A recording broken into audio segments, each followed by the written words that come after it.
Awesome. Good morning. We have a quorum present in the Planning Commission.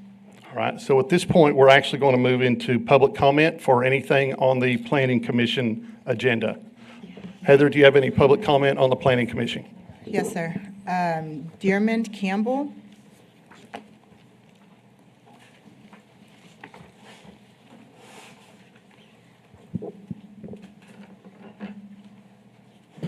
Hello, my name is Dearmond Campbell. I'm with IBEW. My office is at 909 Caddo Street here in San Angelo. I just have some documents that I provided. They were emailed out around the end of March, beginning of April. And it just outlines some proposals and building standards for the upcoming projects of the data center that's being proposed. The reason I wanted to speak on this is because it's kind of disappointing to this date. Haven't heard a word from anyone regarding this issue, and considering that we actually build these centers and are a community partner here, we thought that maybe someone would have reached out, considering all of the issues that are surrounding this. So I'm just trying to bring this to y'all's attention to show that there are community partners out there that are trying to bring solutions and actually have a dialogue about this. And hopefully, maybe the council, planning commission, or even the county commissioners who this has also been sent to would reach out to an entity that's actually building these and is part of the community and has negotiated standards that have helped the community as well as the workers. Because I think through all of this, what is being missed is the actual labor side, the workers that these projects affect, and the lives that I've seen changed by them, as well as the benefits that I've seen communities been able to get through these projects, as far as money put in the school system, volunteer fire departments getting new vehicles, all of these things that can be brought up, as well as not using our resources, which we have very little of. But these are the standards that can bring those protections, and I just hope that someone within the city or planning commission would actually be willing to talk to a community partner that builds these projects. Thank you. Heather, next.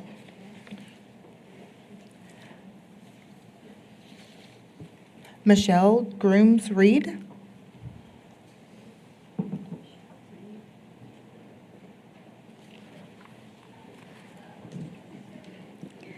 Good morning, Planning Commission, City Council members, the Mayor. Thank you for the opportunity to speak. I'm here to share the NAACP's perspective on data center development and what a fair community-centered approach must include. First, data is the infrastructure of the modern economy. But like highways and factories before it, the benefits and burdens of data centers are not distributed equally. Our stance is simple. No community should be a sacrifice zone for someone else's prosperity.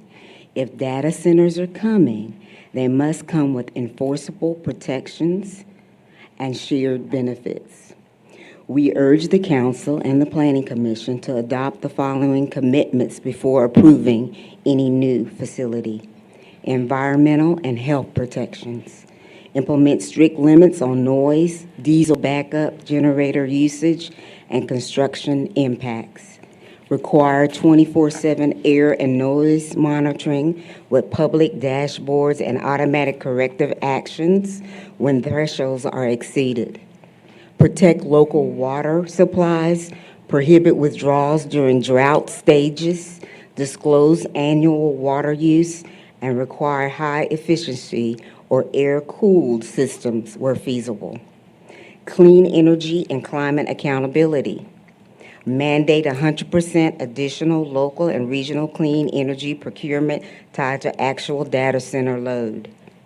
Set transparent, time-bound emission targets with third-party verification and public reporting.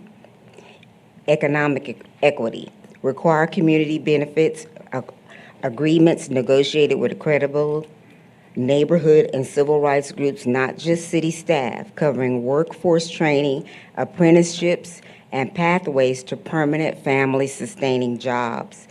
Establish binding targets for local hiring, fair wage standards, and at least 25 to 30% participation by minority and women-owned businesses in construction and operations contracts with quarterly disclosures. Land use and community safeguards. Prioritizing sitting away from homes and schools, apply buffer zones, setbacks, truck route restrictions. Capture a fair share of value pilots, impact fees dedicated to housing, stabilization, school resources, and small business support in affected areas. Transparency and enforcement. Require full disclosure of water, energy, emission profiles, emergency plans, and grid interconnection studies. Include clawback penalties if promises aren't met, beneficial guarantee, and not aspiration. Thank you for allowing me this time. Thank you, Michelle. Next, Heather. Karen Best.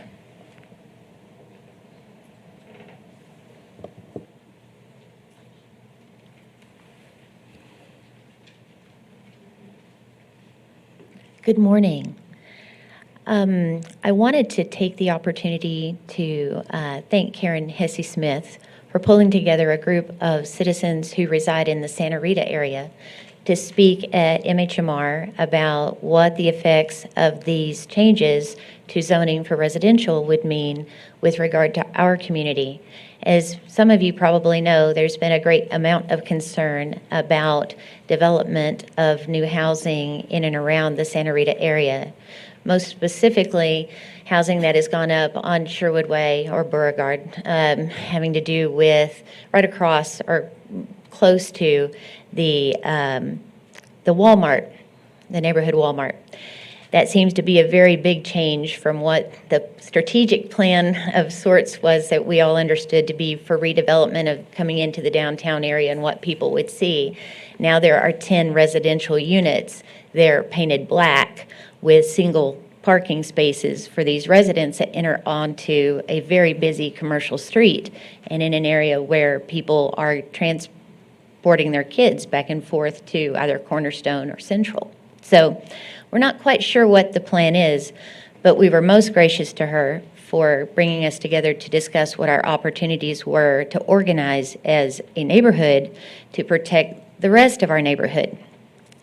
When I had the opportunity to speak to the planning department about what these changes would mean to zoning in my neighborhood, I have a piece of property located on South Bishop. There is a lot or a block directly across the street from me in that 400 block that has 3 what I would call derelict-looking houses, but they are not mine to judge. And I asked what this would mean for those 3 homes if a similar variance were granted. It would mean that 30 homes could go up right there on those 3 lots. That is a block and a half from Santa Rita Elementary. And so these are significant changes that can happen to our neighborhoods. When I go to lunch, and I'm vocal about these things, and so people will go, hey, what do you think about this? And I'll go, did you realize right there on Live Oak, 30 houses can go up where 3 currently stand? They go, you need to fight that. Well, actually, you know, we all need to fight that. But luckily, we're represented by a councilwoman who also believes we have an opportunity to do something that will help protect our neighborhood. But I don't know what happens to the other neighborhoods. Do we all have to form neighborhood coalitions to keep the sanctity of our RS1 or the sanctity of a neighborhood that allows you to get out and walk the street and walk your dog and go to the park and do the things we like to do, the places where we invested in? I don't know about y'all, but I think Santa Rita is perfectly imperfect, and I kind of like to keep it that way. Thank you. Thank you, Karen.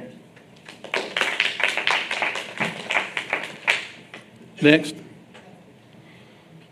All right, with that, we're going to wrap up public comment. We'll move right into the joint meeting agenda. I will go to item A, first reading and public hearing of ordinances amending Chapter 12, Planning and Development, Exhibit A, zoning ordinance regarding the creation of a new residential district as follows. Item 1, amending Article 3, Use Regulations, Section 303, Residential District Intent Statements. Item 2, amending Article 3, Use Regulations, Section 313, Use Table. Item 3, amending Article 3, Use Regulations, Section 314, Residential Structure Types. And Item 4, amending Article 5, General Development Standards, Section 501, Residential District Standards. Presentation made by Planning and Development Services Director Aaron Vanoy. Thank you, Mayor, City Council, Commissioner Davis, and Planning Commissioners. Thank you all for being here this morning.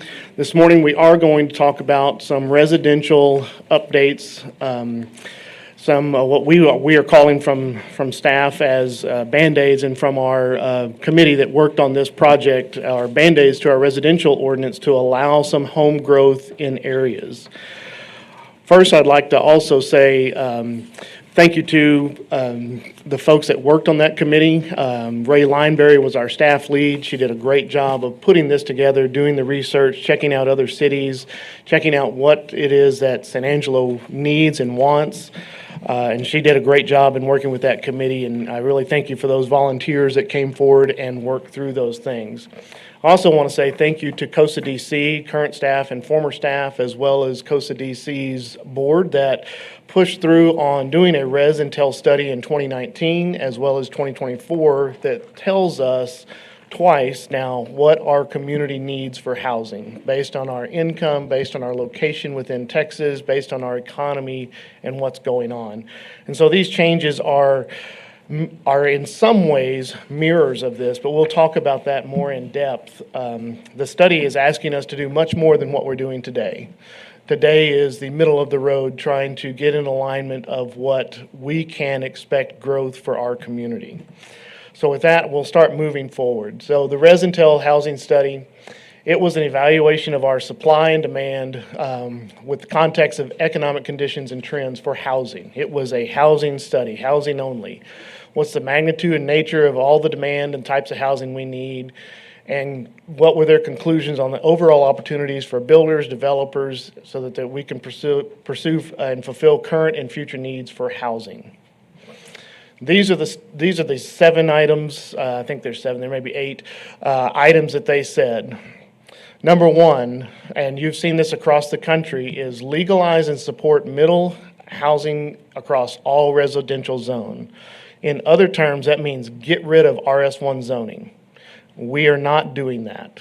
We are keeping our RS1 and our RS3 zoning exactly like they've been. That's not changing at all. We're adding opportunities for a couple of other RS1 districts, RS1 style, that are smaller lots, narrower lots, and whether that be in new development or infill development, and we'll get to those details.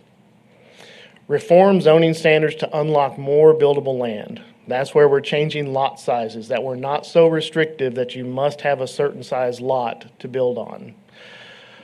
Remove excess parking mandates. We're not doing that in our housing district except for one, and we'll get to that. There's one district that we're minimizing the housing requirement from 2 parking spaces to 1 parking space, and we'll talk about that.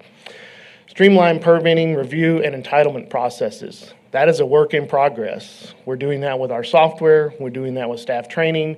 We've talked a number of times about the infill program and how do we help fund that in different ways, and how do we keep funding that in ways that help buildable lots come forward. Ensure fair, transparent, and affordable development costs. I think we do work on that every single budget year. What is it going to cost? What are we going to have in our ordinances, our fees, so that developers, builders know what it's going to cost to do something?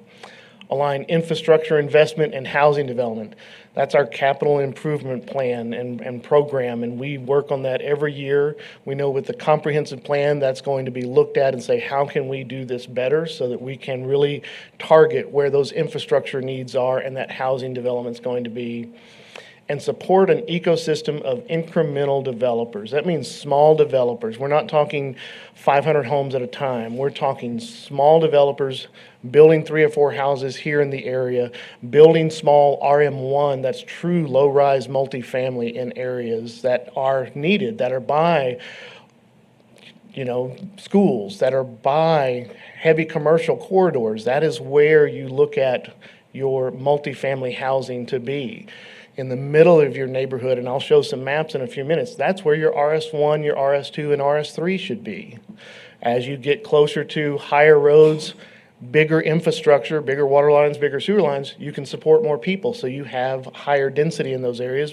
In the middle of the neighborhood, you have lower density because your infrastructure doesn't support a higher density. So the housing study, and we're talking about housing, they said you need entry-level homes or starter homes. That's what you need.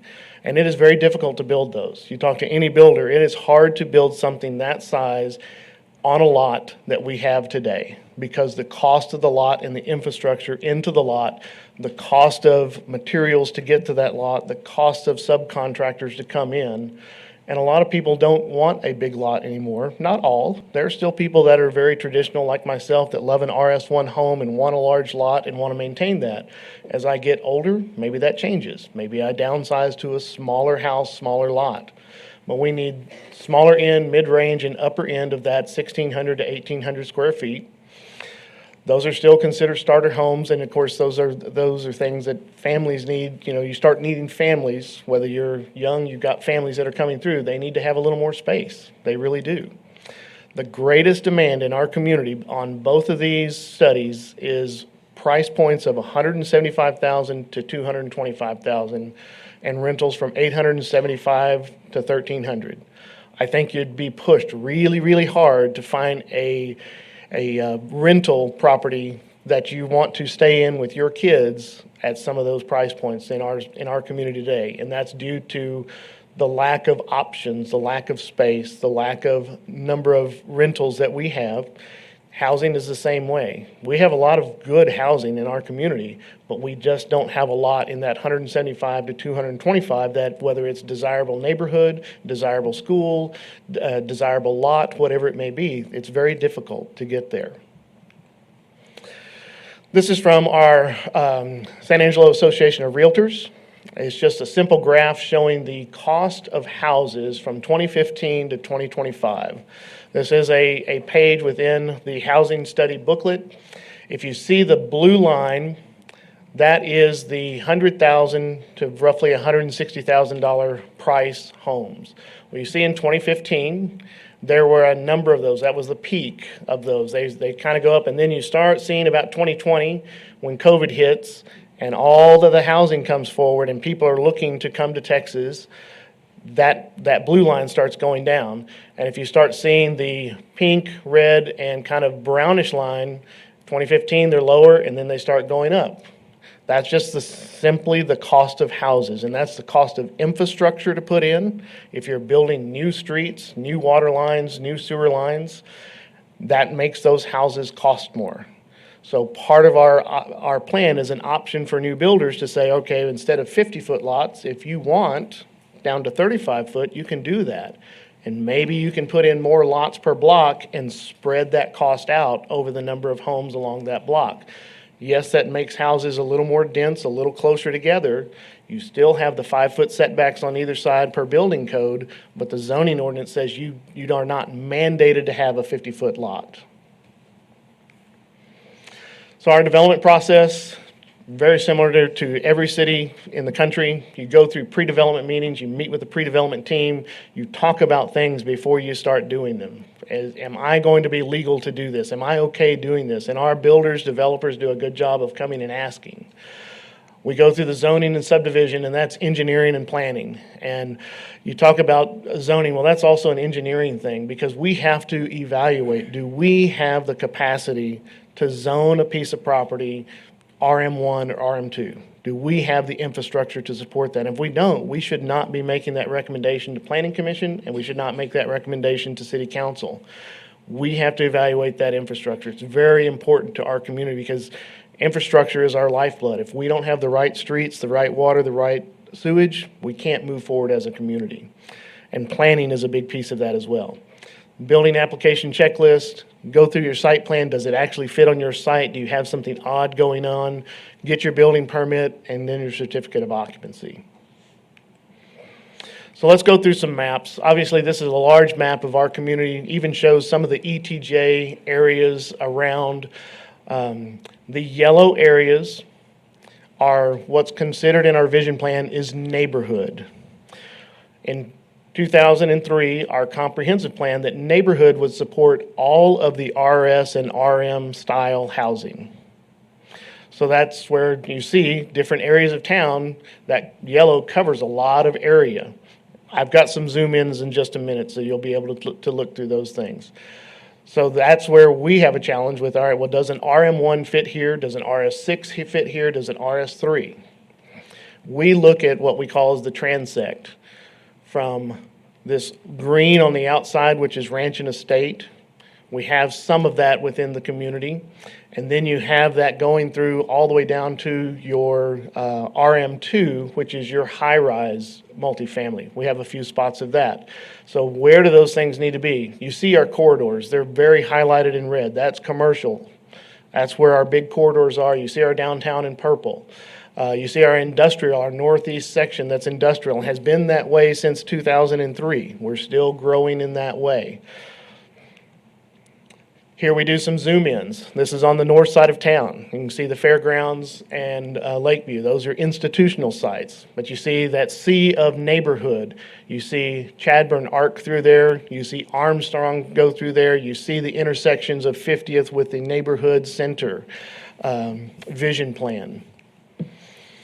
Now you start adding the transportation pieces to that. All right, well, where are these major roads that are going through here? And that tells us as planners, where does housing need to be and what type of housing needs to be by what type of road. So each one of those colors of roads, from the red and the purple being the highest volume, highest probably speed, down to the blue and light blue that are the collectors, collecting folks out of the neighborhoods, getting them back to those things so they can get to work and around. It doesn't show local roads. So that's where if you're doing some zoning on a local road, we need to be very cognizant of, all right, this is a local road. What does that support through our zoning? Here's some of the south side. Again, you see the loop that comes through there. You see Knickerbocker. You see all the commercial sites, and then you see the neighborhoods mixed in. And then you see along some of those major intersections, there's an anticipation of commercial and growth. Now, I want y'all to be very observant and look at the orange. That orange is RM1. RM1 today allows almost every structure type of house. And that can be problematic, from a single-family house all the way to a low-rise multifamily. And so it is the catch-all zoning. And so you'll see pockets of this zoning. Well, we have made decisions in the past that RM1 is also allows short-term rentals by right. They don't have to go through a conditional use process. Well, through the zoning stuff that we're doing today, we'll roll that back, that RM1 is truly low-rise multifamily. You won't be able to build a single-family house in there by itself. You'll have to do low-rise multifamily. We have enough RS districts with the 3 that we're adding that builders, developers have a way to build a single-family house or other style of structures.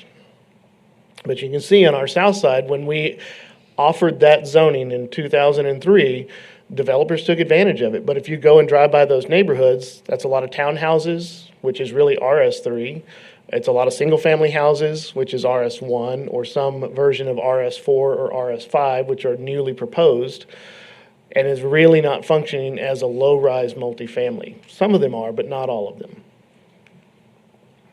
Now we get down to even the granular level. You start seeing the roads. You start seeing, all right, how do these zoning districts back up to each other? How does the floodplain come into impact this area? Those are the things that we have to go through on a very daily basis. That's Pulliam. And then I think that's Harris there going east and west, and then Bell Street going north and south. And you can see Old 67 where there was commercial along the way and neighborhoods that have built in around. Then you get down to even lot sizes. This is just in the north side of town. That's Bowie on the right. I think that's 29th there, the red line on the south. And you start seeing those lot sizes. We know from the history of San Angelo and just about any other town, big lots break up over time. They may take decades, But we have to give that opportunity to our property owners if they want to break up their large lots and have more housing. That's advantageous to every property taxpayer in San Angelo. Because those places, all of our services are going by right now today. Police, fire, animal services, code enforcement, all of the things that the city provides and does, they're going by those lots.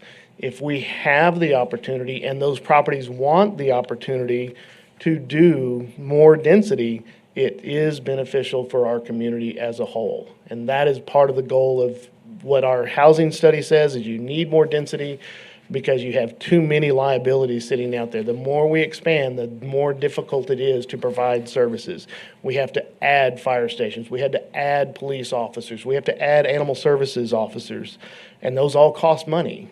And so we have to balance that through this. This is an opportunity through planning to give property owners an option, not a mandated rezoning to them, not a rezoning for anyone else, but an option if they chose to. And we have to look, all right, is it close to that minor collector and that should be a little higher density, or it's further back in the neighborhood and that really should stay an RS1, an RS3, something like that, that stays a single family house in that nature. So the purpose of the group was to come through and find some updates, modification of the some residential zoning districts. How do we provide some flexibility for our builders? How do we add entry-level housing for our workforce? That is the biggest need, that our workforce needs housing here. So we have a workforce here. So when our economic development folks recruit a business or go to recruit a business, yeah, we have the workforce here. We have the people here in town that are ready to work for your company. And the low-rise multifamily options integrated somewhere around the traditional neighborhoods. The goals was to identify the opportunities, find flexibility, modify some districts, and support the implementation by delivering some clear, user-friendly standards consistent with our current comprehensive plan for consideration to here at Planning Commission and the City Council. So updates in Section 303, that is our residential district intent statements. That's where we've gone through and we've written, this is the intent of that zoning district. That's what we believe is the intent, and we've added RS4, RS5, RS6, and a new RM1. So those are the four things that we're adding. The one thing that we are modifying is current RM1s will be a RM1 legacy. So they have vested rights for their zoning district currently. We're not taking those away. We're just changing them to RM1L, and they get to keep their vested rights. If they want to come and rezone, then that's the decision they make. We are not pushing that on them. Section 313 is the use table, updating where household living can be. Section 314 is the structure types. We're realigning the structure type with the proper zoning. We had some zonings that allowed lots of different structure types, and that's very difficult for developers and continuity and consistency of development, and even for ourselves as keeping track of, all right, where did that zero lot line start? And okay, this lot at the end can't be a zero lot line anymore. Now what do we do with that blank lot at the end? And then Section 501 is the residential design standards. This is where we add the districts. We remove the FAR, or the floor area ratio, and we'll talk about that. We adjust some setbacks, we adjust the lot size dimensions, and we address double frontage issues. These are all things that came up in the discussions with the committee and brought the ideas forward to what we have today presented to Planning Commission and City Council. This is a big, big, messy thing. So you see all the red. Those are the changes. You see there's a few little specks of black in there, some numbers that didn't change. That's a very big matrix of how do you determine what type of housing needs to go where. So on the right side of the screen with manufactured multifamily, that's higher density. The more you go to the left, that's lower density. Most of our housing is in that RS1 category. which is okay. We're not saying that's bad. We just know that we need to offer some other options. You can see the three right in the middle, RS4, RS5, and RS6. Those are the ones that we're adding. You can see RM1L is the one right next to them that is staying the same, and you can see all the different things that are in there. And then RM1 beside it, you can say, okay, well, we took those things out of the true RM1, which is a low-rise multifamily. Let's look at a cleaner version. There, that's a little cleaner. So again, left side, lower density. That transect goes across, it starts getting higher and higher density. The higher density you go, you should be closer to major collectors, arterial roads, commercial hubs, those types of things. So ranch and estate, R&E, think of Butler Farms. There's not any commercial around there. They have large lots. RS1, that's your traditional neighborhood, like Santa Rita, like Bentwood. RS3, that's your townhouses, twin homes, and zero lot lines, all similar structure types. RS4 is a brand new district that is allowed for any development in our community if they come forward with a rezoning request. It has a minimum lot size of 3,000 square feet as opposed to the 5,000 in RS1, but it also has a maximum of 5,500. You see that it has a narrower, and I don't know if this will work on here, but we're going to try it. It has a narrower lot at 35 feet compared to a traditional RS1 that's 50 feet. So smaller lot, narrower lot, gives the option for new builds to be more dense if they choose to. We're not making them do that, but they can choose that. They could choose RS1 for their new builds if they chose to. Again, we have the minimum size yards and things like that. RS5 is dedicated to the HUD designated infill areas. So we gave a little bit less lot size of 2,500, but a little bit more maximum lot size of 6,000. And again, we have a minimum lot width of 35. They could go up to 50, 100 wide lot if they chose to.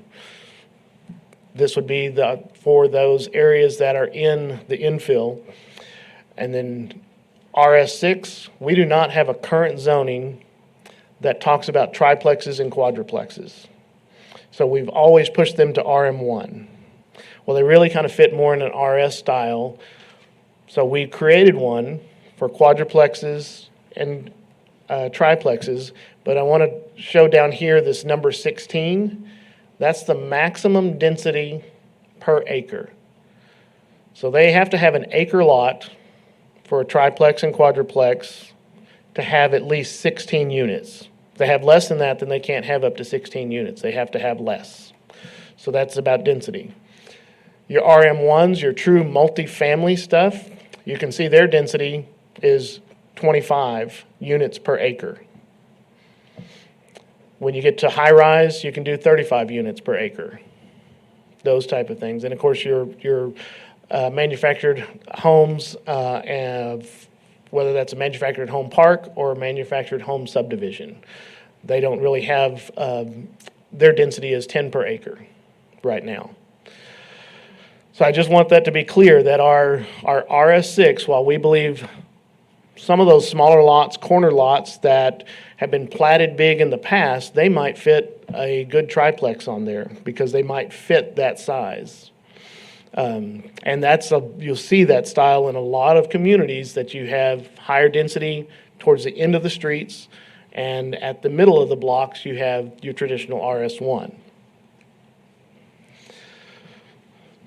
This is just talking about the width and the setbacks. Again, you can see the 100-foot depth. That's usually standard. 50-foot wide, that's a 5,000 square foot lot on the left. That's your traditional RS1. RS4 would allow this 35-foot width with a 15-foot setback in the front and a 10-foot setback in the back. We also gave the option to developers that choose to put in alleyways that, all right, they could have a little bit closer house to the front so that they have enough room to park in the back. And same if they don't have an alleyway, scoot the house back and still allow for parking in the front. We're San Angelo. We love big vehicles. I drive a big vehicle, and we want to make sure that they fit and are not sticking out in the right of way or in the street so that people can pass on the streets.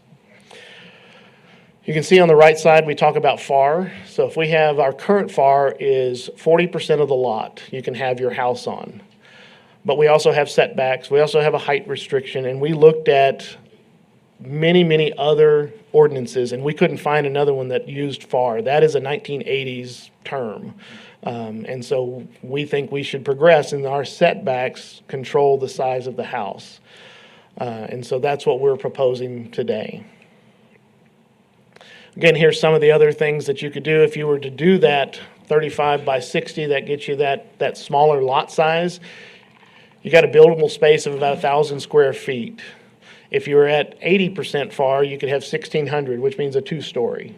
But we're proposing to have no FAR, so you could get up to right at a 2,100, 2,500 square foot property. Floor area ratio.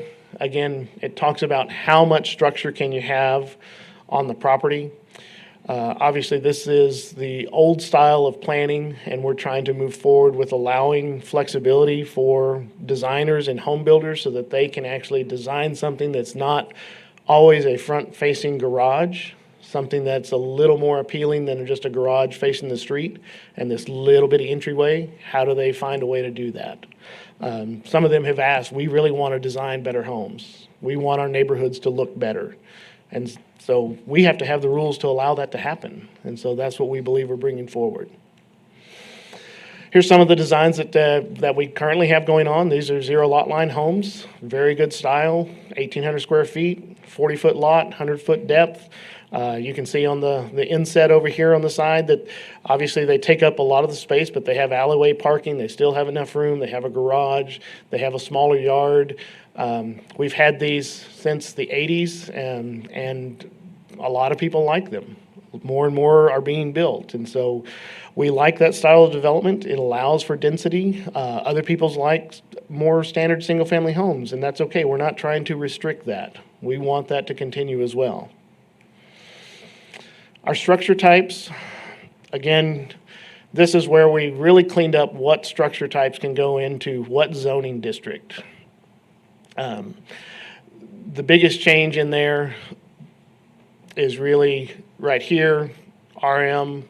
You see that it allowed all of those structure types where we're taking out those top ones in there. We're still allowing a twin home, townhome, but the other style that we had, we're not allowing those in there. We're really looking for a multifamily style zoning district. This is where I do mention that RS4, they would have a minimum of one parking space, and RS5, those are the two smaller lot sizes that would allow for one parking space, whether that's in a garage, in a carport, or just the driveway that they have that's still on their property, as opposed to two parking spaces. When we do RM zoning in our current ordinance, depending on if you're doing RM1 or RM2 and how many bedrooms there are, you actually get a reduction in parking. That's been that way since 2003 because not everybody in apartments has two vehicles per living space. Some do, but not all. And so they get, maybe it's a 1.5 parking per apartment or 1.75. And so we believe with the smaller size homes, with those entry-level homes, there's one parking space, and then we do have on-street parking in our community that is allowed to be used. I'm going to take a quick drink real quick. Excuse me.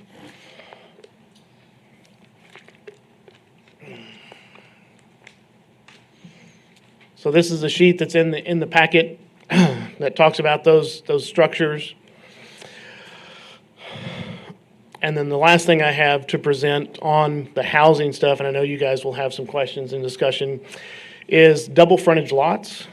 It's used to be the number one reason people would go for a variance to our zoning board of adjustment. And so if that's the number one reason and you're seeing, over a 5-year period, you're seeing 100+ cases for that, then that means your ordinance is wrong. You need to change your ordinance.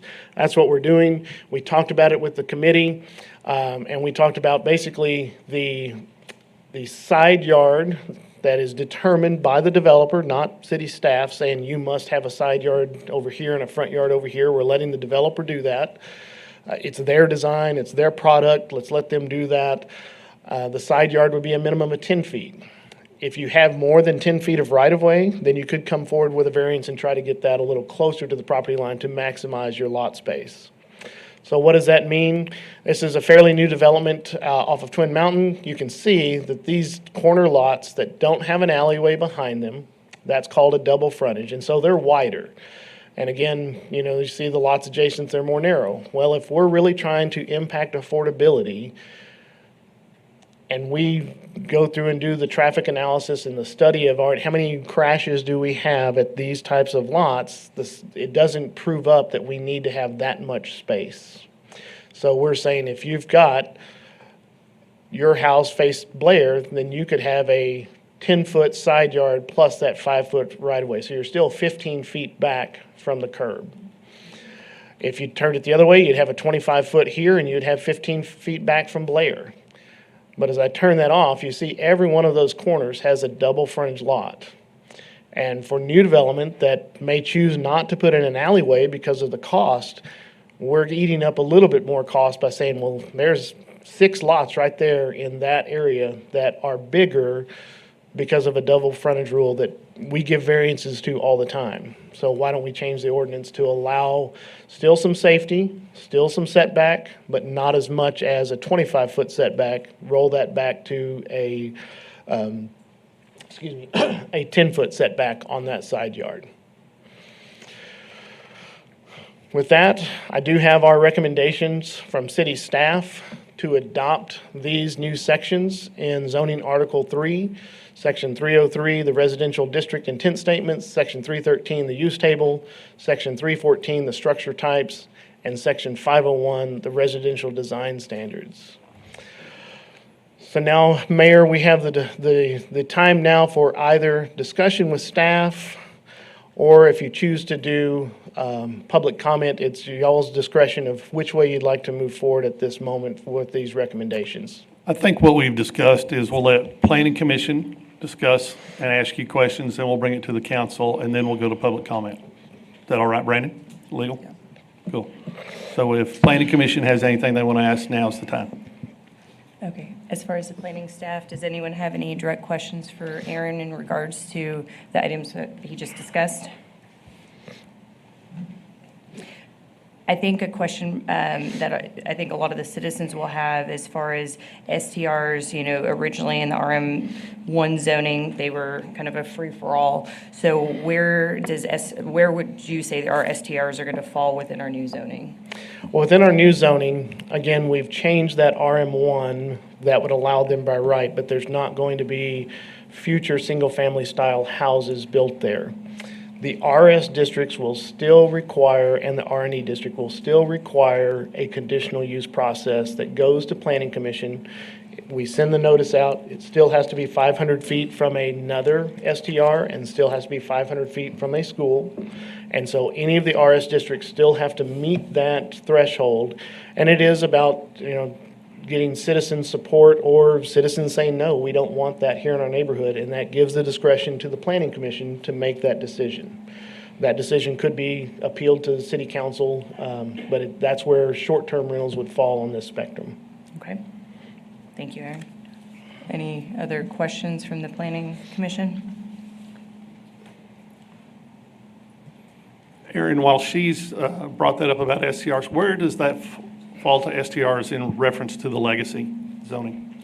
So they would still retain that vested right. They would still be allowed. So those won't be changing. So we know that can be maybe problematic because they're allowed by right, but then we still do an audit on all STRs. They still have to be paying their hotel occupancy tax. They do have to do all those things every year that we're checking on them. And so those are still some checks and balances for those areas. And there's still, if there are complaints, our code enforcement officers will go and check up on that. We have an officer dedicated to go and check those things. So we feel like we're still covered. I do think in future years as we move forward, that's a discussion for us to look at after the comprehensive plan and as we redo some of our ordinances. Does that still make sense for those areas, but that's not today. Right. Well, Aaron, I appreciate that, but I think once we get done with today, for those people that do STRs and for those that don't, maybe we make a checklist just so they know where they are allowed and where they aren't. Yes, sir. I get lots of phone calls and questions. Am I allowed one here, one there? And if you just had a quick checklist that somebody could go to on our website, just here's what zones you're allowed, and maybe if you do an overlay would be a little too complicated, but I wish y'all would be a little bit more definitive and specific on that one, just to help people out in the future. Yes, sir, we'd be happy to do that. Planning Commission, any other questions for Aaron? Okay, we'll pass it With back that, to we'll council. open it up. I'll start down here with you, Tommy. No, sir. Do you want to take public comment first? Sure. You want to put that right here, or let them comment after both of them? Okay.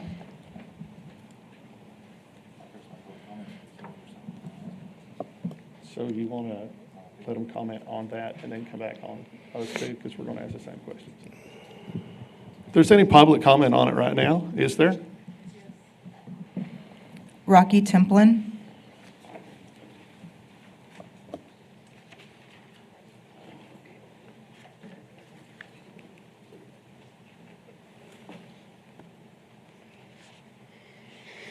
Morning, Rocky Templin, Single Member District 6. I want to thank Aaron, Ray, and Austin for 6 months of hard work. Well done job. It looks great. I think we're going to eliminate some ZBA stuff and some planning stuff and a whole bunch of stuff. I do have one question on 501B5. In the past, there has been some plats that have slipped through.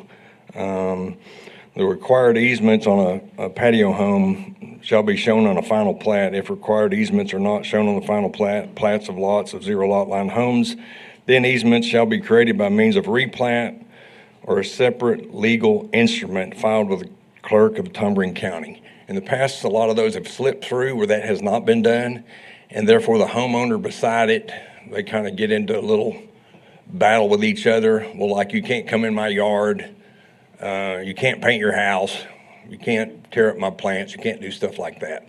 So I think it's pretty critical to make sure in the future that when these plats somebody builds a patio home on an RM1 or RS3 or RS4, that they have to replat or they have to file a document showing that there is a 2-foot and a 4-foot perpetual easement in that lot for that neighbor.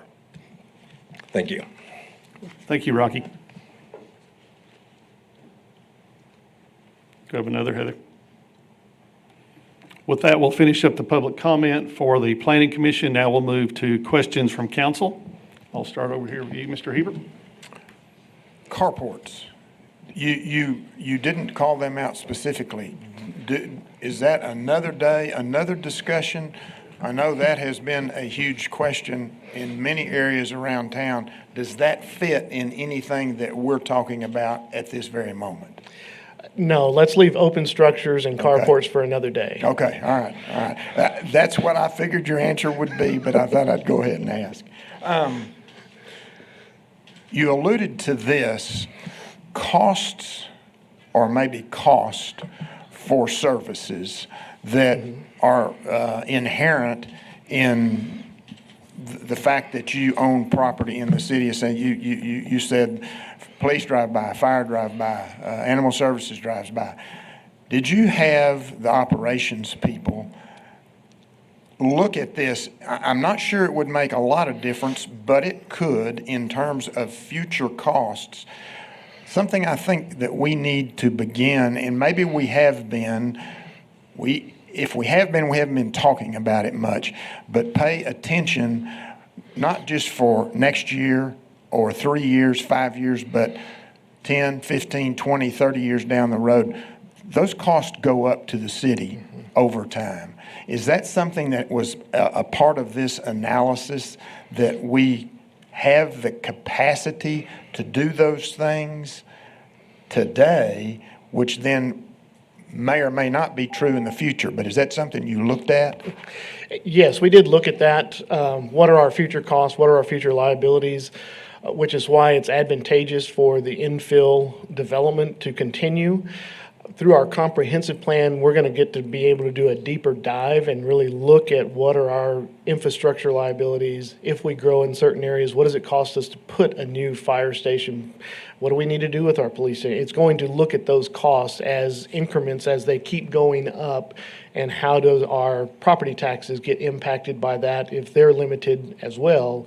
What do we do to provide the service level that we can for our citizens? So that will be a big part of our comprehensive plan, and it was beginning of looking at these and saying, all right, the smaller lots that we have that make sense, not by just, okay, every 10 feet you try to put a little skinny house in, what makes sense for our community so that it doesn't dramatically change the nature of neighborhoods, that we can provide some density in some areas. Okay, thanks. I guess I got beeped out there, so Thank you, I'll Heather. be quiet. I think there was a lot of those 80s references in there, so, Harry, do you have anything you'd like to comment on? Not a whole lot. I want to reiterate what Rocky said. We've been discussing this for a long time, and I know there's a lot of work went into this, both by planning staff, the commission, and the people in the community that were part of this. So I want to say thank you. But I also want to follow up on one thing that Councilman Hebert said. I want to make sure this summer, early fall, we start looking at it, car parts. Patrick? Morning, Aaron. Good morning, sir. On the setbacks, Yes, sir. are we going, sorry, I think we talked about 10 feet, 25 feet, things like that. Is that going to be from the right of way, or is that from the lot line? Is that from the easement? What's that from? It is always from the property line. Okay. So there's always, in new development, we have a very good established right-of-way. Usually it's 10 feet, usually it's 5 feet on either side for local roads. It's more for bigger roads. And so that's established through the platting process. In older parts of town, as, decades go on, people forget where that property line is. And usually surveys come out when properties change hands. Surveyors come out and say, all right, here's your property line. It's interesting to know that in most of our older areas, we have like 15-foot right-of-ways, things like that. And so we do occasionally get variances to say, I would like to bring my house forward, which we think is smarter, because you don't have to do as much in those areas for a driveway to pave all the way back another 25 feet. So in some of these areas, you can see here on this screen, where's it at? Now I can't see it. So there it is, minimum front yard. So R&E, big lots, 40 feet. RS1 used to be 25. We're moving that to 20 to give them a little bit more space, a little less paving cost if you have a driveway from the front. RS2 also moving to 20. These two right here, it does depend on if you have an alleyway, and so you might be at 15 at the front, or you might be at 18 to 20 at the front if you're going to park a vehicle in the front. And so we look at that at the platting stage and the site plan stage. And then, of course, the more dense you go, then you probably actually have some areas that make sense that parking is different. And again, the RS5 and RS4 we're proposing one parking space per on your private property. And then RS6, you've got an 18-foot front yard for those triplex and quadruplexes before. And then most of their parking, all their parking is going to be on their property and having a drive aisle around. So with those right-of-ways, easements and things, we should not have an issue, even with these smaller lots going forward, if we have to come in and redo the infrastructure, add infrastructure, things like that. Like, that's what I'm worried about. We tell them to do that, and then down the road, it's like, oh, okay, now they're in our way, and we've got an issue that's going to cost lots of money. Agreed. I think that is something we've been very cognizant of. That's why we had engineering services as part of the group to help guide us on that area, because it's not just our infrastructure, it's those third-party infrastructure folks that are coming through. And as we all know, over time, we forget that maybe that first 5 feet is really right-of-way, and you see somebody coming digging in your yard, that really makes you scratch your head a little bit and say, what's going on? As you'll see coming forward in our land development subdivision ordinance, there'll be a little bit of discussion about right-of-way in there, and I think that might address some of your concerns in the new areas. But again, we have a lot of established areas, and so we are trying to be very cognizant of that when we look at these site plans. Okay. On the parking, you mentioned that having one lot or one space and then they can use on-street parking, but will these smaller, narrower lots not kind of take that out as well? Well, with a 35-foot wide lot, you have to have 18 feet for a parking space width, length, if you will. And if you have a 20-foot driveway, which would be very odd if you're going to have a 20-foot driveway and just one parking space, that's going to satisfy 2 parking spaces. We believe that if you're going to a 10-foot wide and an 18-foot parking space for a vehicle, you've got 28 feet there. You still have room on either side of your property that there's a little bit of space that you're not taking up all of that parking space. Now, people may own more than 2 vehicles, and we recognize that. That's not unusual in most of our neighborhoods today, that there's, families and things. And so we hope over time that families are able to get to a larger lot, larger home. We know that that can be a challenge in different areas, but that's where we try to maintain a minimum street width so that emergency services can still get through. There are times that we may have to choose to say, all right, there's no parking on a certain side, and we have to make a decision knowing that up front. When a rezoning request comes forward, what is that parking going to do to that street? We need to know that and make that recommendation properly to the Planning Commission and then ultimately to the City Council. That was going to be my next question, because I know we've already discussed that some with the builders and developers about if they would go to smaller streets, that would allow more and things like that. Yes, so sir. I guess that's all being looked at. Do we think that's going to be an issue? I mean, when they have the smaller streets, will we have to cut some of these smaller zonings off for that reason? Possibly. They may not be the best idea for smaller streets, depending on where they're located. If your street's only 20 feet and we're not making you widen it, it may not be the best idea to get a bunch of small lots in there and a lot more traffic on there. Or that if that's what you want, it may justify, all right, well, then you need to improve the street to a certain minimum standard so that you can do those smaller lots in there. As far as new streets coming forward, again, we'll talk about that in the next item.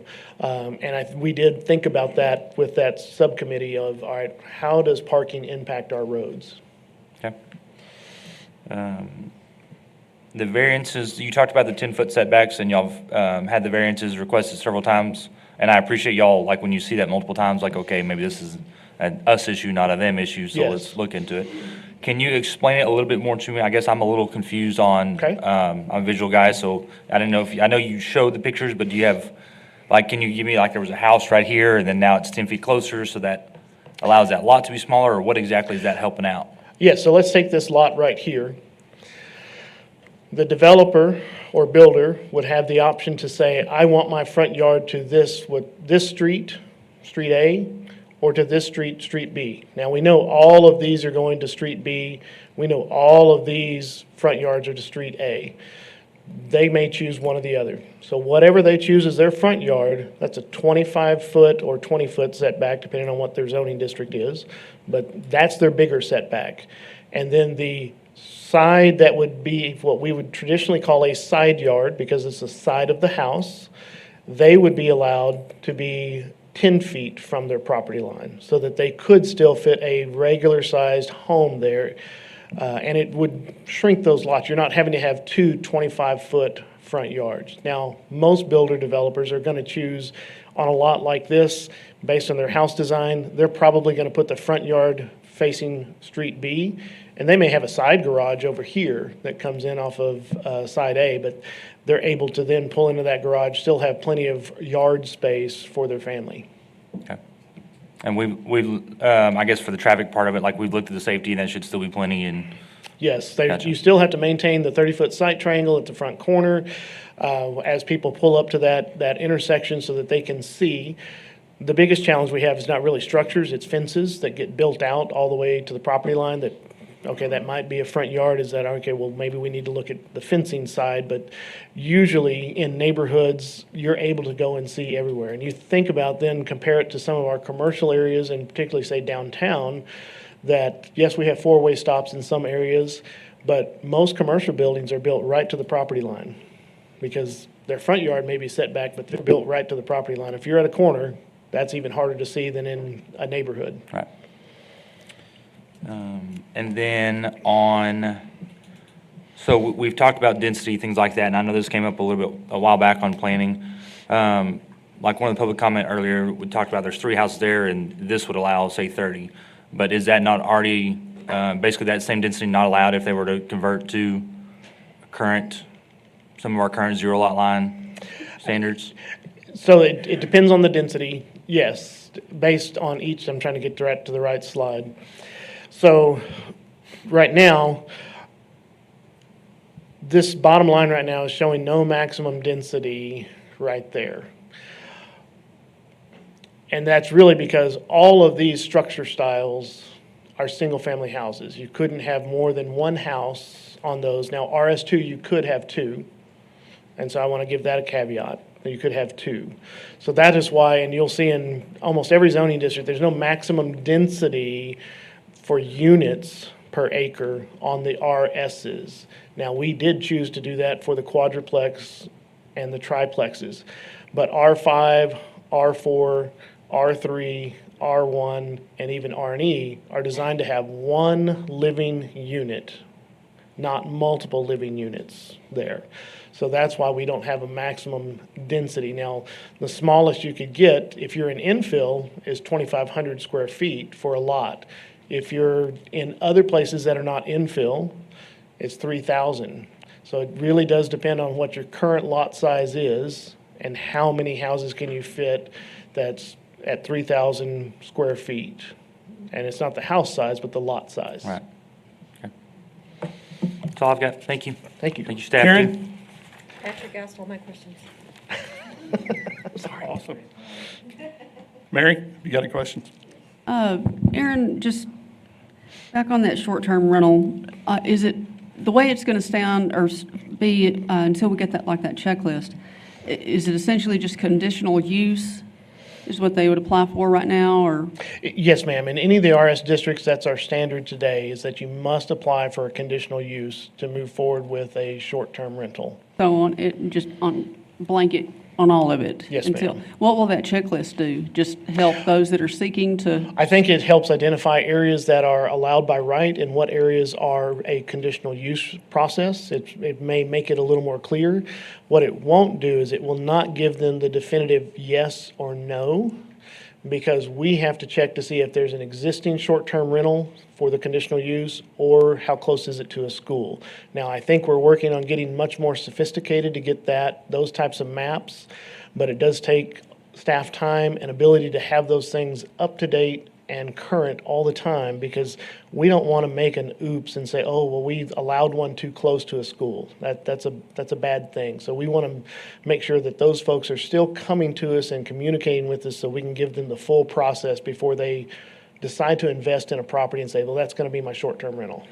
Yeah, until we get just like an area, its own Yes, new ma'am. development, then I really like that, just because there is such a hot and cold way people feel about these things, and Yes, so ma'am. it just does require, I think, extra set of eyes. So I'm glad that we're still going to be looking at that on a per case basis. Patrick brought up a good point on the parking and all, and especially like in Santa Rita, or they just have a smaller area. What if they park on the yard, or if there's a side piece? I know I've had several in my district, and as long as they had like chat or something besides, doesn't have to be concrete or asphalt or anything, but as long as they had like an area. But where are we going to stand on that if we have extra folks? Well, new development, that you're creating a new driveway, a new house, a new something, it has to be paved parking. Okay, That's in the yeah. zoning ordinance. The other items of existing, that kind of is dealt with code enforcement and how they look at paved parking. We have a definition in the zoning ordinance. They have one. There are some options and alternatives that they can go through and ask for, like you said, the chat or other parking surfaces. But for the zoning ordinance, if it's new development, it must be paved. Okay, good deal. I think we kind of had some overlapping questions there, but. Yes. And I know Rudy stays pretty busy. He does. Calling up on that, but, okay, no, that helps a great deal. It's going to take a little bit, especially for me, to let all this kind of soak in, and Yes, then ma'am. almost need like a pop quiz thing for it to. But I really appreciate, Aaron, what y'all done with this. You've been hit from a lot of different angles, coming at it from many different viewpoints, and what's high priority for some of us is not. Yeah, and it can be, it's very subjective, but I appreciate what you've done, Ray and Aaron, and the rest of your staff, Austin, excuse me, the rest of your staff. You've had a lot of things come at you, but I feel much relieved overall that this does add a lot of clarity, and hopefully it'll take some of the heat off of y'all, every question, every building and all. And as long as our builders are in agreement, they're the ones putting them in. Yes. So having their input and listening to that is, that means a great deal and all. So I Yes, really ma'am. appreciate it personally. Thank you, Yes, Aaron. Thank you. And I also say that also homeowners, property owners, neighborhoods, just as Ms. Karen Best said, they should be looking and listening. What's coming to my neighborhood? What is that vacant lot across the way? What does that mean? So that they are very informed and understand. Because I think it is a give and take on both sides. It's not just builders, developers. It's all right, what really fits in the neighborhood? What makes sense here? So I think that's important to keep in mind too. And you start getting to the age where you, what my viewpoint is not going to be what the next generation is. Yes. So we're all trying to look into how do we get away, not just to get away with something, but how to make that fit what we want. So, and I think is that in the Santa Rita deal, are you going over like a conservation overlay? Is that going to help with some of those? I think there's some issues? discussions about that going on in the neighborhood, about what are some options for them.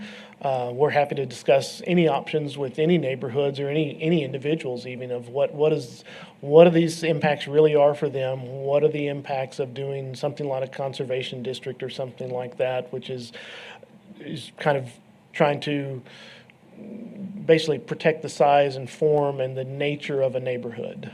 Well, and like in Santa Rita, you've got such a hodgepodge of You do. the historical part, and You do.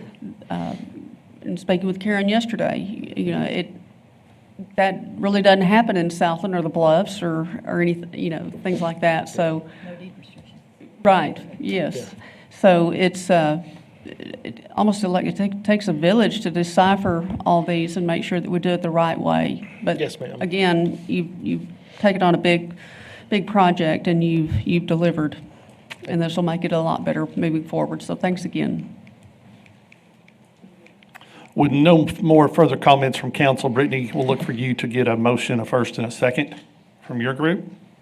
Would that be correct, Brandon? Planning? Yep, full vote from Planning Commission and then. Before go to we City open Council. up public comment? Oh, well, I didn't know if there was another one after council.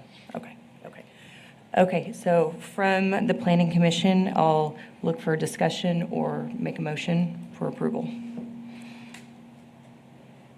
I'll make a motion to approve as presented. I'll second. Okay, so we have a motion from Lyndon, second from Liz. All in favor from planning? Aye. Aye. So motion passes 5-0 from planning. We'll hand back to council. Okay, council will look for a motion. I have a first from Mary. I got a second from Patrick. Is there any public comment, additional public comment? With that said, we'll look to take a vote. All of those in favor of item A, say aye. Aye. Any opposed? Item A passes 6-0. We'll move into item B, first reading and a public hearing of ordinances amending Chapter 12, Planning and Development, Exhibit C, Land Development and Subdivision Ordinance as follows. 1, amending Chapter 10, Construction Standards and Specifications, Section 3, Widths and Graphic Specifications to reduce required street widths. And number 2, amending Chapter 9, Land Development and Subdivision Design Policies, Section 5, Sidewalks, Subsection D, where sidewalks are required, to change and specify where sidewalks are required. Presentation made by Senior Planner Austin Reed. Thank you, and good morning, everyone. Austin Reed, Planning and Development Administrator. Today I'm going to be talking a little bit about some changes to our LDSO, or Land Development and Subdivision Ordinance. This came to you as a discussion item a couple of months ago. We've really received some good support since then, so a lot of this may seem familiar. For those of you who aren't aware, the land development and subdivision ordinance is what people go through when they're subdividing their property or developing it in a major way. It also controls how and where the city gets its infrastructure. And so kind of the purpose of this whole thing was to research and discuss changes that could promote affordability and consistency. What we actually did was form a committee, just like with the residential committee that we just talked about. Within this committee, we had developers, city staff, and appointed officials from across our different boards and commissions. They met on a monthly basis from August of last year until February of this year. We also presented some of these discussions along the way at City Council, Planning Commission, and Development Task Force. The goals that we laid out for this committee were to first promote affordable development through revised standards. We also wanted to simplify development through consistency within our own ordinance. And finally, as a result of the other two, we hoped to promote affordable housing and infill.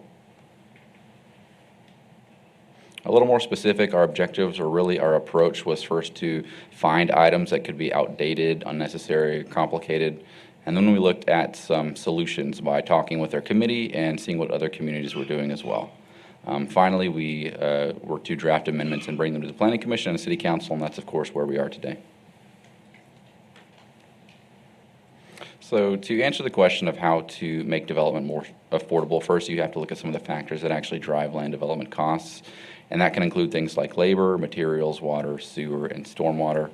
And really, those are things that the city doesn't have great control over waiving or reducing. Something that we did identify early on in the process is streets as an area that we can improve upon. One thing that we heard from others that we found to be true in our committee is that San Angelo can have very wide streets in some areas. If you take a look at what other cities are requiring for a new local road, it's kind of a spectrum that starts at 30 feet and works its way upwards. San Angelo is at the far end of that spectrum, requiring 40 feet for a new local road. I've also included here a table showing plat variance data from the year 2020 through August of 2025.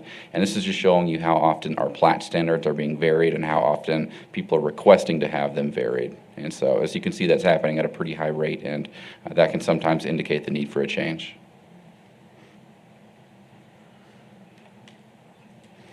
Really, the core of what we looked at within this committee was two tables within our land development and subdivision ordinance. This first one controls right-of-way widths.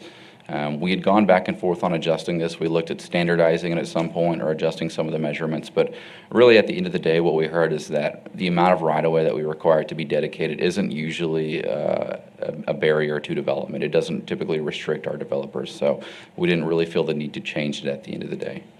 That being said, we did still clear up some of the language in here. The columns, we made sure that they refer to new streets and existing streets, just kind of clarifying that language. We also got rid of the local rural street designation as it wasn't really used.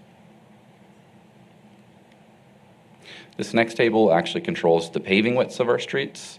This is where a lot of our discussion was. You can see we again cleared up the language in those same columns. A new local street, before we required 40 feet or 36 feet with the sidewalk. We have just brought that down to a flat 36 feet. I think that's the lowest that we were comfortable going. Existing local streets, on the other hand, within our presentation today, it says 20 feet within the designated infill area. There was some deliberation back and forth on that. It's in the presentation because that's where the committee tended to land. But we have heard from other city departments, such as fire and engineering, that the 26 feet might not be adjusted. It probably shouldn't be adjusted. So you can take that into account with your decision today. New minor collector streets, we kind of gave the same treatment as new local streets. Before it was 48 feet or 40 feet with a sidewalk. We've just brought that down to a flat 40 feet. Really, these two road designations were the only ones that we found to be excessive. The higher road classifications were pretty par for the course. So that's all on the roads. One other thing we did look at was our sidewalks. There was some confusion about how and where those were being required and how we were measuring things, so we hope to clarify that with this. They are no longer required near commercial developments and churches, but they are still required within 300 feet of schools and parks, now more specifically measured as a path, a direct path along a budding street right-of-way from the nearest point of the new development. So hopefully that will allow us to be more consistent. And that's really all I had. Our recommendation for you today is to adopt two amendments to those two sections that we talked about. The first one being for the right-of-way and street widths, and then the second one being for the sidewalks. Do you guys have any questions for me? We'll start with planning first. Austin. Sure. Open up for questions for Austin from the Planning Commission.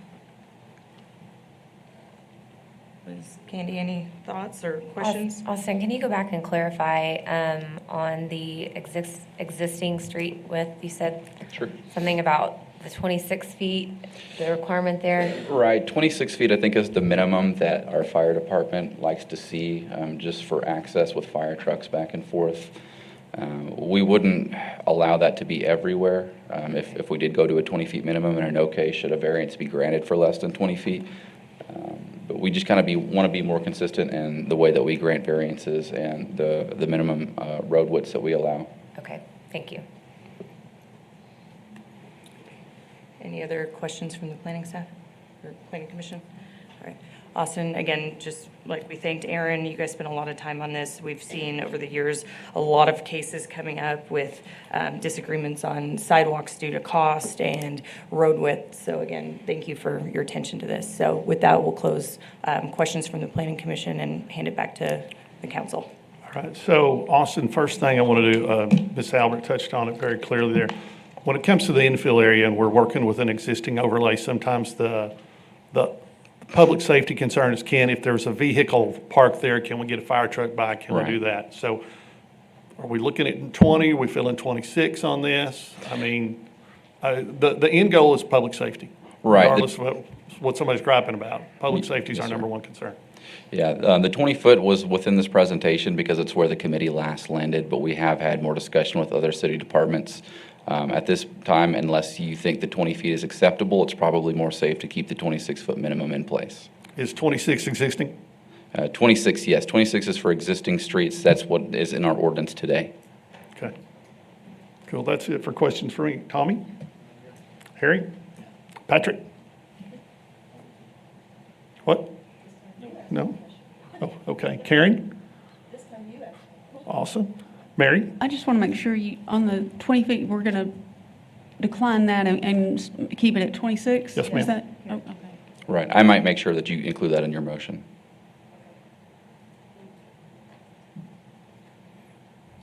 Any further questions from council? With no further questions, we'll kick it back to you, Brett.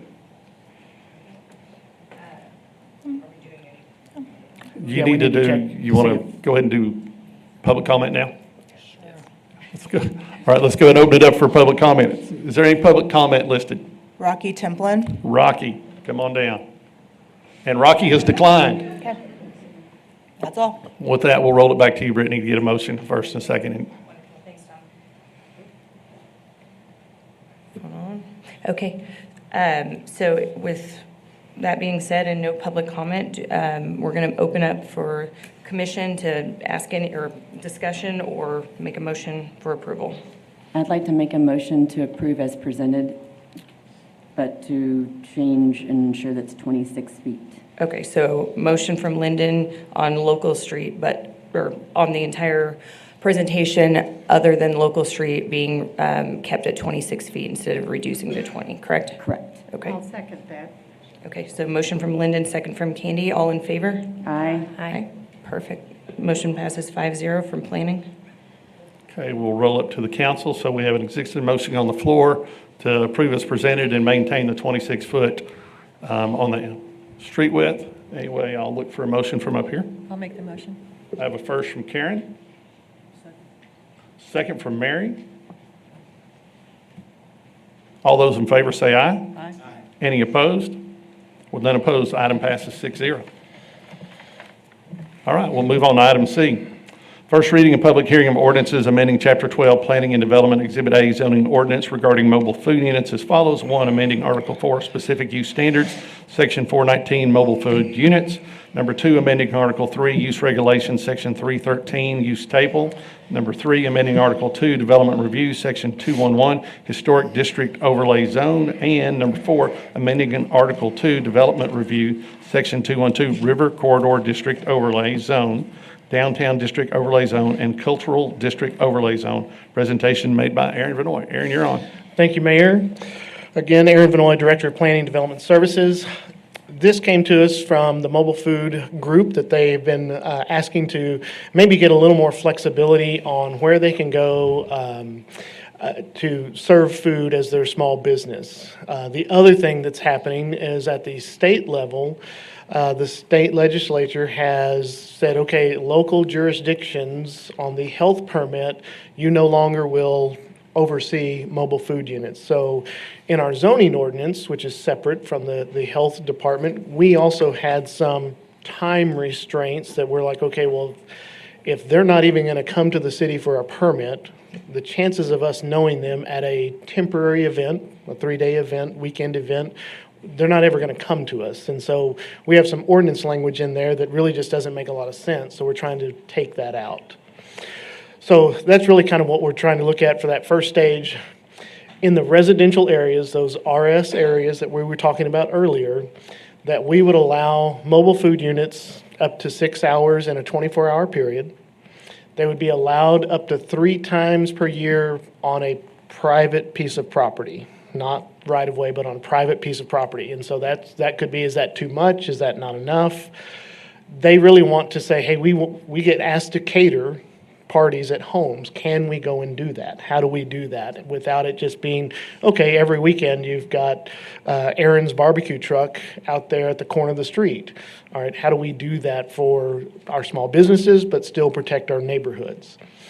And so if they look at going over that 3 times per year, they have to come to city council and get a special permit like they do any other type of event. Maybe somebody's doing a block party. This is their 3rd time to be in the area. Let's get a special permit to do that block party. And then we also looked at parks areas because many of them are zoned RS district and parks. And so we put that responsibility, if you will, on the mobile food unit as well as the parks director. If they have a communication and the parks director says, yes, it's okay for you to come to this park and here's your designated parking space, they should be able to do that without having to come to zoning to ask for permission. So we had put that in there so that they can go to the parks director and get that written permission. So that's kind of the residential side, is allowing them into residential areas. They would be restricted for 6 hours in a 24-hour period, 3 times per year. More than that, they need to come to you guys for permission. Commercial areas, they're already allowed by right in commercial areas. We would remove that if they could only locate for 3 consecutive days, or they had to be by their commissary. We're taking that out because the state doesn't care where they're located.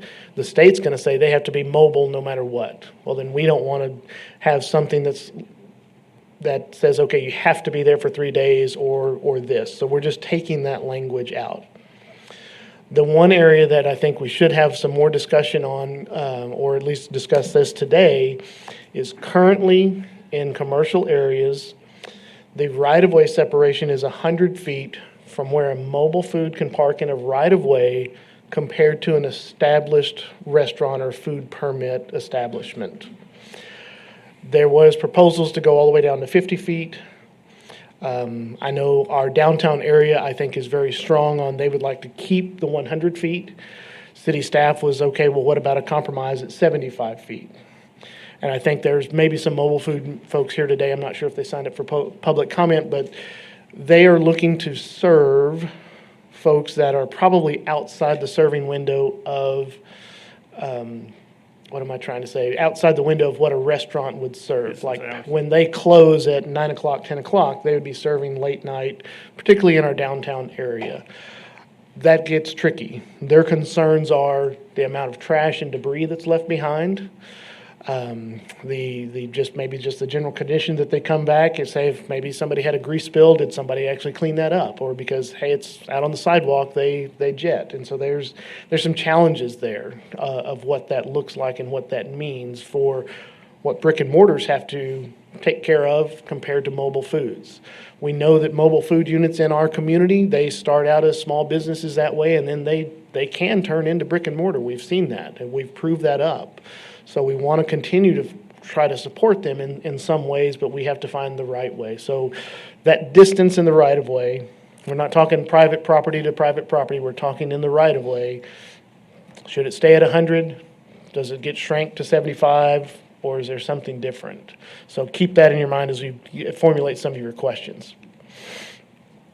It is pretty universal, even talking with the schools and the charter schools, that they would allow, currently it's not allowed to have mobile food units on those campuses, but they need them in certain campuses in certain situations, so I don't see why our zoning should prevent them. So we're going to allow them, and then if they're in the right of way, they have to be 50 feet back, observing the residential requirements and things like that. The section 211 and 212, those are our design districts, our historic, and then our river corridor, cultural,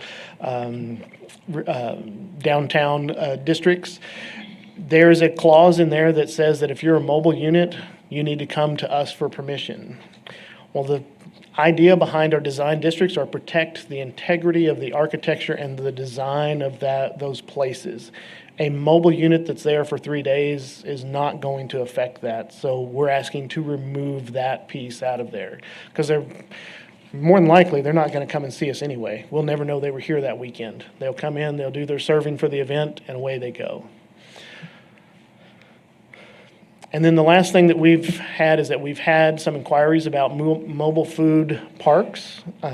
We don't have really any regulations for mobile food parks, but we wanted to be fair on where can they go, how can they operate, what are the minimum standards we would need. We looked at these things. We talked with them, with the mobile food unit folks, and they went through these things and said, okay, this looks good to us. We can do these things if we wanted to do a mobile food park. And I do think that's something that's going to happen for our community, and I think our citizens actually want that to happen at some point too. Primary use in primarily the commercial districts, like neighborhood commercial, general commercial, heavy commercial, and light manufacturing. They could have a mobile food park. Private property, they go and they set up, they do these things there. They have an on-site manager, they have restrooms. If they sold alcohol, they'd have to meet the TABC and the proper zoning for that. If they're outside the central business district, they'd have to provide parking.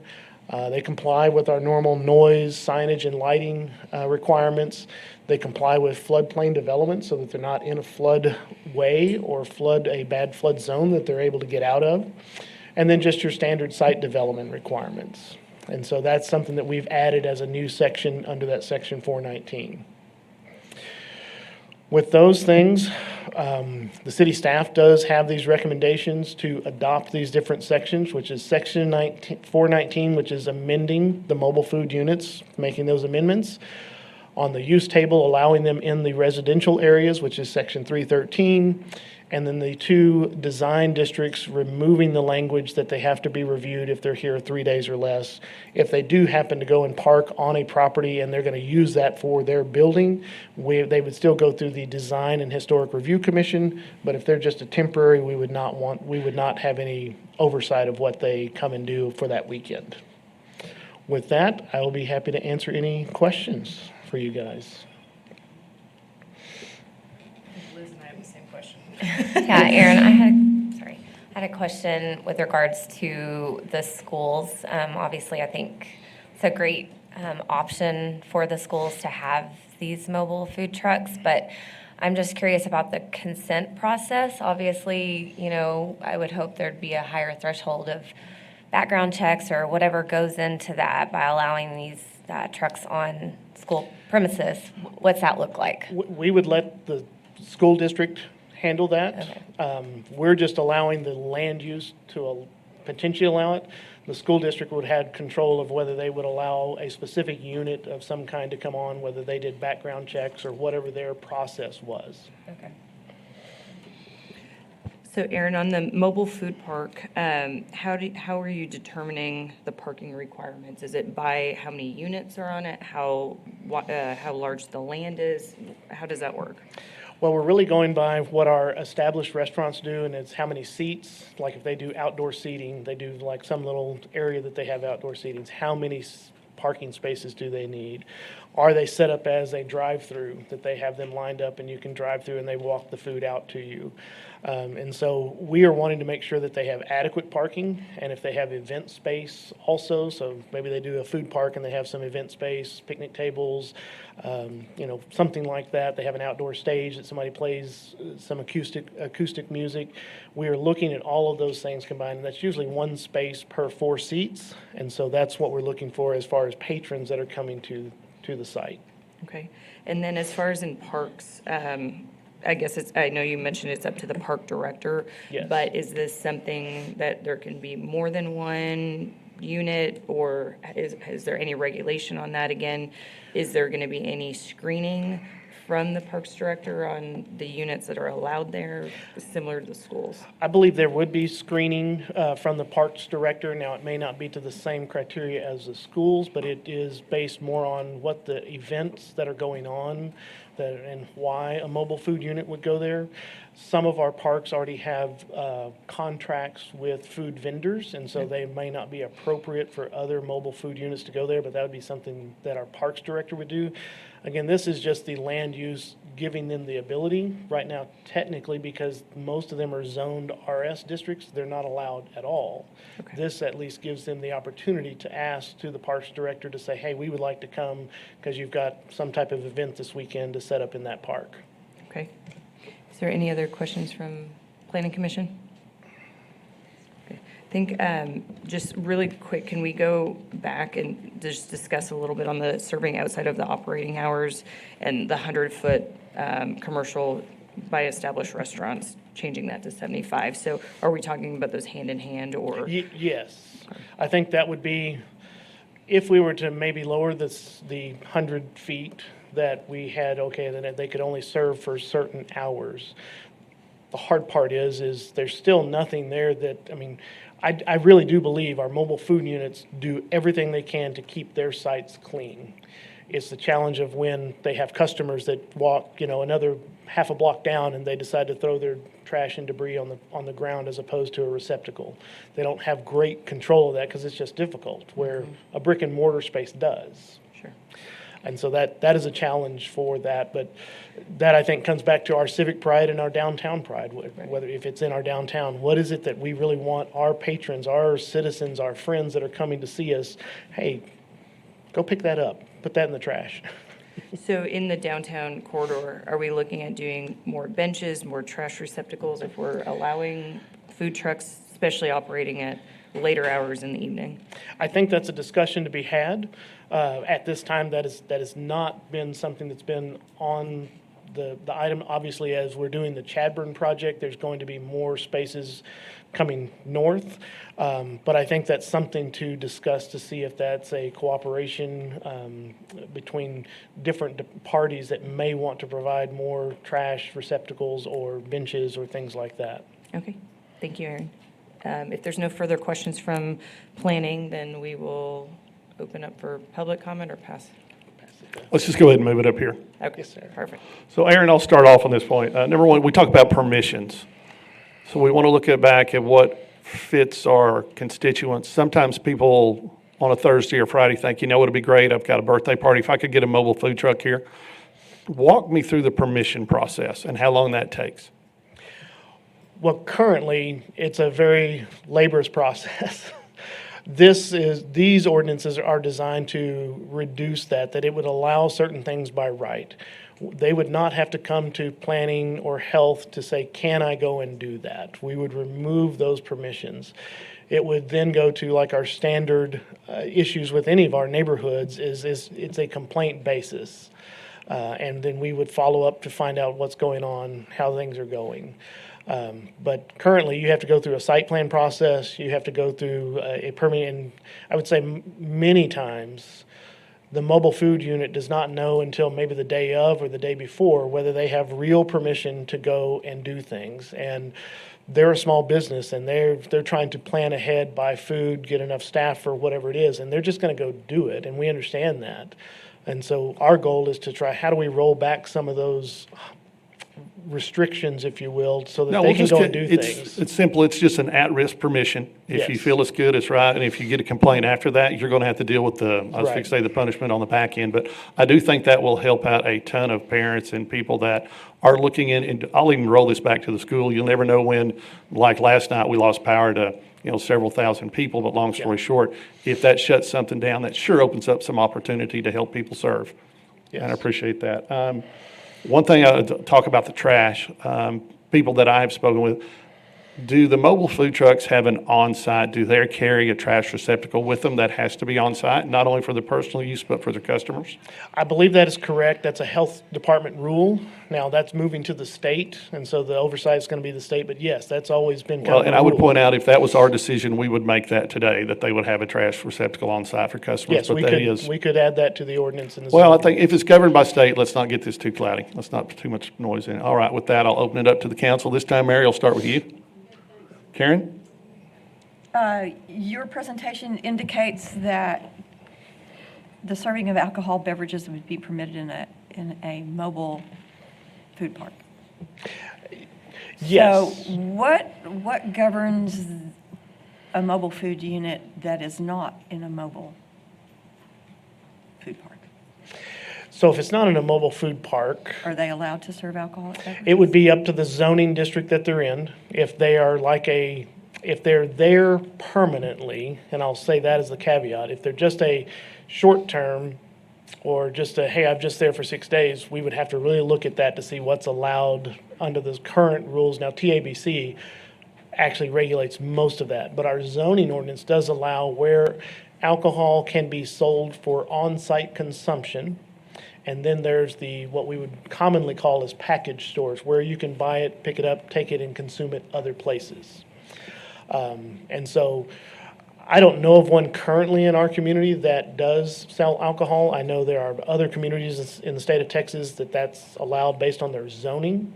Our zoning would imply that if you're at a food park and you're fairly permanent, you would be allowed to do that. So we didn't want to put a restriction in here saying, no, you couldn't do that. You've got to follow the TABC and follow the zoning. Those that are truly mobile, that are moving around all the time, that is a good question. It does not addressed here, but I think it's addressed through our zoning, and we would have to look at our alcohol distance rules with regards to schools and things like that. What about distance rules for existing restaurants? Does that reflect back on that conversation that the Planning Commission Chair and Liz brought up about distance? Well, I think that goes back to, if you're private property, and you have the right zoning and you can get your TABC license, you can do that.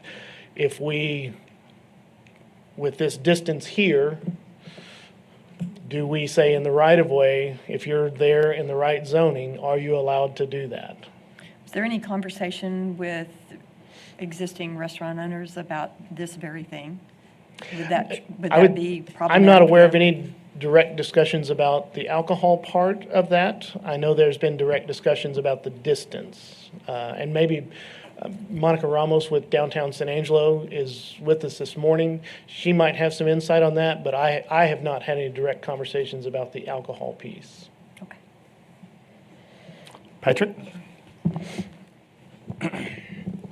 Can you tell me why we removed, what was it, D1?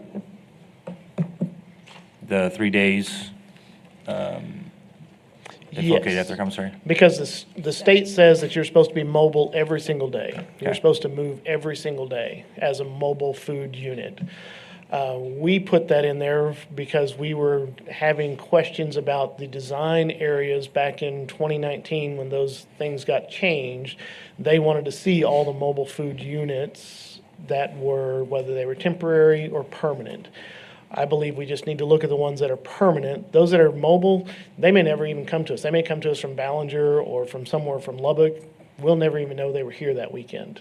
So putting a restriction on them saying, well, you have to stay there for 3 days, that may not be practical to do. I mean, it may be there and it's just one of those unenforced things, so why do we have it in there? Right, okay. Along with that, we talk about the permission on a complaint basis, basically. Now that they're regulated by the state, pretty much only, even if we get a complaint, it'll probably be on a weekend. There's really nothing we can do to them, right? I mean, am I wrong on that? Well, I think it depends on location, what the complaint is. If this was in a residential area and it was at a birthday party, someone's going to know it was at property A, and we have somewhere to go and talk and, all right, who did you have, where are they from, and do some follow-up. If they're at an event on a weekend, we'll probably, like you said, we'll never be able to do very much enforcement unless we talk to the event folks that did that. But if they're just a mobile unit that comes in for a weekend and stops out at Lake Nasworthy for a little while, we'll probably never know. Well, the residential ones are the ones I'm kind of worried about, because if they are causing a problem for the neighborhood, I mean, I guess is that a police issue at that point? They can try to go do something, and we have those ordinances in place? We do Because have we those don't have, we can't take their permit away, we have nothing to. We do have those ordinances, but if they're violating zoning ordinance, we still have the same process to go through to deal with a violation of the zoning ordinance. I would encourage, just like I have in years past when I was over code and over animal services in another city, is we ask our citizens, if you have a complaint, we need you to collect evidence. If you don't have evidence, then we can't help you as best we can. So if they're able to get a license plate, things like that, we can work with that side. Now, I think the reality is we don't have that many offenders. We really don't. But again, there's always an opportunity for someone to act different than what we would expect. Personally, on that one, I would. I know y'all have in your permit smart basically what do you call it? An admin permit, something where it's very simple. They just basically fill it out so you kind of know they're there, what's going on, and we have that evidence from them. I would like to see that on the residential side. If they're going to be on a residential side, I don't want the burdensome of all the stuff y'all have had to go through. But if there's not a quicker process we can do, that we know somebody's there, so somebody calls on it and say, yep, we know they're going to be gone tomorrow. Their permit's good for the next 12 hours or whatever. Okay. I would personally like to see something like that on that, just so we do have some protection for the residences around it. Okay. On the mobile food parks, it's 4 or more, correct? Yes. What is the reason that it's 4? That seems like a lot. Looking at the ordinances around the state, that was really the trigger point of saying, all right, they're not just hanging out here at this, say, strip center that they allowed them to come out, but they really are just a mobile food park that then they need to start developing so that they have this customer base that's coming. They need to have restrooms, they need to have parking, they need to be treated as an actual business site, not just a temporary thing that happened this weekend. Does that, are any weekend events affected, like when people have several come in for that, or is that a different process? That's a and they have different their permit? process. Perfect. Different Okay. process. And then on the restaurants, I'm going to probably defer to the bigger distance, because those restaurants paid a lot of money to be where they're at, and they pay property taxes, and they've had to keep their building up, and they've had to do a lot to be where they're at. So to let somebody come in that doesn't have near as many restrictions, near as much control. And again, like we talked about, it's not their fault if people walk down the street and throw their trash out. But they're just, I don't know if there's as much of a benefit to the city as the brick and mortars are, that they employ more people, they pay property taxes, they have those controls. They do a lot more for more people, in my opinion. And it costs them a lot more money to operate. I love that we have some. There's several reasons that we need mobile food trucks, and it is a lot cheaper to operate, so they can get going that way. So I'm for it, but I'd probably defer to the longer distance on that. Let those restaurants have the ability to get what they've paid a lot of money for. I think that's all I've got. Thank you. I want to clarify something Patrick brought up, like the 3 days. Mm-hmm. So they don't operate between the hours of 10:30 p.m. and 10:30 p.m. and 7 a.m. Right. So if we're looking at this going forward, Patrick, 3 days on the residential, are you saying you want them to have a permit, or? I'm trying to make sure we have included what you've talked there, and I don't know if I'm quite clear. Yes, in my opinion, a simple permit that planning can come up with, that, I mean, even if it's just, they just have to fill it out, and they can print off their own paper saying, yes, like, y'all approved it, I'm going to be here this day, this hour, it's according to this. Basically, they've registered to say they could go into a residential district at this property to serve food. Yeah. On day Something X. where we have something showing that they're in there. They can have proof to say, if somebody comes up and say, yes, like I know, and that person's still can file a complaint, but instead of just, I'm with you. Yeah. allowing them to do it all they want to, and we have to get a bunch of complaints to even know that they were there. Would another way to say that is if you're planning on being there more than 3 days, you need to come get a temporary permit? Well, I need to clarify with Mr. Keeley, are you asking if they're going into a residential district, you want to know each time they go in? Bingo. It's really different than a temporary event. And I also believe that our health department won't be issuing temporary event permits any longer because the state's like, there's no such thing as you're all the same. If you have a state permit to serve food, this would be the land use of, all right, we're giving you permission to go and serve your food in that zoning district. And I think that's what you're asking for is there a record of Aaron's Mobile Food Unit went into property A in that residential district to serve food? I am. I think, I mean, it goes back to the residences having their ability to have a quiet area for their residents, right? So I'm all for business. I'm all for the mobile food trucks being able to go serve people that are wanting it and needing it. I just want to make sure that we have a way to know this going on and can regulate it, since now the state's kind of taking control. This gives us something to say, yes, if you go on a resident, we know about it. We can just kind of help control a little better. Would that fall under the 12-hour limit, if they can be in one spot? Yes, in the residential section, that'd be the 6 hours in a 24-hour that they'd be able to come in and serve there. Our challenge will be, and it is today, is they have to come to us voluntarily. They had a reason to when there was a health permit. They wanted their health permit. Now they just go and order one off online for the state and go wherever they want to. So they may never come and see us. And then it is truly just an enforcement issue of, all right, now we've got to send out Rudy's team to go and chase them. Well, and so in that case, if we get a complaint, we can say, yeah, they didn't file one, we could go shut them down right then, right, if it's an issue? Potentially, yes. I think there's some processes to go through there, but yes, potentially. I don't think we can shut them down for a health reason. And so the question is this a zoning violation, and what is the mechanism to solve a zoning issue? And that's usually not an immediate shutdown. So I don't want to give that, I don't want to give that impression that it's an immediate shutdown because of a zoning violation necessarily. That may take a little more effort than just a normal investigation. Okay, Harry? So I wasn't going to say a whole lot till Patrick started. One of the things that concerns me with what Patrick's trying to do is most of these food trucks are probably going to go in on a Saturday or a Sunday.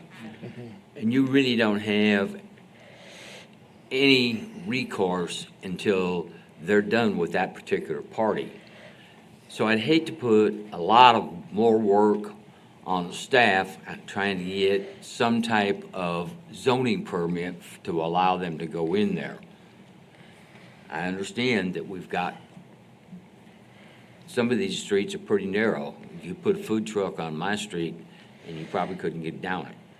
So there's got to be some way to control it, but I don't know that controlling it through the planning staff is the right thing to do.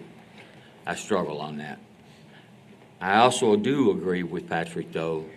I'd like to keep the 100-foot separation between the restaurant and that.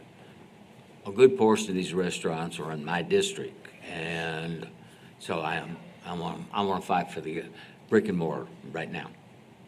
That's it. Mr. Hebert? Patrick, I think your issue is an enforcement conundrum that would be very difficult to deal with and solve. Because you're dealing, I think what I hear your request is you're dealing on good faith that they're going to say, I'm going to do this. We don't have any control over whether they're going to tell us they're going to do it or not. So I think I would rather defer to whatever mechanisms are at our disposal if that occurs, rather than creating them having to, I don't know how we make them fill out a piece of paper to say, I'm going to do this. How would you make them do that to let you know that they're going to be there? Well, y'all are referring to saying that there is no mechanism. Mine at least saying we're asking for you to do the right thing. Y'all are just saying we're not worried about it unless there's a bunch of complaints. I mean, I think that's what I'm hearing the difference. I'm saying at least we put that out there so that they have, the ones that want to be good stewards say, yeah, I'll go fill out, get my permit, and we're good to go. I want to make sure I stay here. I want to stay in town. I want to be able to serve a bunch of residences. But no penalty if in fact they don't fill it out, but they abide by the rules. Well, I'm saying we need a penalty. Well, I think that therein lies the problem. Yeah, so. Maybe so. Violation of the zoning regulations that we're talking about today would be a code enforcement issue, so they would get a citation for violations. As far as the health side, shutting them down, that's one thing that's through the state. I don't think we would be able to do that through zoning. It's just citation, and that's trying to get them to stop doing whatever conduct that they're violating. I think we have that. As far as the 6 hours in a 24-hour period, we say that's no more than 3 times per year. So if we're getting complaints and we find out they do the 4th time, then it's a citation for a violation of that. And then subsection B says unless approved by city council via special permit. So that's the permit process where they'd be coming to you guys to get that approval. Well, and the citation is fine. I mean, to me, it seems like they could go out the first time if there was an issue and give them a citation the first day instead of, okay, we got to wait until they come out 4 times and then we'll give them a citation. Well, that seems to be the difference to me. I mean, what kind of violation are we talking? Are we talking about like noise violations, or I mean that's all There's a things that we myriad, have right. codes on that we could cite them the first time, but it's outside this zoning code. I mean that's our noise ordinance, and things like that. Okay.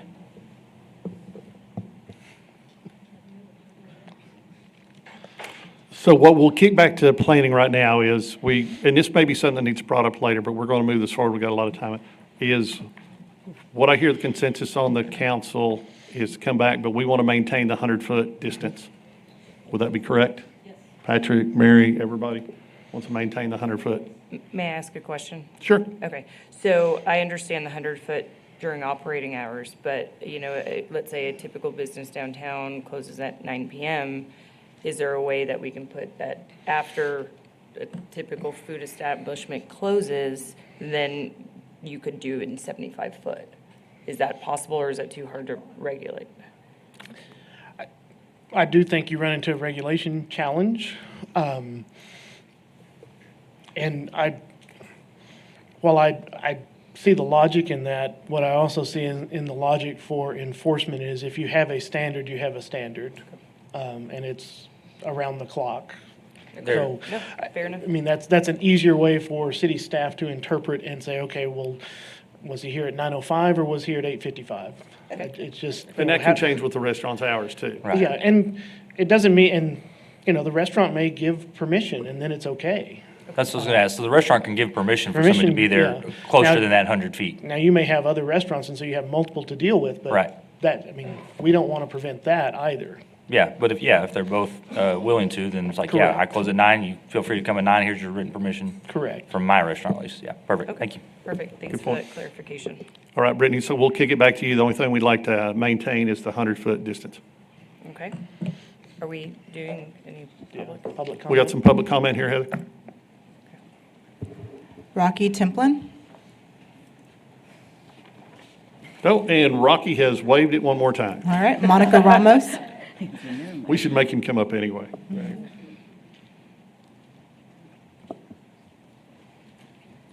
Hello, good morning, Council. Good morning, Planning Commission. Monica Ramos, Director of Downtown San Angelo. The ordinance for downtown really should not change. I don't see a problem with it with the way it is as it stands right now. It should remain the same for downtown. After speaking with all of the business, all the restaurant owners in downtown, there were several legitimate concerns that arose regarding food truck vendors in our downtown district. Increased litter and waste, as Aaron mentioned. That's something that, yes, from my experience with hosting events, food trucks do clean around their area. But what about the customers that come and have a plate of nachos and they walk up the street, they drop it face down on the sidewalk, colored liquids, the napkins, the forks, the cups? That's something to think about, and this is why these food operations that have been investing in our downtown are concerned with what would happen with having the food trucks parked wherever within our downtown. The limited access to public restrooms is already a thing for downtown, so this just puts a bigger strain on the retail and restaurant businesses within our downtown.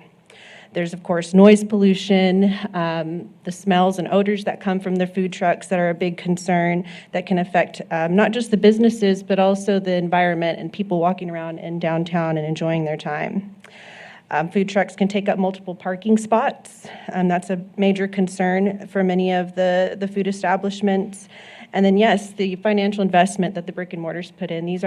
They're both small businesses. However, one is established, one is long-term. One does have bigger operating costs than the other. So that's something to think about with the differences there. And then the businesses also, with the economy, there's already a bit of a struggle going on and the change in customer spending habits. And so this is something to think about, that we really wouldn't want to come in and put a bigger struggle on top of that by having mobile food vendors within the downtown district to impact those businesses. So keeping the ordinance as is, where they can still come in, and they can still come in during community events, which is really primarily where I see a lot of the food vendors enjoying what they do, is coming to events, basically, because they're around a large community impact where people are coming to the event. It's not where they're spread out and they may or may not get traffic. An event is the main way for a food vendor to get traffic. So again, just keeping the ordinance as it is rather than effectively affecting the established businesses. So I would like to keep that 100-foot rule. I respect that. And there's a bit of a double standard as well in the food truck park as well. Thank you, Monica. Thank you. Any more public comment, Heather? With that, Brittany, we'll kick it down to you to get a motion. Okay, I'll open up for motion or further discussion within the Planning Commission. I'll make, go ahead. I guess I have a question first for Aaron regarding what we just heard about downtown and keeping that ordinance the same. Is the only change the recommended 75-foot? Is that the only change? Yes, ma'am. That would be, that's the only recommended change in a commercial area. Okay. And that's actually, Section 212, correct? In section 419 is the distance. Okay. So that's the distance of saying, is it 100 feet or 75 or some different distance.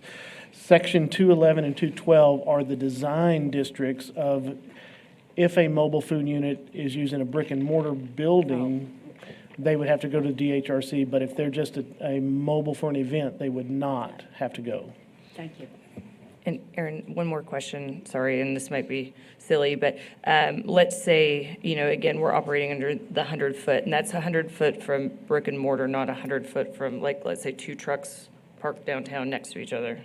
Correct. Not during That's an from event, the established restaurants. Is there a distance in a non-event setting that they have to be from each other? They can Currently, just no. park If next they're to each in the right-of-way, they have to park legally, so they have to fit into a parking space. Okay. All right, thank you. Any other comments, questions, or motion?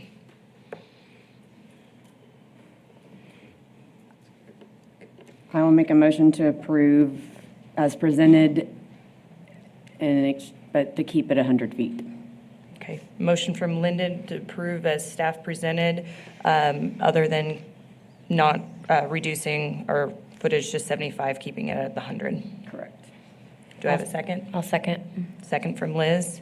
All in favor? Aye. Okay, motion passes from planning 5-0. Pass it back to you, Tom. Okay, we'll take this, we'll reaffirm what planning has said, we'll maintain as presented, and we will go with the 100-foot. Keep that consistent. With that, we'll look for a motion. Can I get a motion? Mayor, Mary stepped out. I don't know.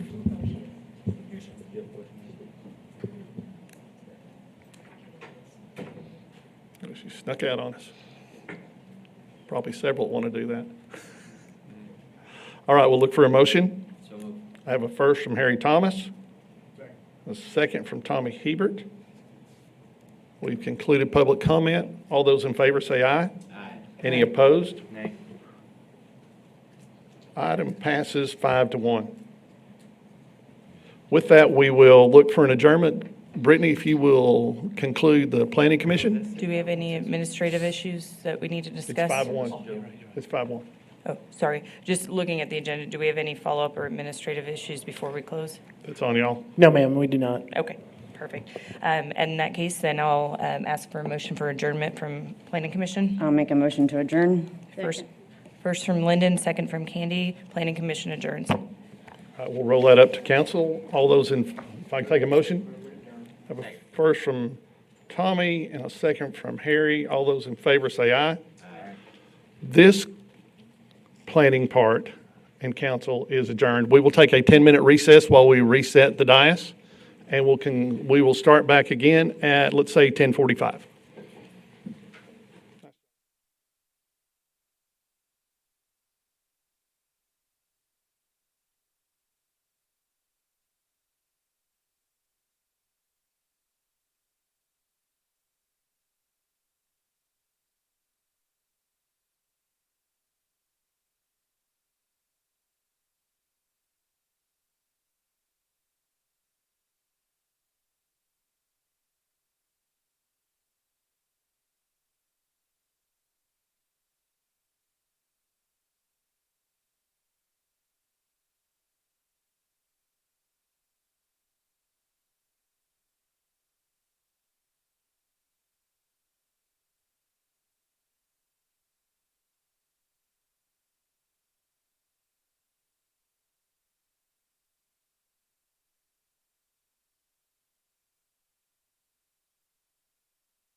Just legal.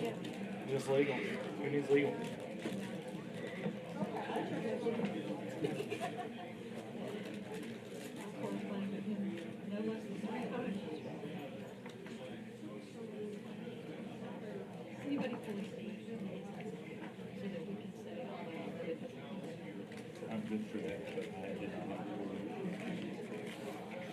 Pull anything you want. Pull anything.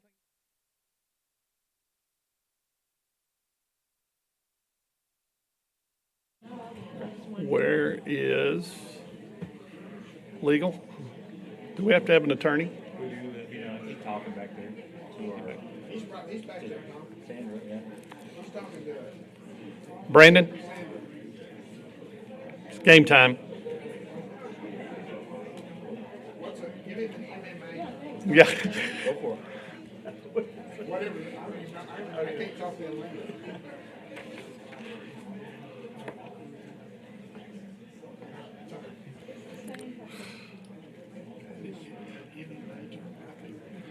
Yeah, we're gonna whoop Eddie. Hebert. Yeah. That's different. I'm going to remember this day. Mark it down, May 19th. All right, everyone, it is 10:47 on May 19th. We'll call the meeting to order. First thing we'll do is we're going to start off with our prayer and pledges, and we're going to be led today by Councilman Hebert.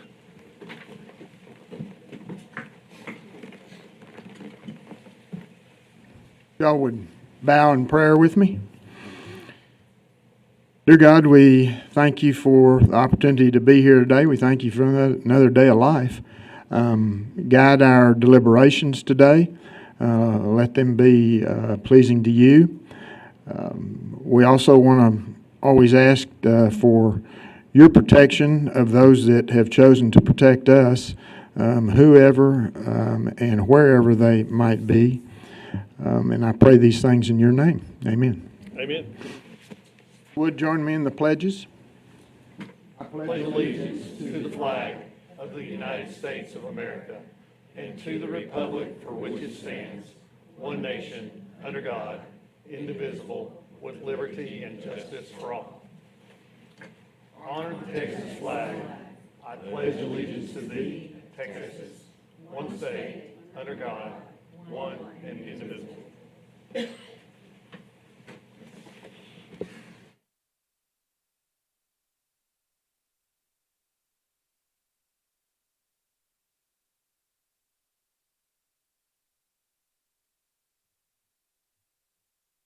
We've got some proclamations to read this morning. First one I'd like to do is the Texas Trust Credit Union Day. So we get anybody with Texas Trust to come on up to the front.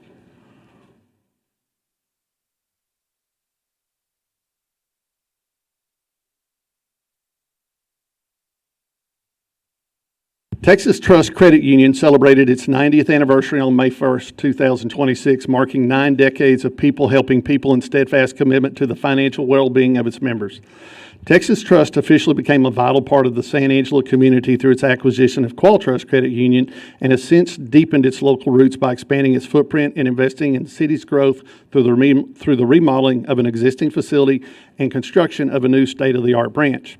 The credit union has embraced the unique spirit of San Angelo by participating in the Sheep Spectacular public art project, proudly displaying iconic sheep statues at its local branches to celebrate our city's heritage and culture.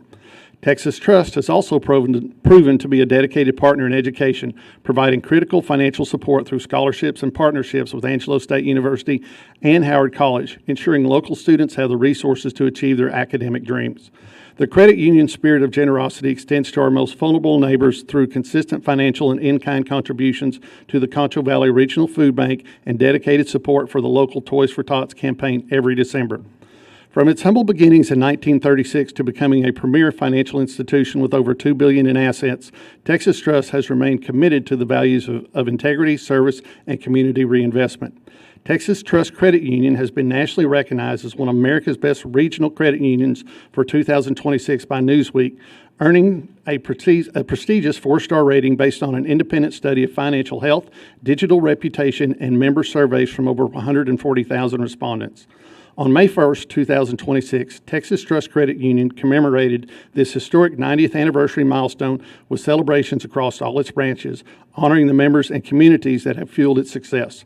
Therefore, I, Tom Thompson, the mayor of the city of San Angelo, Texas, on behalf of the city council, do hereby proclaim May 1st, 2026 as Texas Trust Credit Union Day in San Angelo, Texas, and encourage all citizens to join me in recognizing Texas Trust for 90 years of excellence and thanking them for their continued devotion to the prosperity and culture of the Concho Valley.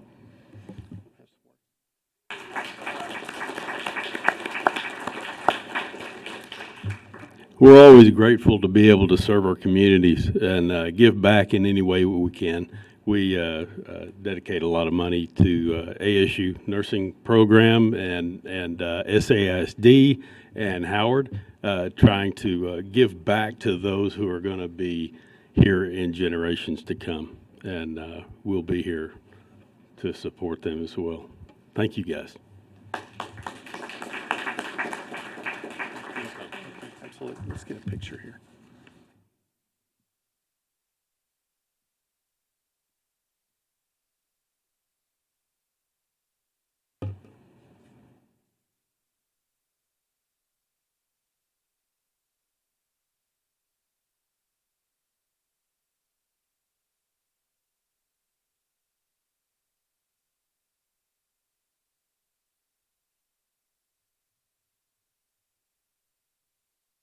If anybody's here with the Texas Southwest Council of Scouting American Day, Devin, you got the crew?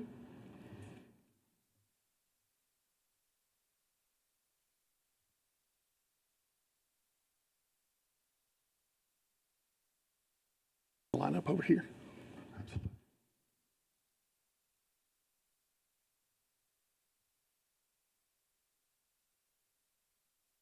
One of the first troops in the region was organized in San Angelo in 1911, and in the years to follow, others formed in Sonora, Brady, and Del Rio, prompting the establishment of the Concho Valley and Southwest Texas Councils in 1926. The two groups merged a decade later, and in 2012, this organization was renamed the Texas Southwest Council to better reflect its represented area, which spans more than 24 counties. Since its inception, the Texas Southwest Council has produced more than 3,500 Eagle Scouts, and it has provided countless young people with invaluable life skills and outdoor experiences, including such locations as Camp Solomar. Many other initiatives, including STEM programs, service projects, and leadership opportunities. The inclusion of girls into this organization has helped it better serve all youth in the region. To commemorate its anniversary, the council is hosting a variety of community events throughout the year, among them a campfire celebration complete with s'mores. Go Devin. Over the past century, the Texas Southwest Council has demonstrated a steadfast commitment to promoting character development, leadership training, and outdoor expertise, making a positive impact in the lives of generations of young Texans and strengthening communities across the region. Therefore, I, Tom Thompson, Mayor of the City of San Angelo, Texas, on behalf of the City Council, do hereby proclaim May 20th, 2026 as Texas Southwest Council of Scouting America Day in San Angelo, Texas, and encourage all citizens to recognize and celebrate the positive impact the organization has made in our community and throughout West Texas. Devin, you want to say some words? For 100 years, the local council has served a lot of youth, and in 2025, we've served over nearly 1,000 youth in San Angelo and our 24 counties, and we had a great celebration, and many of y'all in the room were there just a few weeks ago, and we're having a lot of fun for our 100th anniversary. Look pretty young for our age, but we had lots of fun, and thank you for having us. Appreciate it.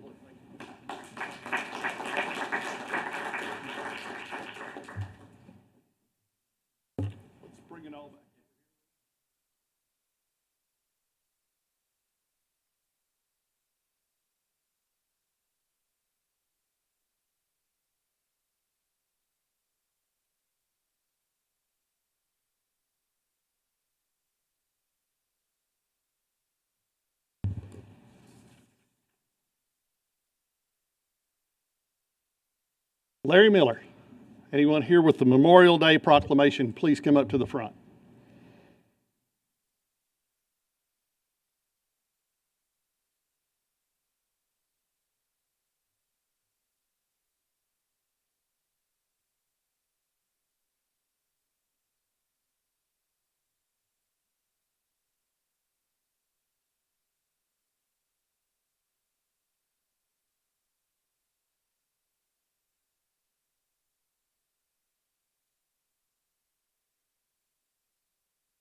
For more than 2 centuries, Americans have been called on to defend the founding ideals of our freedom and democracy. This Memorial Day, a grateful nation once again remembers the proud patriots that made the ultimate sacrifice in defense of liberty's blessings. From the opening days of the American Revolution through the turmoil of the Civil War to World War I and World War II, Korea, Vietnam, the Persian Gulf, and the Southwest Asian Wars to today's Operation Epic Fury, and throughout the world, our women and men of the American military have built a tradition of honorable and faithful service. As we observe Memorial Day this May 25th, we remember the more than 1 million Americans who have died to preserve our freedoms, the more than 140,000 citizens who have been held as prisoners of war, and all of those who have been declared and remain missing in action to this day. Even today, all who wear the uniform of the United States of America are serving at a critical time in history, and each has answered the call to serve our great nation on the front lines of freedom. On this Memorial Day, we honor all of our fallen soldiers, their commitment to our country, and the legacy of patriotism and sacrifice. In giving their lives in the cause of freedom, these heroes have protected and inspired all Americans. In respect of their devotion to the United States of America, Congress, by a joint resolution approved on May 11, 1950, requested that the President issue a proclamation calling on the people of the United States to observe each Memorial Day as a day of prayer for lasting world peace. Congress, by Public Law 106-579, has also designated 3 p.m. on that day as a time for all Americans to observe National Moment of Remembrance. Therefore, I, Tom Thompson, the mayor of the city of San Angelo, Texas, on behalf of the City Council, do hereby proclaim May 25th, 2026 as Memorial Day. In San Angelo, I also ask that all San Angelo citizens observe the National Moment of Remembrance beginning at 3 p.m., local time on Memorial Day, in a tribute to our valiant fallen heroes.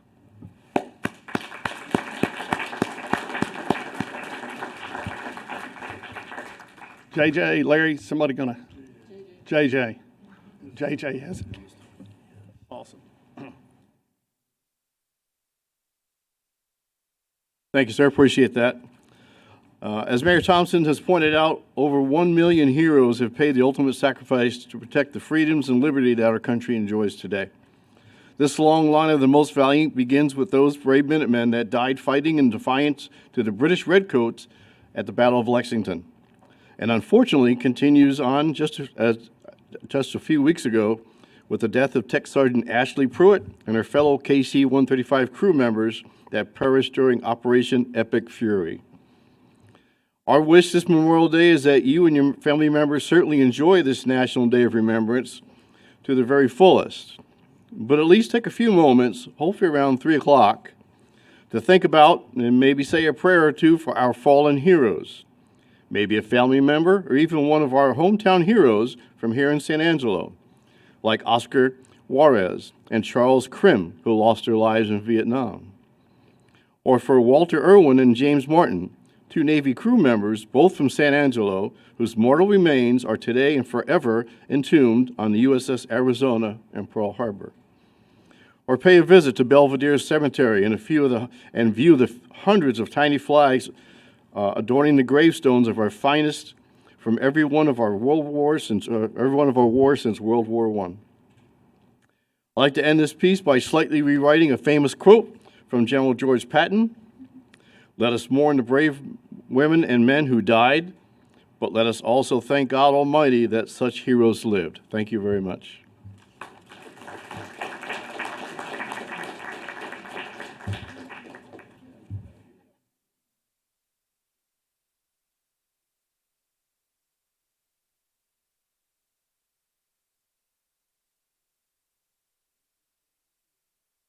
All right, if you're good with it.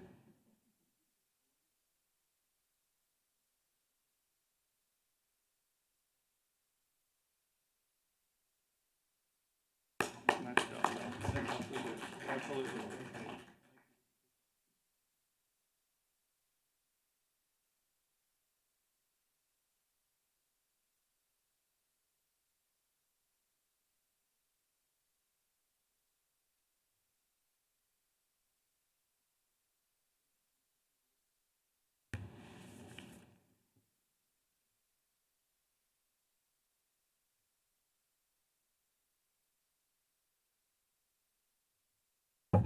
Mr. Weiss.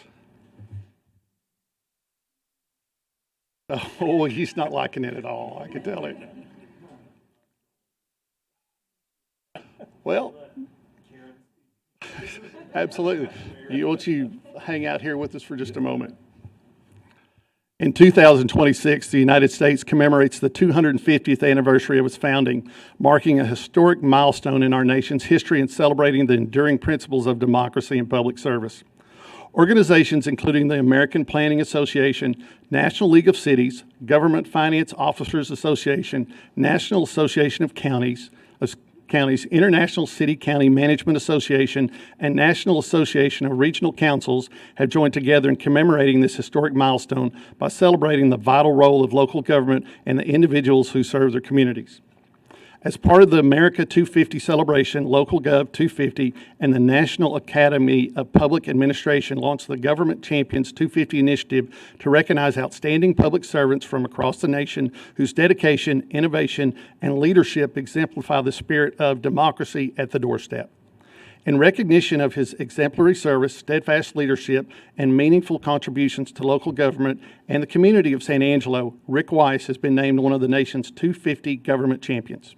Rick Weiss's commitment to public service reflects the highest ideals of professionalism, civic responsibility, and dedication to improving the quality of life for the citizens of San Angelo. Now, therefore, I, Tom Thompson, the mayor of the city of San Angelo, on behalf of the City Council, do hereby recognize Rick Weiss as a 250 government champion for his dedication, leadership, and commitment to the city of San Angelo and its citizens.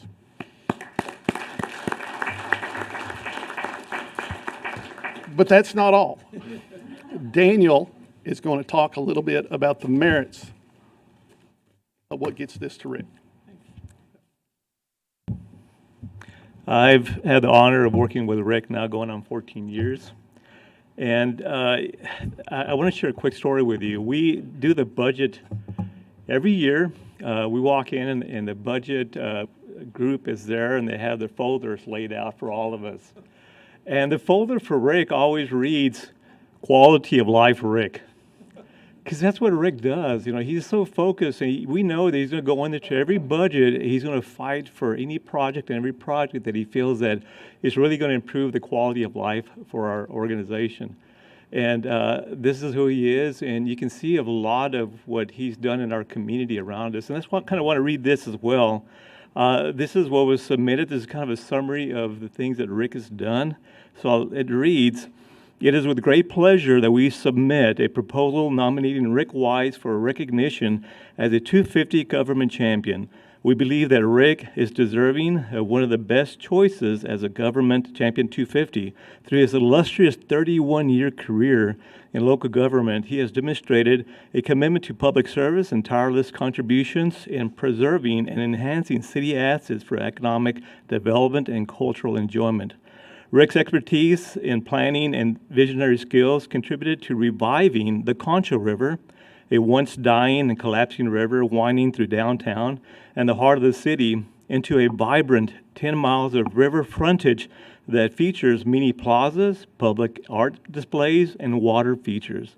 The river revitalization garnered the Concho River a designation as a Great Place in Texas, and was one of the 5 great public spaces in the nation designated by the American Planning Association.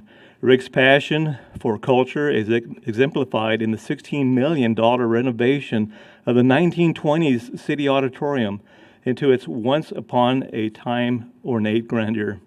His determination and drive to revitalize the city's downtown area resulted in bringing life to an ailing Main Street and making Chadbourn Street the artistic epicenter, and helped earn San Angelo designation as a visual arts capital of Texas. Above all, and with honor, we nominate Rick for his humility, leadership, and fairness. He's made a lasting positive change for the community and for the thousands of people who frequent these places every year. And Rick is a true public hero. He stands here, I guarantee he's hating this right now because he never wants that recognition. That's his humility, though. I can tell you, though, with ICMA, International City Manager Association, There's over 13,000 member groups, and the mayor read some of them a while ago. Over 13,000 member groups, and if you multiply that by how many individuals are in those member groups, it's an absolute honor that Rick was recognized as one of the top 250 from all of those organizations. So Rick, congratulations, buddy. This is so well deserved, sir.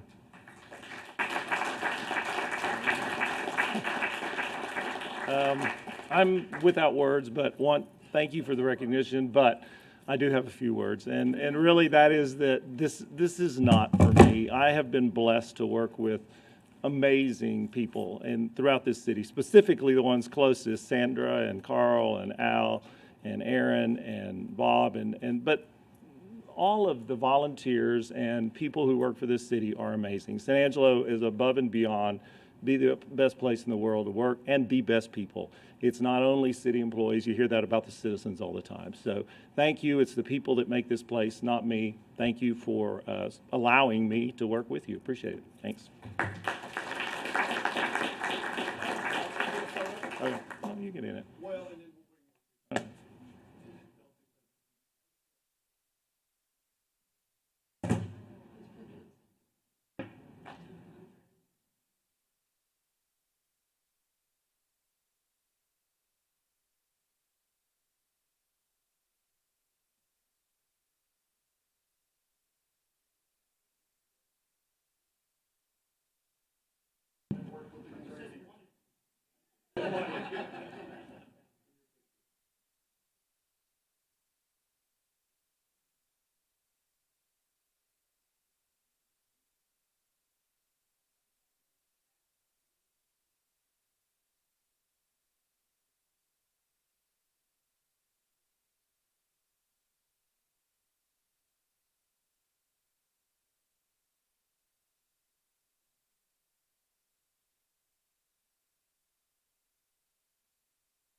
Congratulations.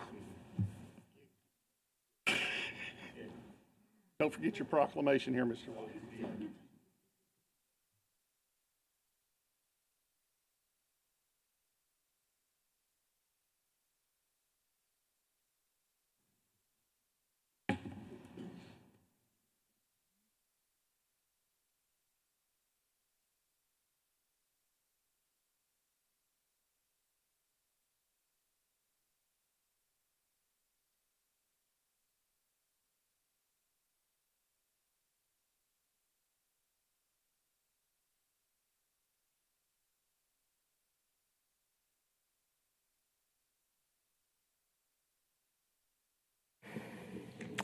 At 11:09, we'll move into public comment. Members of the public may raise issues or concerns not listed on the regular agenda during this time. To participate, please sign in with the city clerk prior to the beginning of the meeting. Speakers will be called in the order they signed in. When speaking, citizens must speak from the podium. Address all comments to the dais. Begin by stating your name and address or single-member district number, and limit your remarks to 3 minutes or less. Heather, first public comment. Steve Elanius.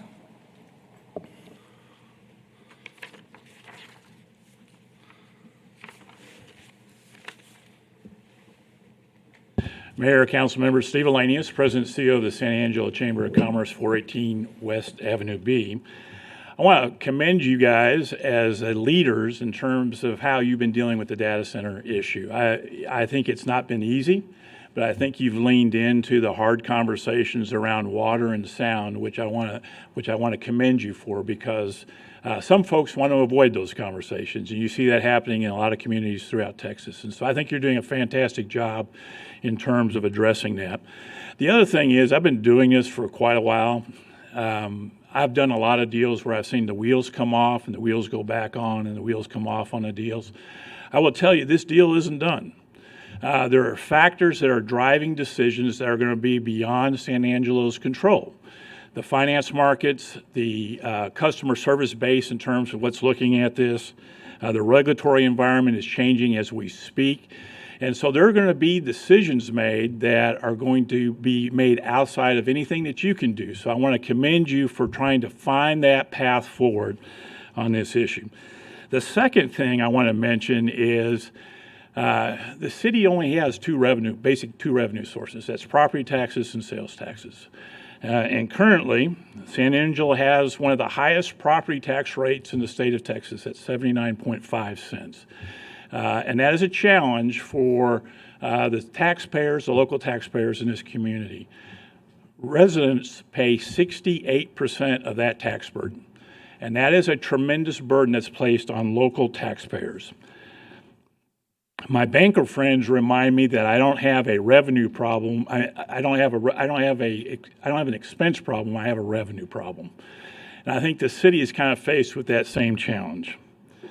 The city, and I want to commend the city staff and you as elected officials because you've done a fantastic job of trying to be as efficient as you can with the property tax money that you receive and making the city successful. But unfortunately, I think we're coming to that tipping point when we are going to have serious conversations about cuts in services. The only way that that can be offset is if we get new investment in San Angelo. And if you notice, I'm not talking about increase in value assessment on taxes, but new investment coming into the community.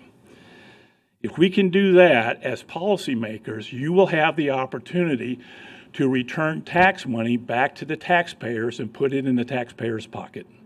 That's a great success story as elected officials. If you notice, we just honored Rick Wise. We're fortunate to have great city employees, fire and police. These folks have sacrificed to serve our community, to protect and serve. They did not take a vow of poverty. So thank you very much. Thank you, Steve. Shayna Hill.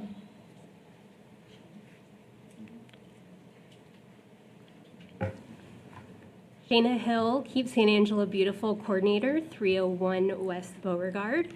Good morning, Mayor, City Manager, and Council members. I wanted to take a moment to share some exciting updates regarding Keep San Angelo Beautiful and our community engagement efforts. First, I'm proud to report that our April Action Day was a tremendous success. We had 262 volunteers come together from across our community to help clean and beautify San Angelo. Thanks to their hard work and dedication, we removed nearly a half a ton of litter from our streets, parks, and public spaces in just a couple of hours. Events like this continue to show the pride our residents have in the community and what we can accomplish when people come together for a common purpose. We are incredibly grateful to all of the volunteers and partners who helped make the event possible. I also want to make everyone aware of our upcoming Household Hazardous Waste event taking place on Saturday, June 13th at 8 a.m. at the Coliseum. This event gives residents of Tom Green County an opportunity to responsibly dispose of items that should never end up in our landfill, waterways, or neighborhoods. Accepted materials will include household hazardous waste, e-waste, document shredding, used oil and automotive fluids, plastic bags, and we will also be offering proper retirement of both U.S. and Texas flags. This event is an important service for our community because it helps protect public health, keeps harmful materials out of our environment, and provides residents with a safe and convenient disposal option. We encourage everyone to help spread the word and participate. Together, we can continue making San Angelo a cleaner, safer, and more beautiful place to live. Thank you for your continued support. Thank you, Shannon. Allie Devereaux.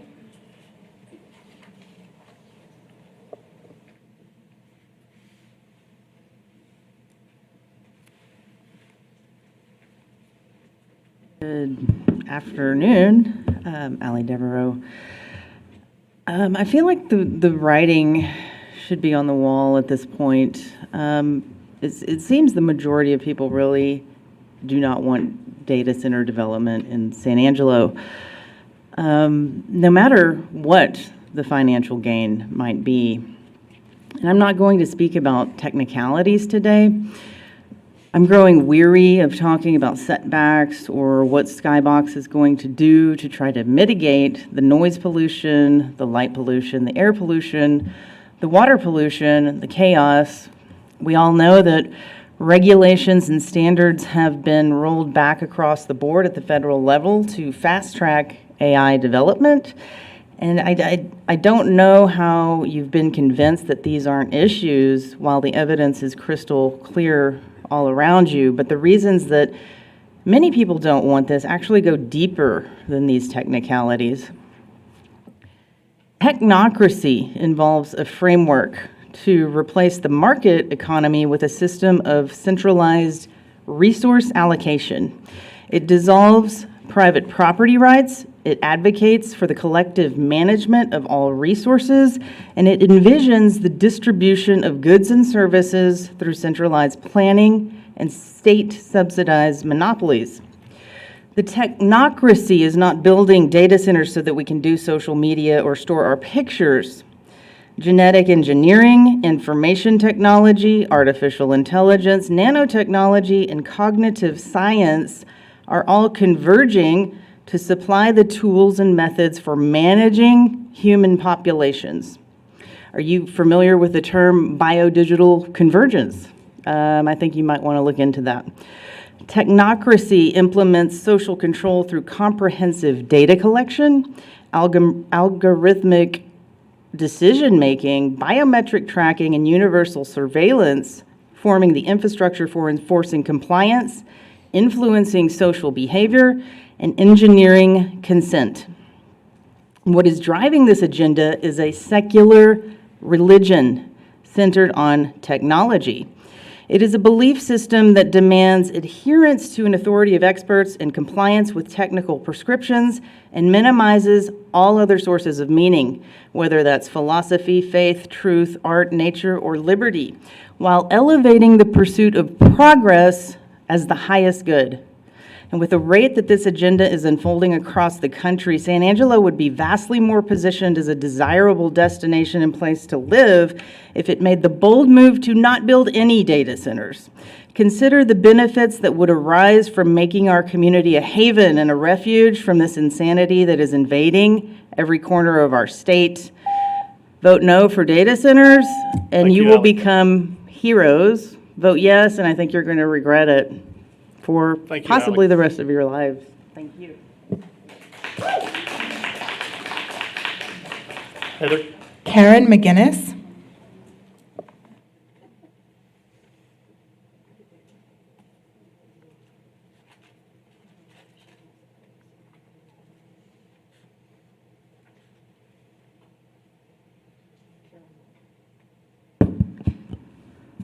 Ladies and gentlemen, my name is Karen McGinnis. I live at 5225 Oak Grove Boulevard.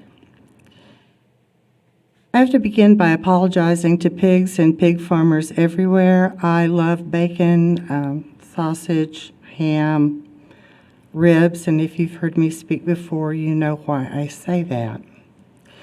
I'm not going to belabor the legitimate issues that I believe have been raised in this chamber many times concerning data centers,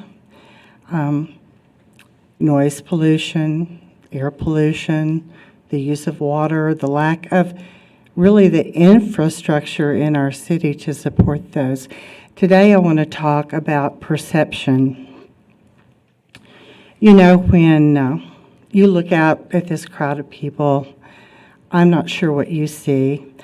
I know from experience that people who come from California, actually people who come, fellow Texans who come from Dallas and Houston, they don't see Armani suits and they don't see designer dresses and they certainly don't see men who have $100 haircuts. That isn't to say that our residents can't afford that. Many of them can. It's just not who we are. We don't dress like them. We don't talk like them. We don't think like them. And so their perception of us is often that we're just a bunch of local yokels. And so what I would say to that is you don't survive and thrive in West Texas without some smarts. Now, your constituents have raised some legitimate, pointed, pertinent questions about these data centers, and we have yet, in my opinion, to get even one straightforward, definitive answer. From our perspective, you're the people who should have been asking these questions in the first place, and they should have been answered before these folks got their toe in the door. This is a $16 billion project, which has been in the works since 2024. So from our perspective, we're wondering, when you took your oath of office and said you were going to look out for our best interest, did you mean it? Or is it your best interest? Sorry, I wasn't able to finish my comments, but I thank you for your time. Thank you for your comment. Heather? Anna Bartosh.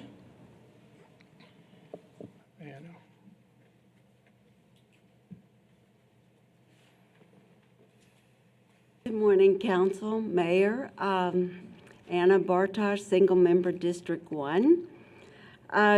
Again, first time I've actually talked on the data center because I didn't know what I thought about them. But since then, I've done a little bit of thinking and listening to everybody else speak. Yes, there's so many things. We are data. I think they're more appropriately called surveillance centers, not data centers. So there's that. Then, of course, the water. And one thing I'm really concerned about, I know that the president has come out and said that they should have their generator, but will they? And the recent storm of Uri, I think, where we experienced a lot of blackouts. Our electrical grid is not up to snuff. The Texas grid is not, nor is the U.S. grid. And so what kind of demands is this going to be putting on our electrical grid? Are we going to be seeing blackouts again? And then also water, we're always on the edge of a drought here, so there's that. And then the associated battery centers that are going to be coming in with them. These are lithium batteries. How do you put out, if there's a fire there, how do you put it out? I mean, I don't know, you guys may have electrical cars. I don't want to park by one in case they catch on fire because there's no way to put it out. So think about the associated battery centers that are coming in with these surveillance centers. What, if there's a fire there, what kind of, what's going to happen with that? And will the insurance companies then insure homes that are close to these battery centers? If there's a school nearby, will the insurance company insure that? There are things that need to be thought about prior to saying, yes, come on in, we're welcoming you. And I don't know what the city of San Angelo is getting out of the centers that are coming. What's in it for us? I know it's a lot outgo for us, but what's in it for us? Thank you very much. Thank you, Anna. Next. China Young.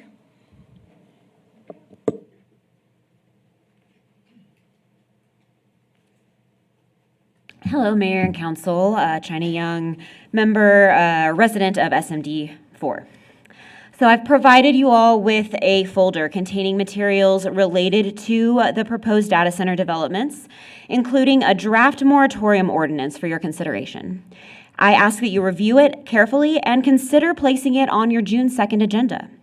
If the council believes that revisions are needed before adopting it, then I request a fully transparent public workshop that includes council, city staff, and citizen volunteers selected through an open process, not individuals chosen based on their proximity to industries or transactions that could benefit from these projects.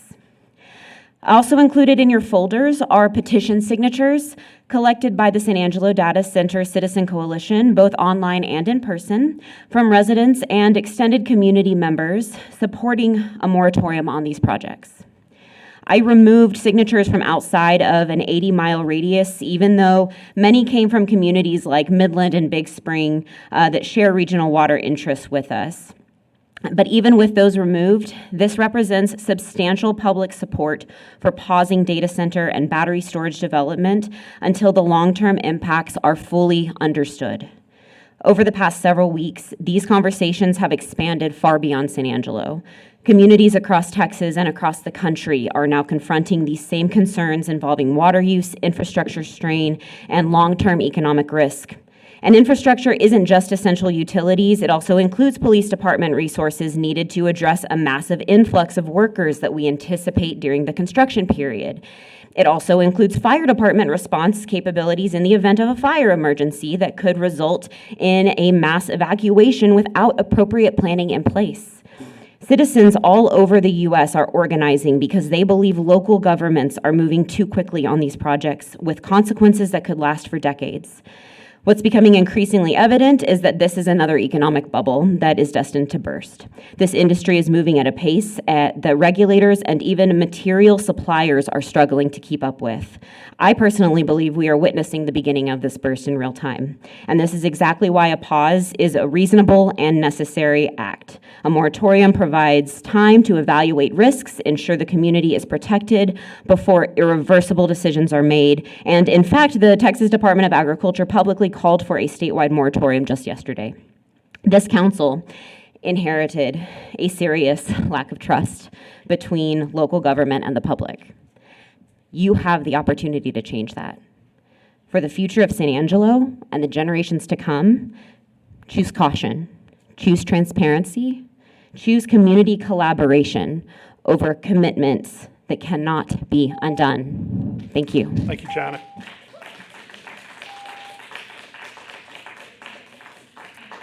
Number 7. Jatan Geesey.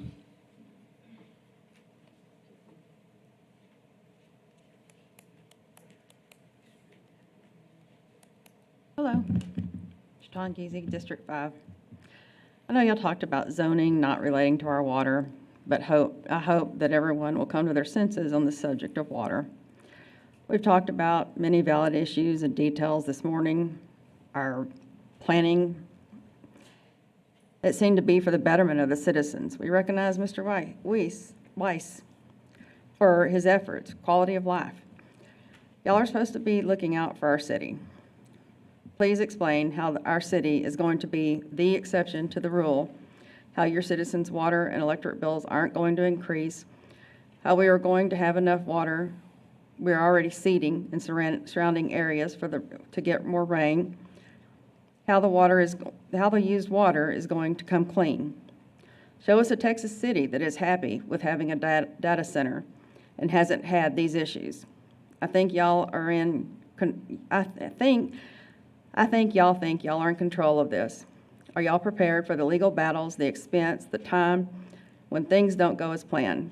How are you going to pay for the legal battles? Do we have an environmental attorney or experts on staff? How about the legal staff that it'll take to collect the tax landfall that you believe is going to happen? As soon as the value is placed on the data center, you know they will dispute it, right?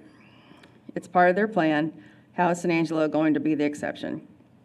The water is very important, yep, and it's not my biggest concern. How can we say with a straight face that we are not playing the role of a sellout by building these data centers and installing flock cameras for the constant monitoring of our lives? Do items K and L on the agenda require camera installations or pay for cameras with those grants? It's not the government or any third party's business as to what we're doing every single second of our lives. I've heard it's to keep up with China. Have you seen how few they have in comparison to us? There's no way we need this many data centers in every town. We're being lied to again. I urge you all to pass on contributing to this system of control. Thank you. Thank you, Jatan. Yes. I said thank you. Oh. And Zane Willard.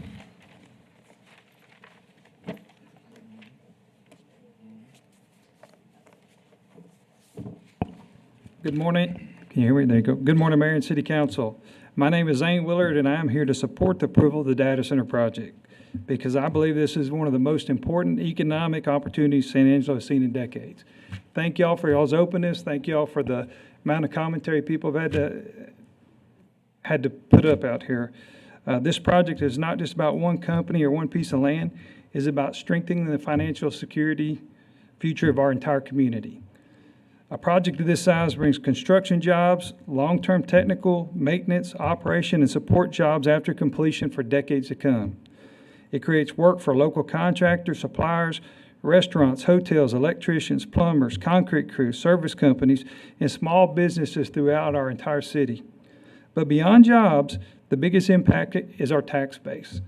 San Angelo has major institutions that provide tremendous value to our community, but do not fully contribute to the tax base. Projects like this help balance that reality by bringing in significant taxable investment that can support our city services, infrastructure, police, fire department, city staff, roads, parks, and future growth. A stronger tax base also helps support our schools, which is important to our community. When a community grows responsibly with major private investment, it creates more long-term financial stability and opportunity for future generations. This is the kind of project that gives a city momentum. It sends a message that San Angelo is open for business, competitive, forward-thinking, and willing to invest in its future instead of standing still while other cities grow around us.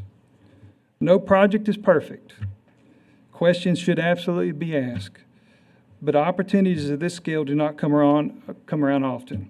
I believe this project positions San Angelo for stronger finances, better services, more opportunities, and long-term stability for our community. Thank y'all for y'all's service, and thank you for the opportunity to speak. Thank you, Zane.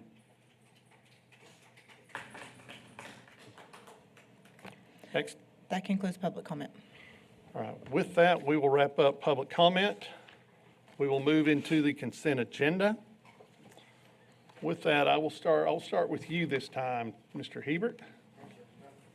Nothing to pull. Harry? Nothing to pull. Patrick? Item G. Okay. Patrick has pulled G. Karen? Item B. Item B.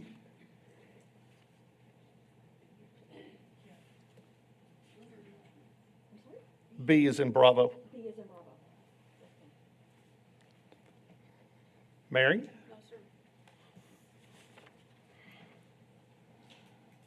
All right, so we'll look to And item 5N.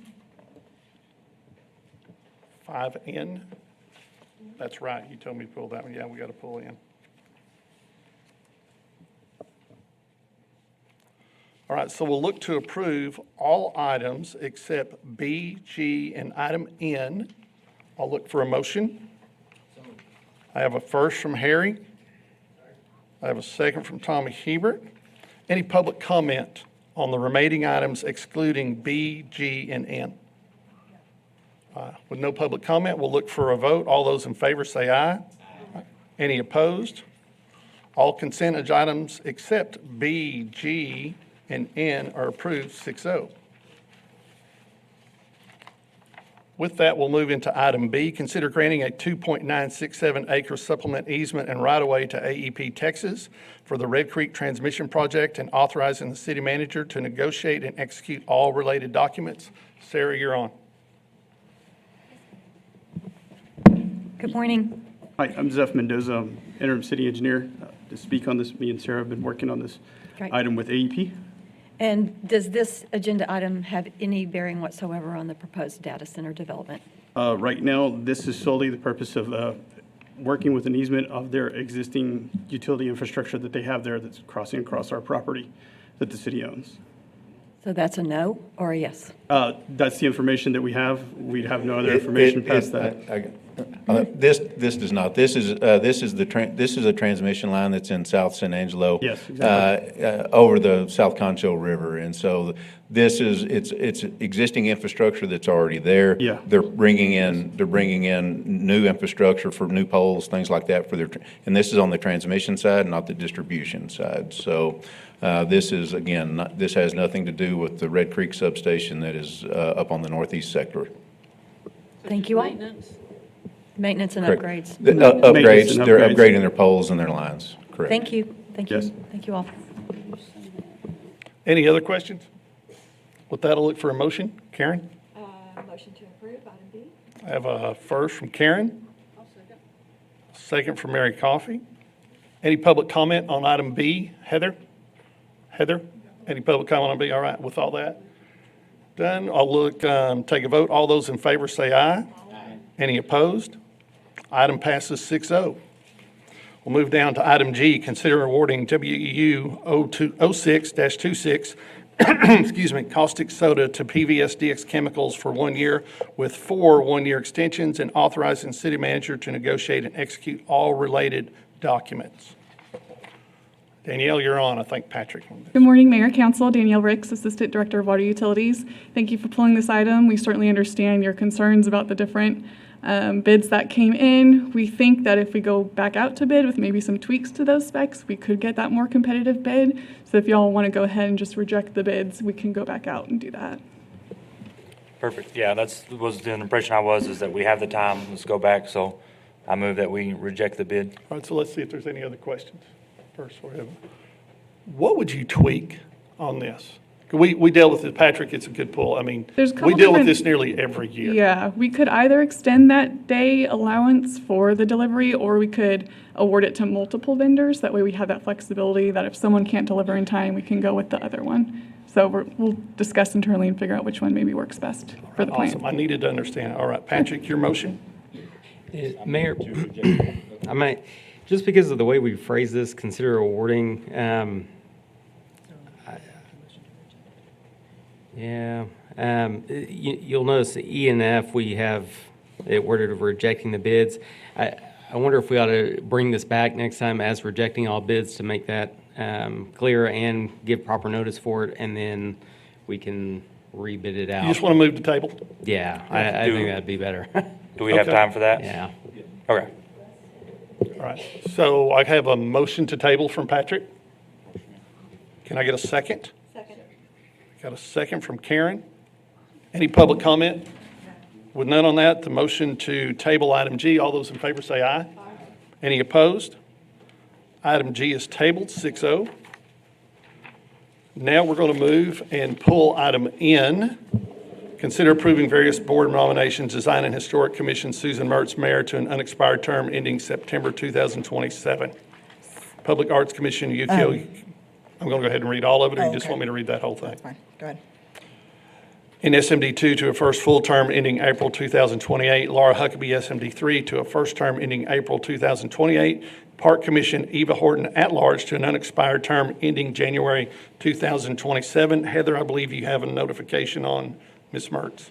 Yes, so at this time, Ms. Mertz needs to pull her application. She found a conflict in her personal schedule, so she will not be able to serve on DHRC at this time. So it will only be approving the Public Art Commission and Park Commission nominations here. Right. Any questions from council? No questions, but I would like to say, I think this was a really great idea to move this to consent instead of at the end of the Don't meeting. say that, because that was my idea. Don't I let that know. out. Good Just idea. keep it. Just Thank keep you. it. Anyway, so we'll move to, I'll make a motion to approve item N, except remove Susan Mertz nomination. Can I get a second? Second. I have a first and a second. Any public comment? None. With no public comment, we'll look for a vote. All in favor say aye. Any opposed? Item N passes 6-0. We'll move into the regular agenda. Comments regarding items on the regular agenda may be made by the public when each item is discussed as outlined above. To participate, please sign in with the city clerk prior to the beginning of the meeting. Speakers will be called on in the order they are signed in. Comments are limited to less than 3 minutes. Applicants, proponents, and appellants are exempt from the time limit above and instead must limit their remarks to less than 5 minutes. Item A, consider approving TIPS contract 2301-0402 in the amount of $428,304.72 with CC3 Construction Consultants of Abilene, Texas for the repair and replacement of 2 hangar roofs with funding sourced from the airport fund balance and authorizing the city manager to negotiate and execute all related documents. Presentation made by Airport Director Justin Fletcher. Good morning, Mayor, Council. Justin Fletcher, Airport Director. This agenda item is the repair of 2 hangar roofs out at the airport, specifically the South Skyline hangar and also Rangers Paint hangar. Both facilities are in critical need of attention. Every time we get severe weather that comes through the airport, we get significant water damage to the point where it's affecting the productivity of our tenants. And if you dig into the lease agreements, the airport has an obligation to maintain the structure of the facility, namely the roof. So that's our obligation to maintain. So we solicited 3 bids from 3 different contractors. CC3 Construction submitted a proposal for the repair of both facilities, $428,304.72. So we're going to fund this through airport operating funds and allocating $149,899 from airport fund balance. That will keep our fund balance well above the 90-day threshold after this project is completed. So airport staff would recommend that the council approves TIPS contract 230-10402 with CC3 Construction in the amount of $428,304.72. We'll open this up to the dais. Tommy, any questions? No questions. Harry? Well, let's let everybody else. Anybody else got any questions? No questions. Patrick? Justin, on house roofs, right, you have insurance, and then if it's damaged, you go to that. Do we just self-insure these? What's the kind of process with that? This is part of the city's self-insurance. Yeah. Yes. Okay. Perfect. Thank you. With that, since the airport, I'll make a motion. Can I get a second? Thank you. I have a second for Patrick. Thank you. Any public comment on this item? With no public comment, we'll take a vote. All of those in favor say aye. Aye. Any opposed? Item passes 6-0. Thank you. Thank you, Fletcher. Moving to item B, first reading and public hearing of an ordinance for ROW 26-01, a request to abandon a portion of Waco Street, South Block 55 Hatcher Addition in front lots 11, 12, 13, and 14 being 0.182 acres. Presentation made by Planning and Development Services Director Aaron Vanoy. Yes, thank you, Mayor. Aaron Vanoy, Director of Planning and Development Services. Thank you again, Council, Mr. Valenzuela. We do have, this property is going to look fairly familiar to you. You can see it right up here along what would be Waco Street if it was built out. We did a rezoning for that area to neighborhood commercial a few months back. The collective area that we're abandoning is this area right in here, and you'll see that on a slide in just a moment. But it is on the extension of Waco Street. It is in District 2, Mr. Joe Self, and in the Bluffs neighborhood. We did send out our required notices to the area that we would be abandoning this area to see if we got any comments back on it. We have not received any for or against at this time. This is the area about almost 8,000 square feet. Their plan is to come back and replat that into one lot and create a commercial lot there, a retail store that will be there. This did go in front of the Planning Commission in April. They did approve with a 6-0 vote. Staff recommend approval, and we have our 3 standard comments for when we abandon right-of-way, that they absorb the property with a replat, they pay the assessment fees, and then they record the quitclaim deed at the county. With that, I'll be happy to answer any questions. Start out. Tommy, Harry, Patrick? Karen? Well, that one seems pretty cut and dry there. Yes, sir. I'll look for a motion. So moved. I have a first from Harry. Second. I have a second from Tommy Hebert. Any public comment on item B? With no public comment, we'll take a vote. All those in favor say aye. Aye. Any opposed? With no nays, item B passes 6-0. And I am missing a page, so we'll go to C. Item C, first reading and public hearing of an ordinance for ROW 26-02, a request to abandon 48,423 square feet of right-of-way being 18th Street bypass between 18th and North Post Street. Presentation made by Planning and Services Director Aaron Vanoy. Yes, thank you again. So this is coming from the Baptist Memorial Center that's here just to the south of this right-of-way that you can see was created as what we call the 18th Street bypass. 18th Street is right there, this is Post Street, and we bypassed it at some point in the history back there. What we have determined with working with engineering operations and with Baptist Memorial is that that street and functionality there is really not needed. It's really not pertinent to us, and for us to continue to maintain it is not in the best interest of the city. We did look at infrastructure and other things. This really kind of came to us as they were replatting this area and how do we improve some things on Post Street and trying to give them some better options for drainage. And there's a culvert right in that area to help some things out as stormwater moves to the south and to the east, trying to get to the East Angelo draw. This is in the Pauland area, District Number 4, Mr. Patrick Keeley. It's just right at 1.1 acres, and it is just a request to abandon that street. We did send out our notices. We did have two of the properties to the north that opposed.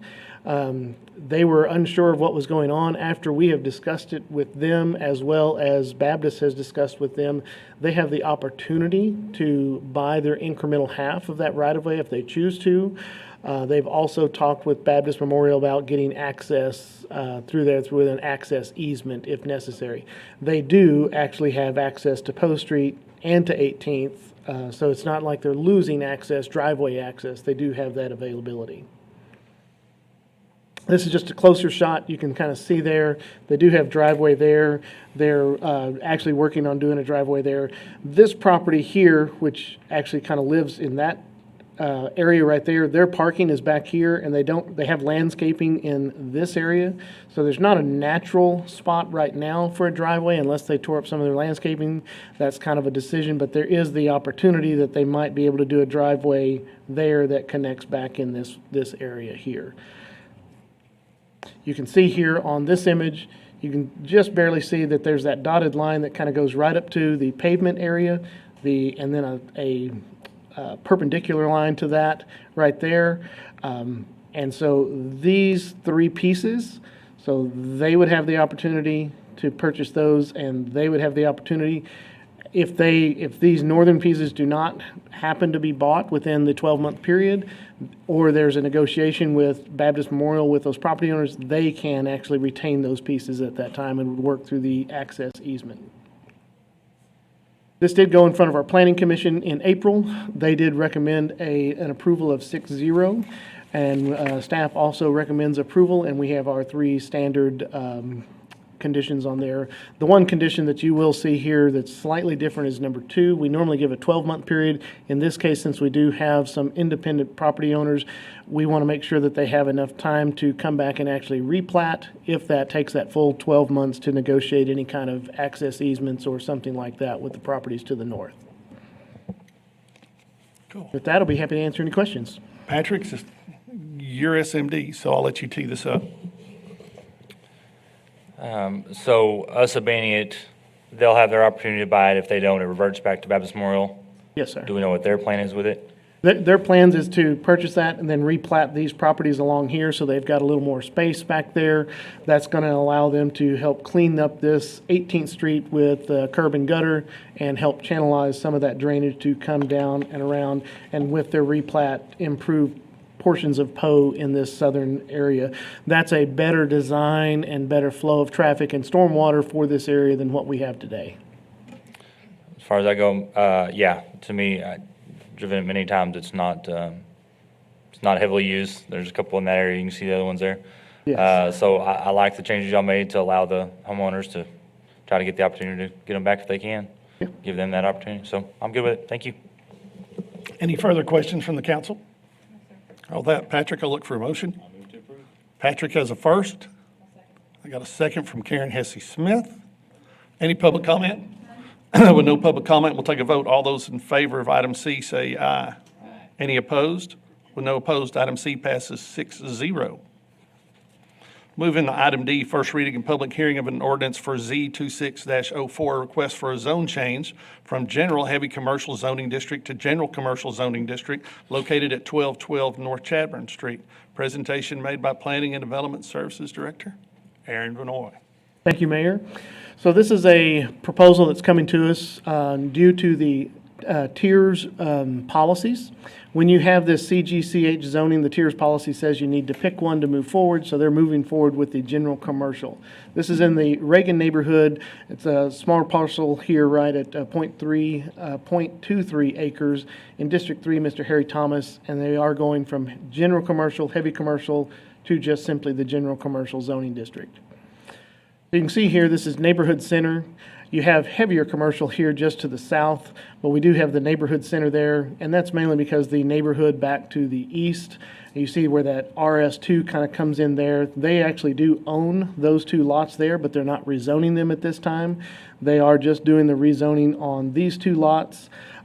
They look to do a restaurant or a eating establishment. They may have some indoor-outdoor stuff there going on, and so they're looking also to the tiers board coming up in the future for funding for some renovation and some expansion of the structures on that property. We did send out our notices for both of those lots. We have not received anything in favor or against at this time. This is one of the structures that they plan on keeping. You notice the other structure over here was demolished over the last few years, but they would really like to bring that property back to life. They've got good driveway access already, and so we'd like to see some revitalization there if we can. With that, this does go to the Planning Commission on April the 20th. Their recommendation is approval with a 6-0 vote, and city staff does recommend approval from CGCH to the General Commercial Zoning District. With that, I'll be happy to answer any questions. Harry, this is the middle of your district. It is, and I think this is a great improvement of what they're planning on doing this. We're just changing the zoning so that we can, they can attract some tiers money. So move to approve. Let's see if there's any other questions on the council. I got a first from Harry Thomas. I have a second from Patrick Keeley. Is there any public comment, Heather? No. With no public comment, all those in favor say aye. Aye. Any opposed? Item D passes 6-0. Now let's move to item E, second reading of ordinances to adopt land use regulations for data centers through a conditional use process within the light manufacturing and heavy manufacturing zoning districts by amending Chapter 12, Planning and Development, Exhibit A, zoning ordinance as follows. 1, amendments Article 3, use regulations, Section 313, use table, and 2, amending Article 4, specific use standards created by a new Section 430, data centers. Presentation made by Planning and Services Development Director Aaron Vanoy. Thank you again, Mayor. I just want to remind everyone, and the Mayor read it, this is our second reading and second public hearing on this. So it's not a full presentation. I brought back the suggestions, the changes that was recommended by council at the last council meeting. This is just kind of the recap that we're going to a conditional use process for those properties that are currently light manufacturing, heavy manufacturing. We are adopting definitions and design guidelines that impact noise, site plan, things like that. We are adding a Section 430 that is design specific for data centers, amending Section 313, which is our use table, to add the letter A for, adding the letter C for conditional use in light manufacturing, heavy manufacturing, and adopting the landscape species recommendations. So here we have a proposed site, potentially, showing a 300-foot separation. This is, again, that zoomed out look. We showed 200-foot last time, but the recommendation from City Council was to go to 300-foot.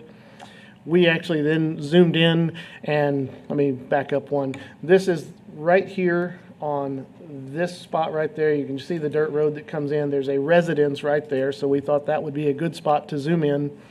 This is what a 300-foot separation looks like from that property line. Now, we also then compared that to a 500-foot.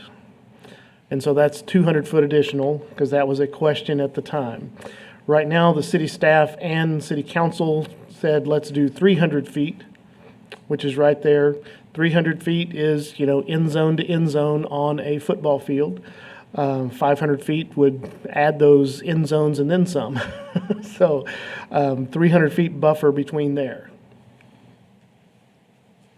Fencing, one of the questions was about fencing, about requiring opaque fencing, and so we put in the fencing section so that it was very clear to any developer or prospect that was coming through that opaque fencing is required, where adjacent to property is an RS-type zoning district or an RM1 zoning district, or a planned development with the RS districts or the RM1 base zoning district. So that covers all of those.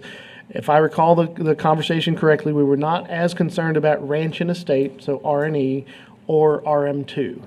It was these zoning districts, and so that's what we put in there. That's the direct quote from the ordinance for the fencing.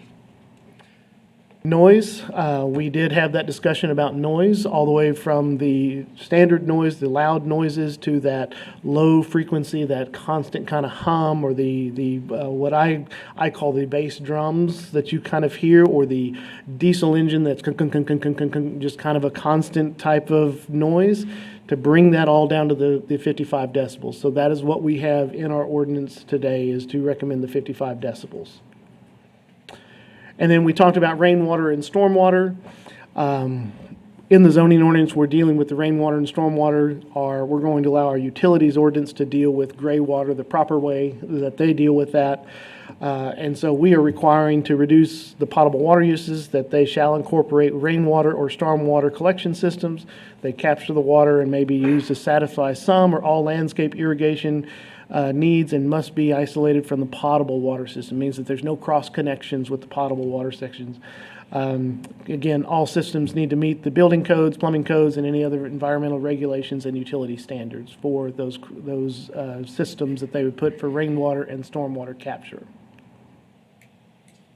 With that, the city staff does have the recommendations with those updates to adopt the ordinance changes to Section 430, amending Section 313, as well as adopting Appendix A. And with that, I'll be happy to answer any questions. So Aaron, this is a second reading and taking into three things we did not move forward, and we addressed all three, correct? I believe that is correct. Okay. With that, I'll open up the dais to any questions. I'll start over here. Tommy? None, sir. Harry? No. Patrick? Now that we've added RM1L, do we need to have that in here, RM1, RM1L? We will make that amendment just to be sure. But yes, we can make that amendment, and I would just make that if you happen to make the motion, that we add that RM1L for the fencing section for sure, or any section that deals with residential, in my opinion.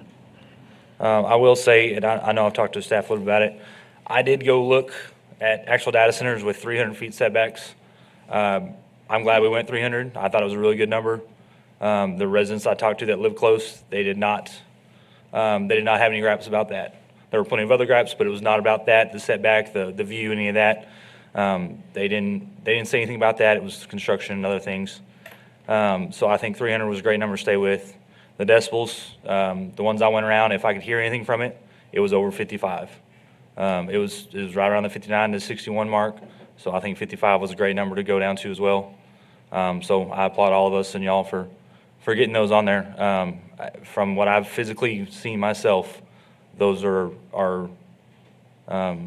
livable numbers from all around, from what I've seen and the people that I talk to that live close to them. So good job on that. Thank you. Karen? Three questions. I think at the last meeting, mention was made of the possibility of hiring third-party on-site inspectors and bill back to potential developer, so that we have the highest qualifications on-site to answer citizens' concerns on an ongoing basis as build-out is conducted. Where are we with that? Are we talking about while the facility is under construction? Yes, I think yes, because the concern was that we may not have locally available inspectors qualified at that level. We do have provisions in our current ordinances to allow companies to choose third-party inspection that they pay for independently for that. They still would give us those reports on those things. We didn't make it part of the zoning ordinance since it deals more with the site plan stuff. But on the construction side, we certainly have that ability. I think that's a decision we'll have to make in the future of if we see big projects come in, how we manage that with all big projects, so that we are still making sure that we're satisfying our needs of the community with inspections and permit review. Could we consider capping build-out? In other words, cap build-out by square foot per year to scale progress to a pace that doesn't overwhelm our community? We've heard repeatedly from concerned citizens that it could affect rent prices, it could affect housing prices, it could affect all manner of things that we have to deal with every day that are quality of life issues, congestion, restaurant pricing, escalating crime, and so forth.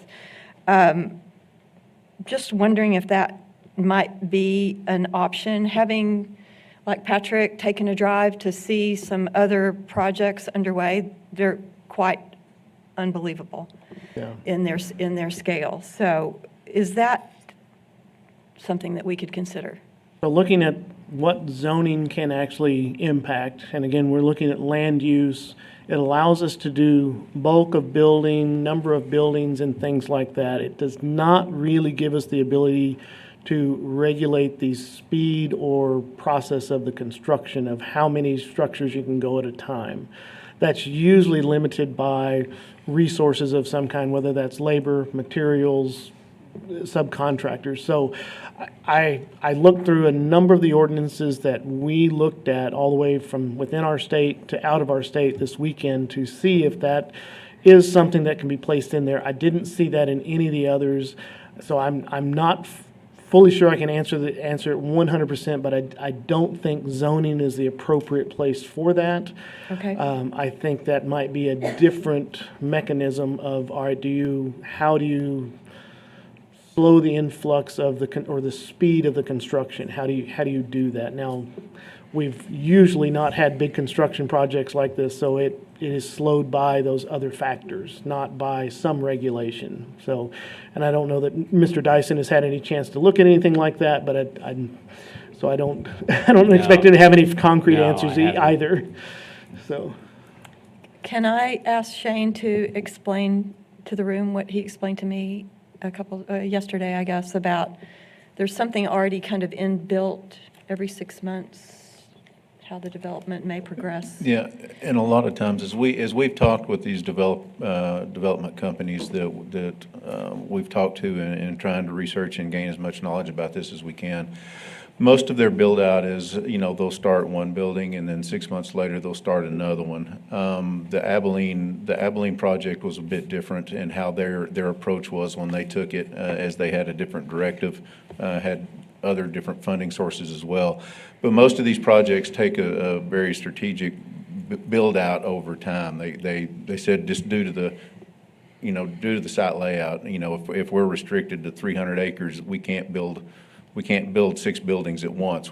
There's not enough room for the capacity of that. So they have to take a very strategic approach into how they build these. And so they'll start a building, and then 6 months later they'll start building number 2. Maybe. And then as building number 1 is finished, they will start on building number 3 and take it in that type of a phased approach. And most of the time, land restrictions is their biggest issue. Is how they build out. Like I said, everybody we've talked to, that Abilene was a different project and a different build. They were trying to build as much of it as fast as they could, as fast as they could. So it was a little different approach than what the majority of these developers, data center developers, it's a different approach. So I think we're learning from what's happening elsewhere. As these ordinances get written, how do our regulations compare statewide? I feel very confident in saying that we will have the most robust zoning ordinance moving forward for data centers within our state. We are very complementary to other data center ordinances around the country. I do feel like even the utility ordinances that are coming forward here in the next few items will also be very robust for our part of the world in trying to protect what are items that are important to us in West Texas. So I feel very confident that we have a very robust zoning ordinance moving forward. Last question. What happens if a project like this is developed to either side of city-owned land, but not within the city limits? Are those properties regulated? They are not regulated by any zoning ordinance. They may be regulated by the EPA and TCEQ on certain things, but they would not be regulated as we are proposing for items that are within the city limits. Thank you. May I ask a quick question? Sure. Patrick? Hey, Aaron, real quick. On construction, streets they use, things like that, do we have anything that says you can't use this, what'd you call them, local street, but you have to use an arterial or collector, things like that? Do we have something like that in place? We do have that, and our operations department brought that forward a few years ago. They do have those things. Now, as you start getting closer to the county, there's county roads and there's different rules there. They more than likely will have to go through the subdivision process, which then that kind of tells us where we need other roads. But yes, we do have something in place and able to enforce that on how they're utilizing our local streets within the city limits. Good. That was one of the residents I talked to, that was their biggest deal is it was a small street, they had to use it first until they got it to where they could use the other side of it. Then it was a big highway and they never noticed anymore. And they actually had a flagger standing at the front of their street says, nope, that way. So that was the one of their biggest concerns was just coming down their small street. So, perfect. Thank you. Ms. Mary? I just wanted to clarify something. Seems like early on, and Shane, correct me if I'm wrong, but we've said all along that you'd build one building complete, then build a second one, and all, for multiple reasons. Number one, to not have so many, 5,000 workers every day, flooding in. We're talking 100, 200. So doing that on the 6 buildings, it is going to take a while. I don't know, the 6 month might be too much or too less. I mean, that we're not restricted by, that was more of an example, correct? Not like every 6 months. Correct. That was a typical example of Gotcha. of their development process. It can change with their end users and their requirements as well. It can there's a lot of things that can affect that project schedule as they move along. But again, that's their typical. Typically, that's how they move along and how they time out their projects as best they can. I would think phase one, from my understanding, looking at this emergent project, as you look at it from phase one, they're talking about a 4 to 5 year build out for the initial 5 to 6 buildings, depending on, and again, it's depending on end users and available electricity and those type of things as well. So there's a lot of moving parts in that as to how fast they will build one out. Sure. Well, and I think everyone, probably the whole world, has learned what not to do. And you look at in Abilene, I mean, it's just an overwhelming deal. And not knowing that we've learned from that and do this not as fast. And like you say, we went over these ordinances yesterday, that thick of them. And that's a lot of restrictions. And there's not really any wiggle room on that. So this may not be the right time to ask a couple of questions on the infrastructure. Is that off of this ordinance? We need to keep it to this topic. I'll let Brandon make the call. Are you talking about the water and wastewater? No, just getting ready for, all the, not necessarily equipment, but all the upgrades to that infrastructure to even get it to where they can, that's not something that we're on the hook or the taxpayers on the hook from. It sounds like maybe you're talking about the city deal through the 380 agreement, and that wouldn't be appropriate topic here, but. Well, I was talking about the electrical more than anything. Okay. But that's fine. Well, Or Yeah, it all kind of electrical's runs not- together. Where do you stop one topic on this thing and then Right. start the other? Our subdivision ordinance will, when that is triggered, then we look at how that land is divided, roadways, water, Gotcha. sewer. We have those discussions at that time with the developer. Obviously, in the state of Texas, and we don't own the utility of electric here, so that would be a Right. separate discussion with It that is. utility provider. Yeah, that's whoever in AEP. Yes, and all. ma'am. Okay, well, that helps me on that. Thank you. So we look like we have moving forward with everything as presented, correct? The Patrick, go ahead and make the motion and make sure you get included what you want. I'll make the motion that I'll turn it on. I'll make the motion we approve with amending RM1 to also have RM1L in that amendment. Can I get a second? I have a first from Patrick and a second from Harry Thomas. Any public comment, Heather? Yes, Christine Munsell.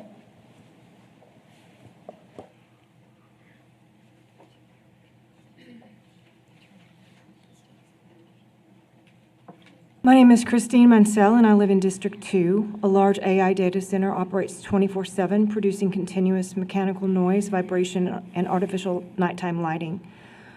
Across the country, residents living near large data centers report chronic low-frequency humming, sleep disruption, headaches, dizziness, stress, anxiety, and vibration that penetrates homes even at night. The concern is not occasional disturbance. The concern is constant exposure. And humans are not the only species affected. Pets, such as dogs and cats, hear frequencies humans cannot hear. Chronic exposure to industrial noise and vibration may contribute to anxiety, hypervigilance, disrupted sleep, agitation and altered behavior, and stress-related illnesses. Livestock, wildlife, and native species are also vulnerable. Research already shows that continuous industrial operations, including noise and artificial nighttime lighting, disrupt feeding behavior, reproduction, migration, navigation, predator detection, and natural sleep cycles. Livestock and native wildlife affected in this region include but are not limited to horses, cattle, sheep and goats, chickens and domestic fowl, deer, rabbits, coyotes and foxes, bobcats, raccoons, opossums, bats, frogs, amphibians, native bees, moths, and other pollinating insects. As noted, potential impacts may include chronic stress response, disrupted feeding and nighttime behavior, heightened startle reactions, reproductive and behavioral disruptions. Migratory and native bird populations are especially vulnerable to artificial nighttime lighting and continuous industrial noise. Species affected in this region include, but are not limited to, scissor-tailed flycatchers, mockingbirds, painted buntings, hummingbirds, barn swallows, meadowlarks, herons and egrets, hawks and owls, quail, ducks, and waterfowl connected to the Concho River corridor.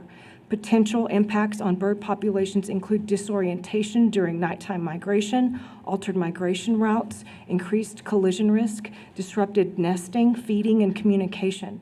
Owls and bats are particularly vulnerable because they rely heavily on sound for hunting and navigation. Therefore, before further approving the Skybox Data Center, I am asking the city to declare a moratorium, then require wildlife impact studies, nighttime lighting studies, and low-frequency studies, noise studies conducted by qualified third parties. Thank you. Thank you. Any more public comment, Heather? China Young. China?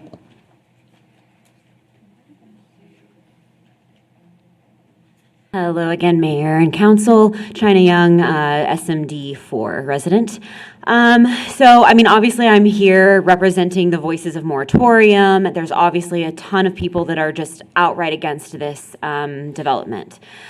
I, though, want to take a moment to acknowledge the work that has been done on these particular guidelines because I have been very active in helping to create them. I have attended planning commission meetings. I've spoken there. We have sent emails. Many of my data center team coalition members have also been a part of those conversations. And what is being presented right now is very, very much in alignment with where we started.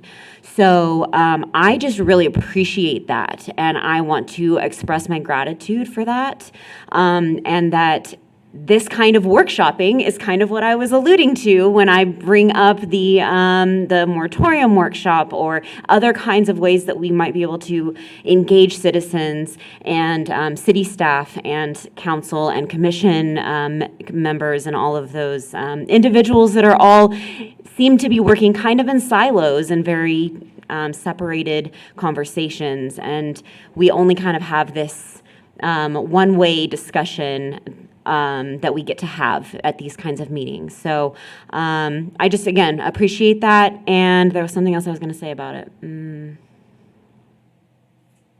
I guess that's it for now. I'm gonna be sad that I forgot what the other thing I was gonna say. You'll have plenty more opportunity. I will take as many as I can. And yeah, thank you very much. Thank you, China.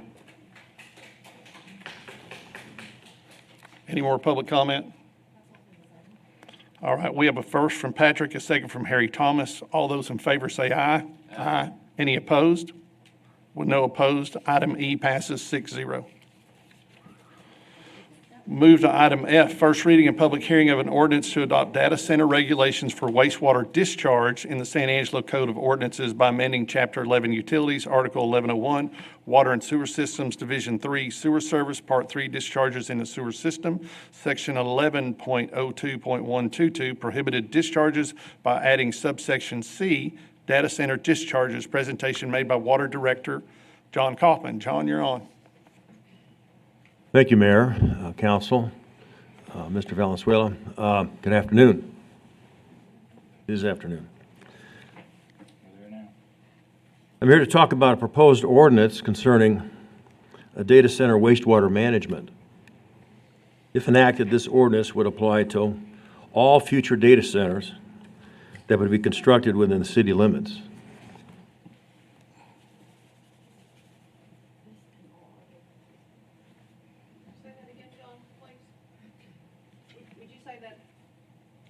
If enacted, this ordinance would apply to all future data centers that would be constructed within the city limits. Okay, thank you.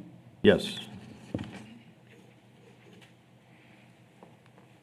All discharges of spent cooling water and domestic wastewater under this ordinance must flow through a sewer pipe to the city's wastewater or water reclamation plant for treatment.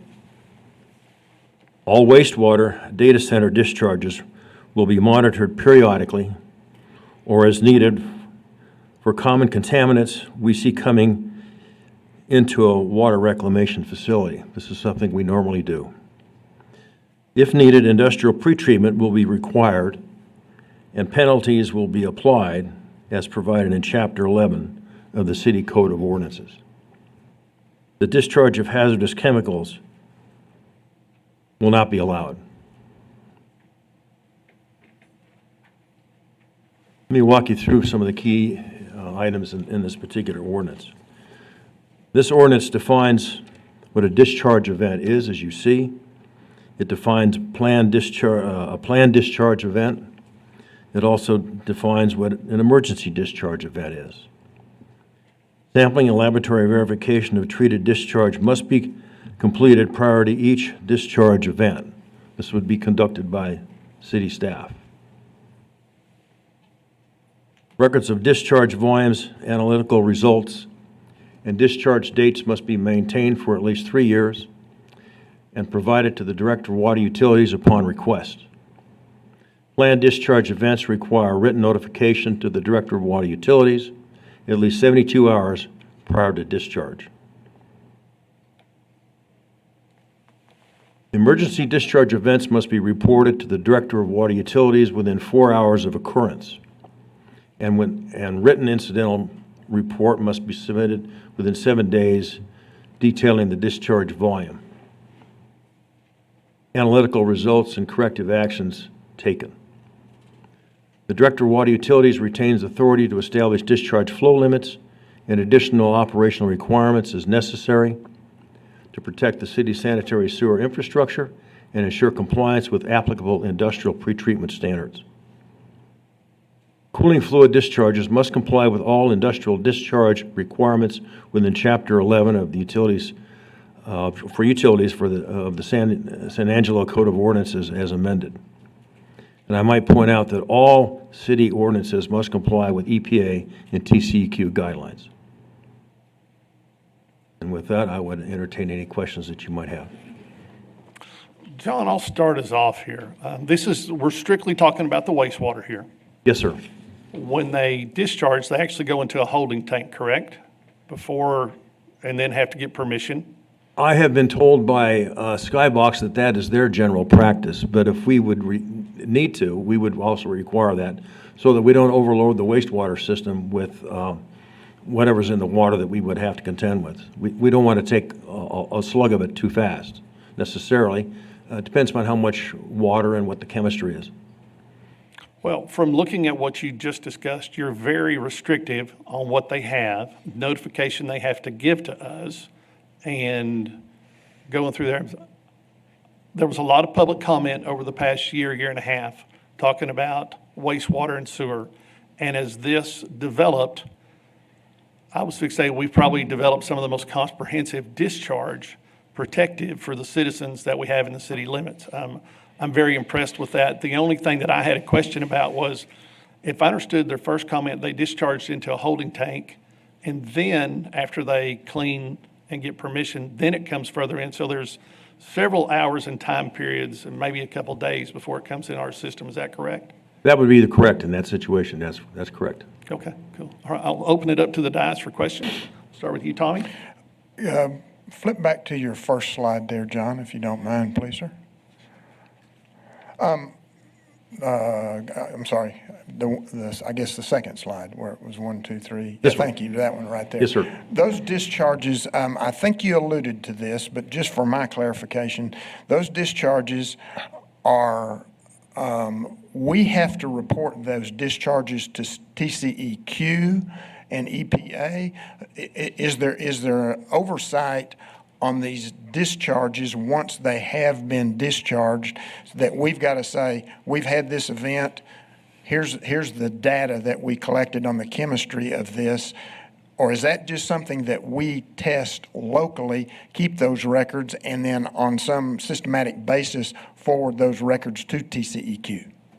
We would keep those records ourselves. What we are required to do is maintain discharge records with what comes out of the water reclamation facility as discharge requirements. We report that annually to TCEQ, and we have to meet certain effluent limitations. And so that's what we report.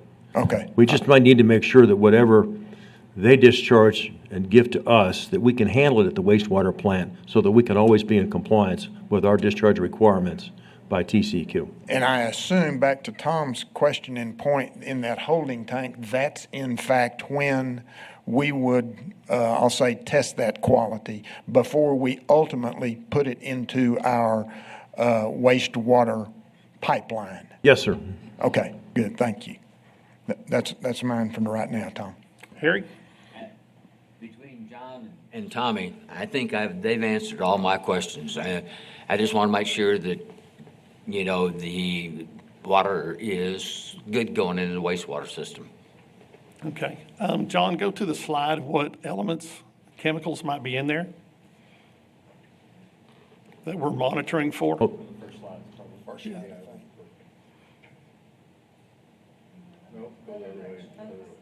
Whoop, other way. Sorry about that. All right, no, I sorry feel like about I'm that. in a loop. I'm in a data center loop. I'm getting ahead of myself. Hold on, apologize. Slower.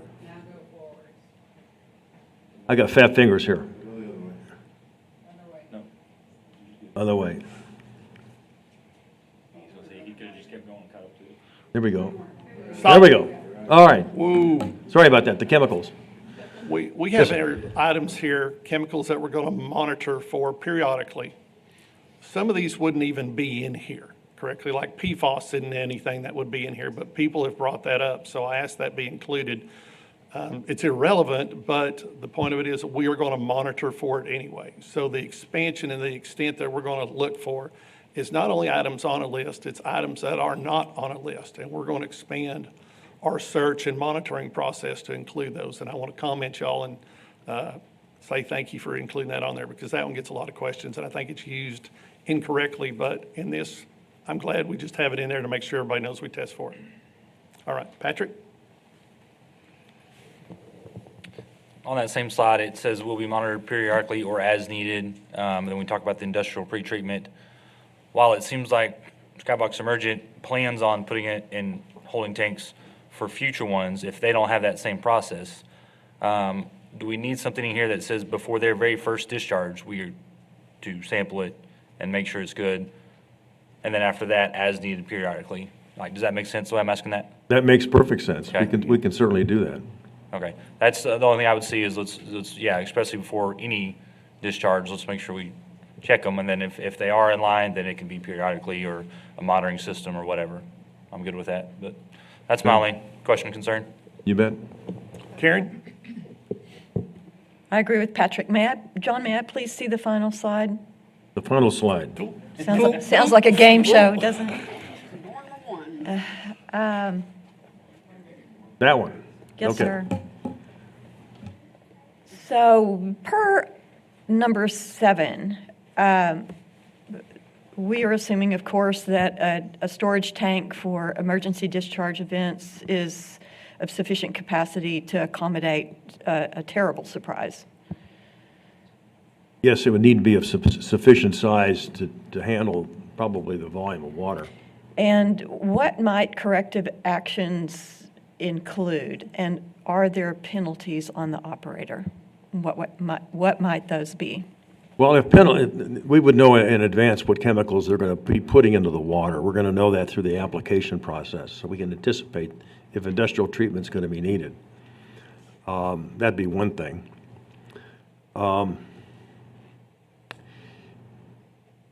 In terms of monitoring, it wouldn't be terribly difficult to assess what all that is. And if they hold it, then we can certainly account for it. And then we can assess how much water's coming and what the loading is of that particular chemical. If it's Skybox, they're telling us that they would probably be adding propylene glycol, which is a coolant. Just so that you know, propylene glycol, it's not ethylene glycol like in your radiator. Propylene glycol is a food additive. It's also used in cosmetics and pharmaceuticals. But it does carry with it a high BOD, biochemical oxidation demand. And we wouldn't want to overload our system with too much BOD. It'd be kind of like giving your kid a lot of cotton candy to eat before dinner. He won't end up eating his dinner like he's supposed to. Well, the same thing happens to the bugs at the wastewater plant. We don't want to overload it with too much sugar, if you will, so that they continue to eat their dinner, which is what they're supposed to do. It's just my simple analogy for that. We don't want to upset the stomachs, if you will. I also think, Karen, on just to chime in a little bit on that, I think the way that it would take multiple catastrophic failures of a system out there before we would see an emergency discharge into our system, and that's what we're worried about, is the emergency discharge into our system. So while not necessarily penalties per se is a fine or something like that, but we would want to ensure that that when they do submit any details to us, that they also submit a remediation plan as to how they're going to correct this situation, corrective action plan, how they're going to correct it and keep this from happening again in the future. If we do continue, and we saw multiple infractions of this where they were having over and over again emergency discharges, we would, more than likely, we would turn their water off until they got that corrected. You did ask a question. I mean, and that's it, and that's kind of that's the situation is that if you're going to continue to be a bad actor and not play by the rules, then you're not going to get our water anymore. Yeah, and just to add to that about the penalty, there is no penalty in this subsection C, but in general, Chapter 11 for violations, there is a penalty provision that would apply because this new section is within that. That was the point I was going to make. There are penalty clauses in there. We can talk about volumes in the next discussion. Yes, sir. It'd be kind of premature at this point, but yes. Thank you, all three, for clarifying. Thank you. I don't think Karen asked a question she doesn't know, but anyway, are you done? Mary? I'm glad I went last. Because all my questions have been answered as we went through, so thank you. Awesome. With that, I'll look for a motion. So moved. I have a first from Harry. I'll second. Any public comment? Okay, with no public comment on item F, we'll take a vote. All those in favor say aye. Aye. Any opposed? Item passes 6-0. Moving to our final agenda item, first reading and public hearing of an ordinance to adopt data center regulations for water use in San Angelo Code of Ordinances by amending Chapter 11, Utilities, Article 11.02, Water and Sewer Systems, Division 2, Water Service, by adding Section 11.02.043, Data Center. Presentation made by Water Utilities Director John Kaufman. Again, thank you, Mayor Thompson, Council, and Mr. Valenzuela. We're here this afternoon to talk about a proposed ordinance concerning data center water supply. If enacted, this ordinance would apply to all future data centers that would be constructed within the city limits.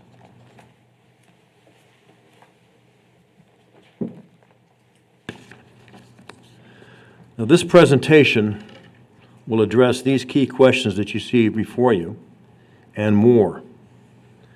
Danielle Ricks, who's with me, will walk you through each question. Then I'm going to talk you through the proposed ordinance itself and show how the ordinance would work using Skybox Emergent as an example. So I'm going to turn it over to Danielle. She's going to walk you through the answers to the key questions. Good afternoon, Mayor, Council. We wanted to start the presentation by briefly going over the units of measure that volumes of water we usually talk about, and so just refresh our memories. The first is an acre feet, and that is 325,851 gallons. And then there's millions of gallons, which of course is 1 million gallons, but it's also 3.0689 acre feet. And then billion gallons, 1 billion gallons, or 1,000 million gallons, and that's 3,068.88 acre feet. Okay. With that, we wanted to talk about where the city gets its water. We have both surface water and groundwater sources. The surface water comes from OHIV Reservoir, which is about 40 miles east of San Angelo, as well as our local Twin Buttes Reservoir and South Concho River. The groundwater comes from the Hickory Aquifer, which is located near Brady, approximately 60 miles southeast of San Angelo. How much water does the city have? From each of these sources, we have water rights that allow us so much water each year. The Concho River in Twin Buttes allows us up to 12,000 acre feet per year. The OHIV is 16,000 acre feet per year by our contract. The groundwater storage, the Hickory Aquifer, we currently have 10,000 acre feet per year, and then in the future that will bump up to 12,000 acre feet per year. And then of course we're also working towards developing indirect potable reuse to increase our water supply portfolio. How much water does the city use? So this is our total metered water usage. We report this every year to the Texas Water Development Board, and they audit us on these numbers.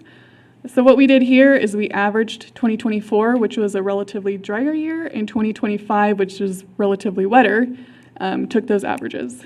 So for the domestic use, which includes all single family, all multifamily, that was 2.8855 billion gallons, or 2,885.5 million gallons. Institutional use, which is hospitals, schools, government, that was 724.9 million gallons. Commercial use, 585.6 million gallons. Industrial use, 120.7 million gallons. So that average total was 4.3167 billion gallons, or 4,316.7 million gallons. And just to note, this was the metered usage. We actually divert a little over 5 billion gallons each year, and some of that water is used in the surface water, groundwater treatment processes, and then some is lost to leaks, main breaks, and then hydrant flushing and testing. This last slide is just a list of the top 13, I believe, water users for 2025 and how much they used in that year. And with that, I'm going to pass it back to John.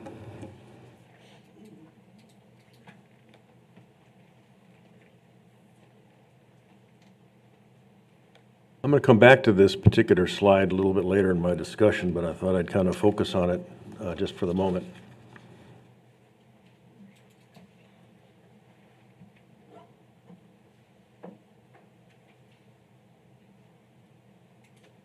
What the ordinance does is it provides for a maximum cooling of water volume allowed for data center. It doesn't allow a data center to come in and dictate how much water they're going to get. We're going to dictate it to them.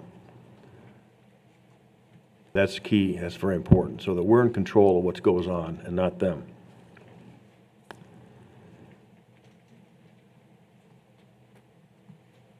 So the proposed ordinance provides that a data center must employ a closed-loop cooling system.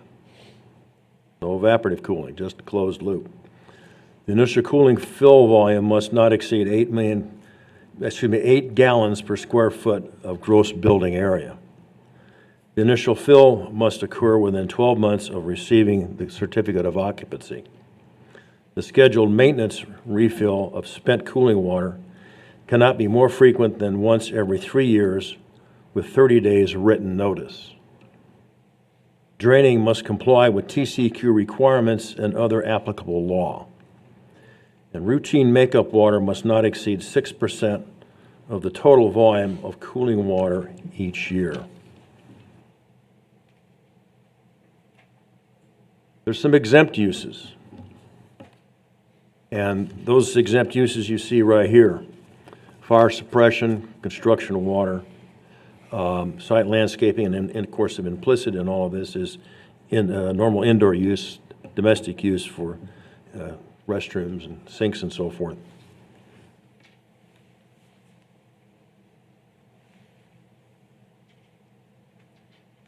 If an exceedance of cooling water use occurs, the data center operator must provide 48-hour notification.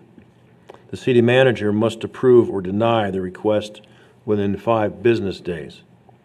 An exception for this requirement occurs if there's an emergency, provided that written notice to the Water Utilities Director is given within 72 hours of that occurrence.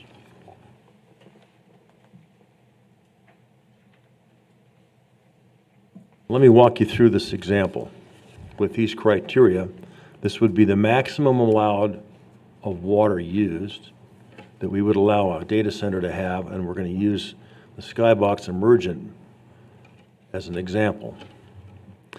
With these assumptions, there would be a maximum of 9 buildings. That's the 9 that they've told us about.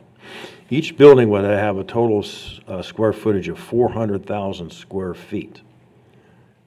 Each building would be 2-story structures with 200,000 square foot footprint. Each building constructed sequentially, as Shane had just described, with the 6-month staggered start dates and filled with cooling water, one at a time. So with these assumptions and with the criteria I just laid out for you, the maximum volume of cooling water per building would be 3.2 million gallons, as you see here in this simple equation. 400,000 square feet times 8 gallons per square foot is 3.2 million gallons. So the maximum volume of water for 9 buildings at build-out, maximum again, 9 times 3.2 million gallons, is 28,800,000 gallons of cooling water for the total of 9 buildings. So the maximum volume, therefore, of cooling water demand per year would be, as you see near the bottom, the maximum refill, 3 buildings per year, because there's 9 buildings. 3 times 3.2 million gallons is 9,600,000 gallons per year. The maximum makeup water each year would be 6% of the total of 28,800,000 gallons, or 1.728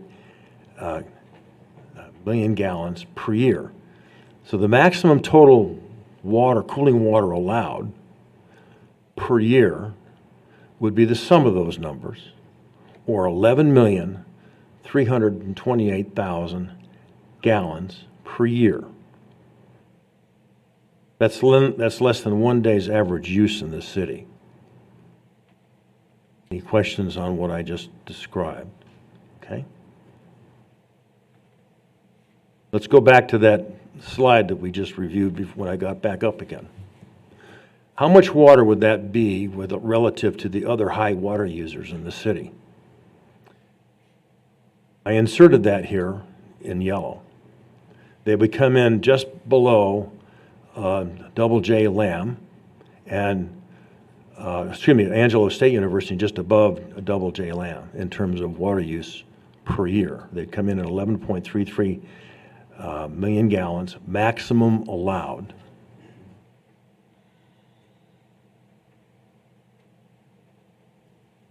Now, how would that compare with the prior numbers that Danielle showed you in terms of our usage in the city average over the last couple of years? If we add a data center in, as we just described here in this example, maximum amount of water, the industrial use would climb from 132 million gallons from 120.7 million gallons. So the total maximum allowed with a skybox example would be included would be 4.328 billion gallons versus the current 4.316 billion gallons.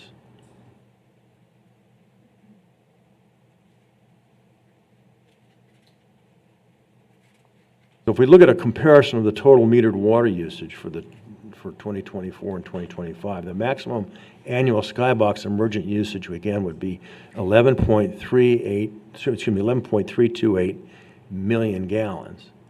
The total city metered usage is 4.3167 billion gallons, a factor of difference of 1,000. So the ratio of 11.328 to 4.3167 billion gallons is 0.26% of the total annual water use in this city. So the comparison to a landscape irrigation, so if we take the soccer field here on Glenna Street, this is something we irrigate every year. If we apply 1 inch of irrigation water over 32 acres, which is common, that's 868,937 gallons. If we irrigate 1 inch 16 times a year, that's 13,902,992 gallons. Well, I know we irrigate actually more than that per year, but that's more than what we're talking about, and that's just for our irrigation of our soccer fields in the city. I just kind of thought I'd throw that out there for perspective. So with that, I would entertain any questions that you have. John, very good presentation. Water is our most precious resource. Everybody's heard us say that for years. We started this with the Ford Ranch, and I will say San Angelo will never stop our continued pursuit and protection of our water resources. I do want to go back and note that Double J land plan is no longer in business, so it's almost the same usage. So our net usage may not even change at all from what we've got. So I want to say that this restriction is probably the most comprehensive thing to water regulatory steps you can make, and it puts a definite period on the sentence where this is exactly how much water that they can use. They may not use this much water, but this is the max they can. I have seen in tons of screenshots and everything else talking about water, and I want all the constituents and everybody to know, we heard you. We don't agree with some numbers that are being put out there. These are the final numbers that we will allow in protection for San Angelo. And with that, I'll flip it open. I'll start with you, Tommy. Thank you, sir. this is repetition. I realize that, but I just want to, for my reassurance, this applies only to a data center that would come into the city. I do have a concern, and this is where the real question is. We've got some pretty big water users on that list. And well, you can pull it up, that's fine. But what if we get the opportunity for another business entity to come into the city of San Angelo that uses in the, let's go to the middle of the list there between the yellow shown and then up to the middle, we've got 57 million gallons. We've got 64 million. Are we going to turn those businesses down and say, no, you can only use the 11.33 million? It's a wonderful question. I think we have to take every entity that would approach us for becoming a member of our community on a case-by-case basis and see how it fits with our water availability and other requirements that we might have. I assume you're talking about an industrial. I'm talking about industrial commercial. Yeah, Yes, industrial commercial. absolutely. I think we have to look at each one individually based on their merits and their water demand. So we are not putting a stamp on saying if you're going to use more than 11.33 million, we won't even talk to you. We're not saying that if we adopt this ordinance. No, this only applies to data centers. This is only data centers. This is Okay. only data centers. Okay. So this puts a governor on it. It's like a 55-mile-an-hour speed limit. You can't go over that. Okay, but we're not saying that to any, we're going to then, I guess you would say, negotiate with other businesses if they need more than 11.33 million. This only applies to the data centers. That is correct. Okay. Okay, for that point, I'm gonna put a period there, Mayor, because I could go on, but others have questions too, so I'm gonna stop right there. No, that was a very good point. I think we have to look at the message we're sending to those people looking at us for economic development and say this titles, and I'll just going to echo what you just said. This is a case-by-case basis. Don't let this scare you if you're looking at us for an economic development. This is a very, this is, I would say, safety by design. It's exactly what this is. Harry? John, would you please go to the last slide? Yes, sir. He's getting pretty good at handling the slides. I'm better at it now. The ratio, I want to make this comment because sometimes people see 26% and think 26%. That's 0.26 of 1%. Well, it's 0.26%. Yes, sir. Well, 0.0026. Yeah. But if you have 100 and one out of those 100, that's you got 1%. a quarter of Yeah, that yeah, one. Yeah. So this is a slightly more than a quarter of a percent. Yeah. Yes, sir. The other item that I wanted some clarification on is the one where the city manager, the emergency discharge, and the city manager has to get that report. Yes, sir, right here. Yes. Shall approve or deny the request within 5 business days. I would ask, and I don't know how we do this, because I won't be here when the first building is complete. But I would like the city manager to have that conversation, not for approval from this dais, but that conversation with the people that are up here at the next council meeting. I don't know how you want to write that, but these folks up here should know about that. Whether you do it, I don't know how you do it, but the bottom line is whoever's sitting in this position here and whoever's sitting in these 2 positions over here won't be here, but I think the rest of these people need to know when that, when you have that request for coming to the city manager within 5 business days. So I think we could just add So just like a report to council Absolutely. of any city manager approvals? I think that's good. I However- would like to see that. all right, that's all I have. Okay. Thank you. Patrick? One slide back. how do we determine what they're using for exempt uses? Well, we're going to know that through the application process. We're going to have a full design on their fire suppression system. We're going to know how much construction water they're going to need. We're going to give them a hydrant meter to use and use water out of a hydrant. And then we're going to go through the landscaping requirements that they're going to have, and then we're going to know exactly or approximately how many people they're going to have per building. So we're going to have an assessment of how many toilets they have and how many sinks they have. And we're going to have a pretty good idea what that's going to be. Would it be simpler to just have them do 2 meters, one for their system and then one for everything else? We could do that. I mean, for both sides, it seemed like it'd be easy to be, A, transparent on how much they're using for their cooling system, and then B, that way they're not having to figure out exactly their numbers for landscaping. Correct. especially if they're using We can reuse. work with them as they start with any development of any building or anything like that. A lot of times they'll come in with a request for whether it's a construction meter or however they want to move forward that way. And then two, as they start putting in individual buildings, we can work with them to make sure that they are putting 1 meter that's strictly for their cooling systems versus 1 meter that is going to be regular daily usage and landscape. However that needs to work, we can definitely work with them on that as well too.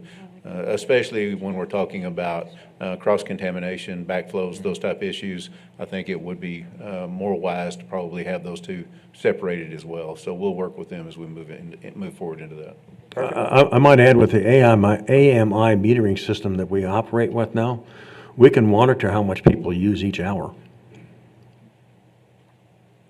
They even spoke about making a live notification, didn't they, Patrick? When they talked about putting up live usage that you could go to a website and look at. I mean, yeah, they've been very open about that.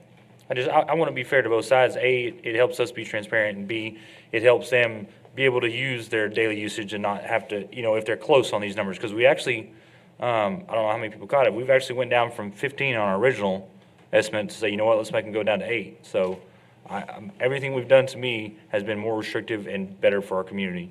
So I just want to note that too, that y'all even went down to that. So like Tom said, this is what the max they could use, not even what they may use. They may use less than this. So if we can just have that metering, that just helps both sides, seems like. Absolutely. That way they don't have to worry about anything. We can easily accomplish that. Karen? John, is this the first time the city of San Angelo has ever put guardrails on water use for any business or other entity? It's the first time that I'm aware of.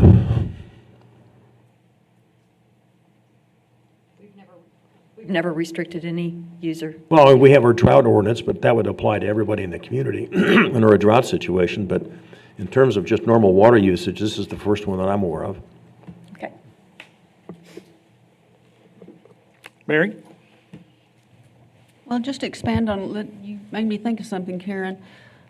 Just because we haven't doesn't mean we ought to or should, or is this going to become a standard policy, do you think? Or just a few, we ask a few questions more to any industry that's coming to town? If this, I guess it could be, but do you see this might be a necessary interview question, if you will? I think any industry that would come to town that is a potential large water user, I think we need to ask some serious questions about how much water they need and how they plan to use it and how we plan to handle the wastewater flows and what are opportunities to conserve water. Okay, good deal. I think that makes everyone aware and more conscientious about our use and the savings. So thank you, John. I appreciate it. Any further questions? Tommy, you mentioned at the first you might come back with more questions. No, Karen got my other question, that we've never done this before. All right. To any business. So to throw an audible in here, should we go ahead and listen to public comment first? All right, we'll go ahead and open it up to public comment. Heather? China Young.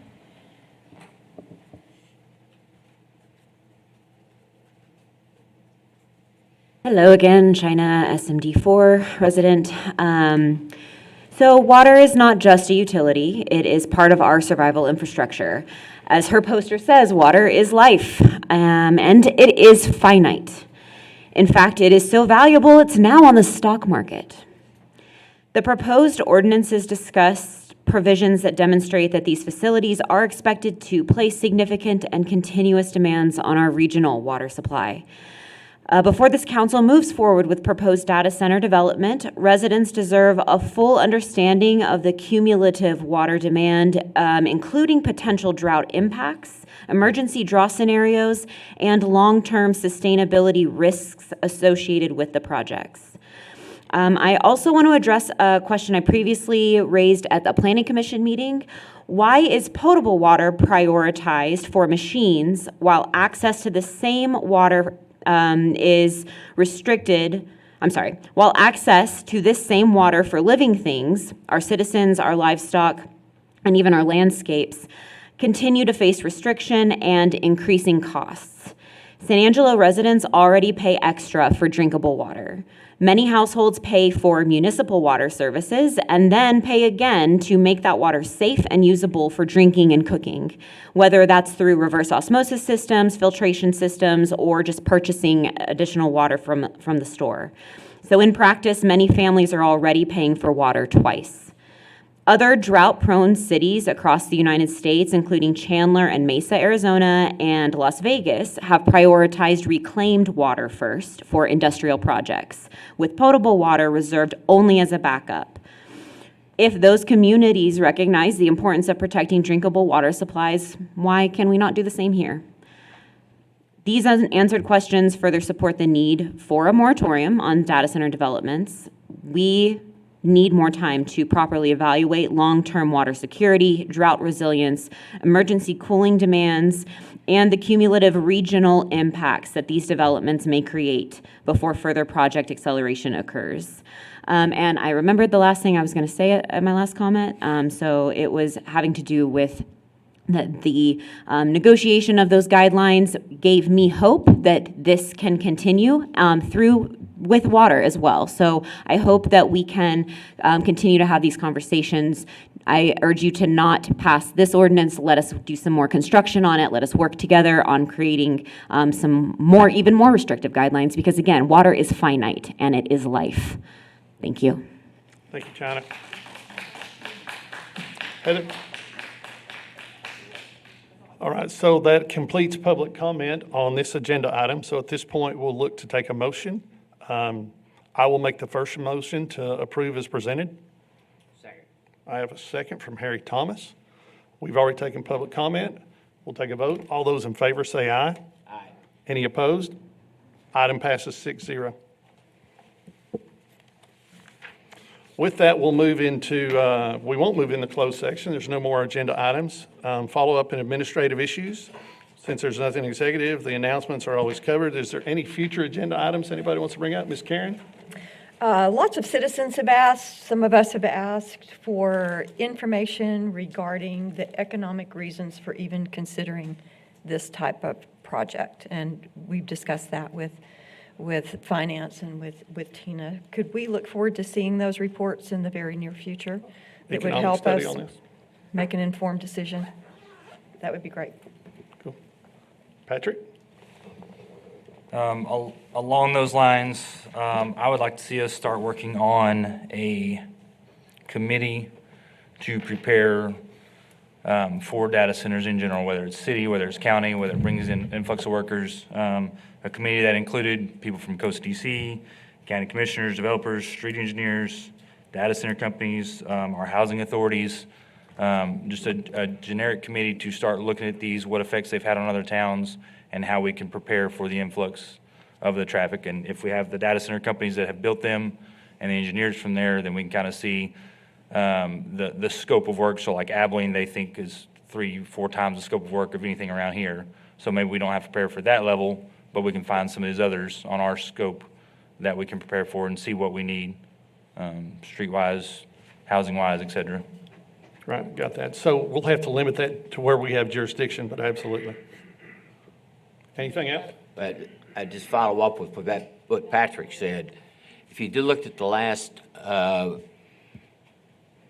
amount of houses that are already on the market today, from the Realtors Association.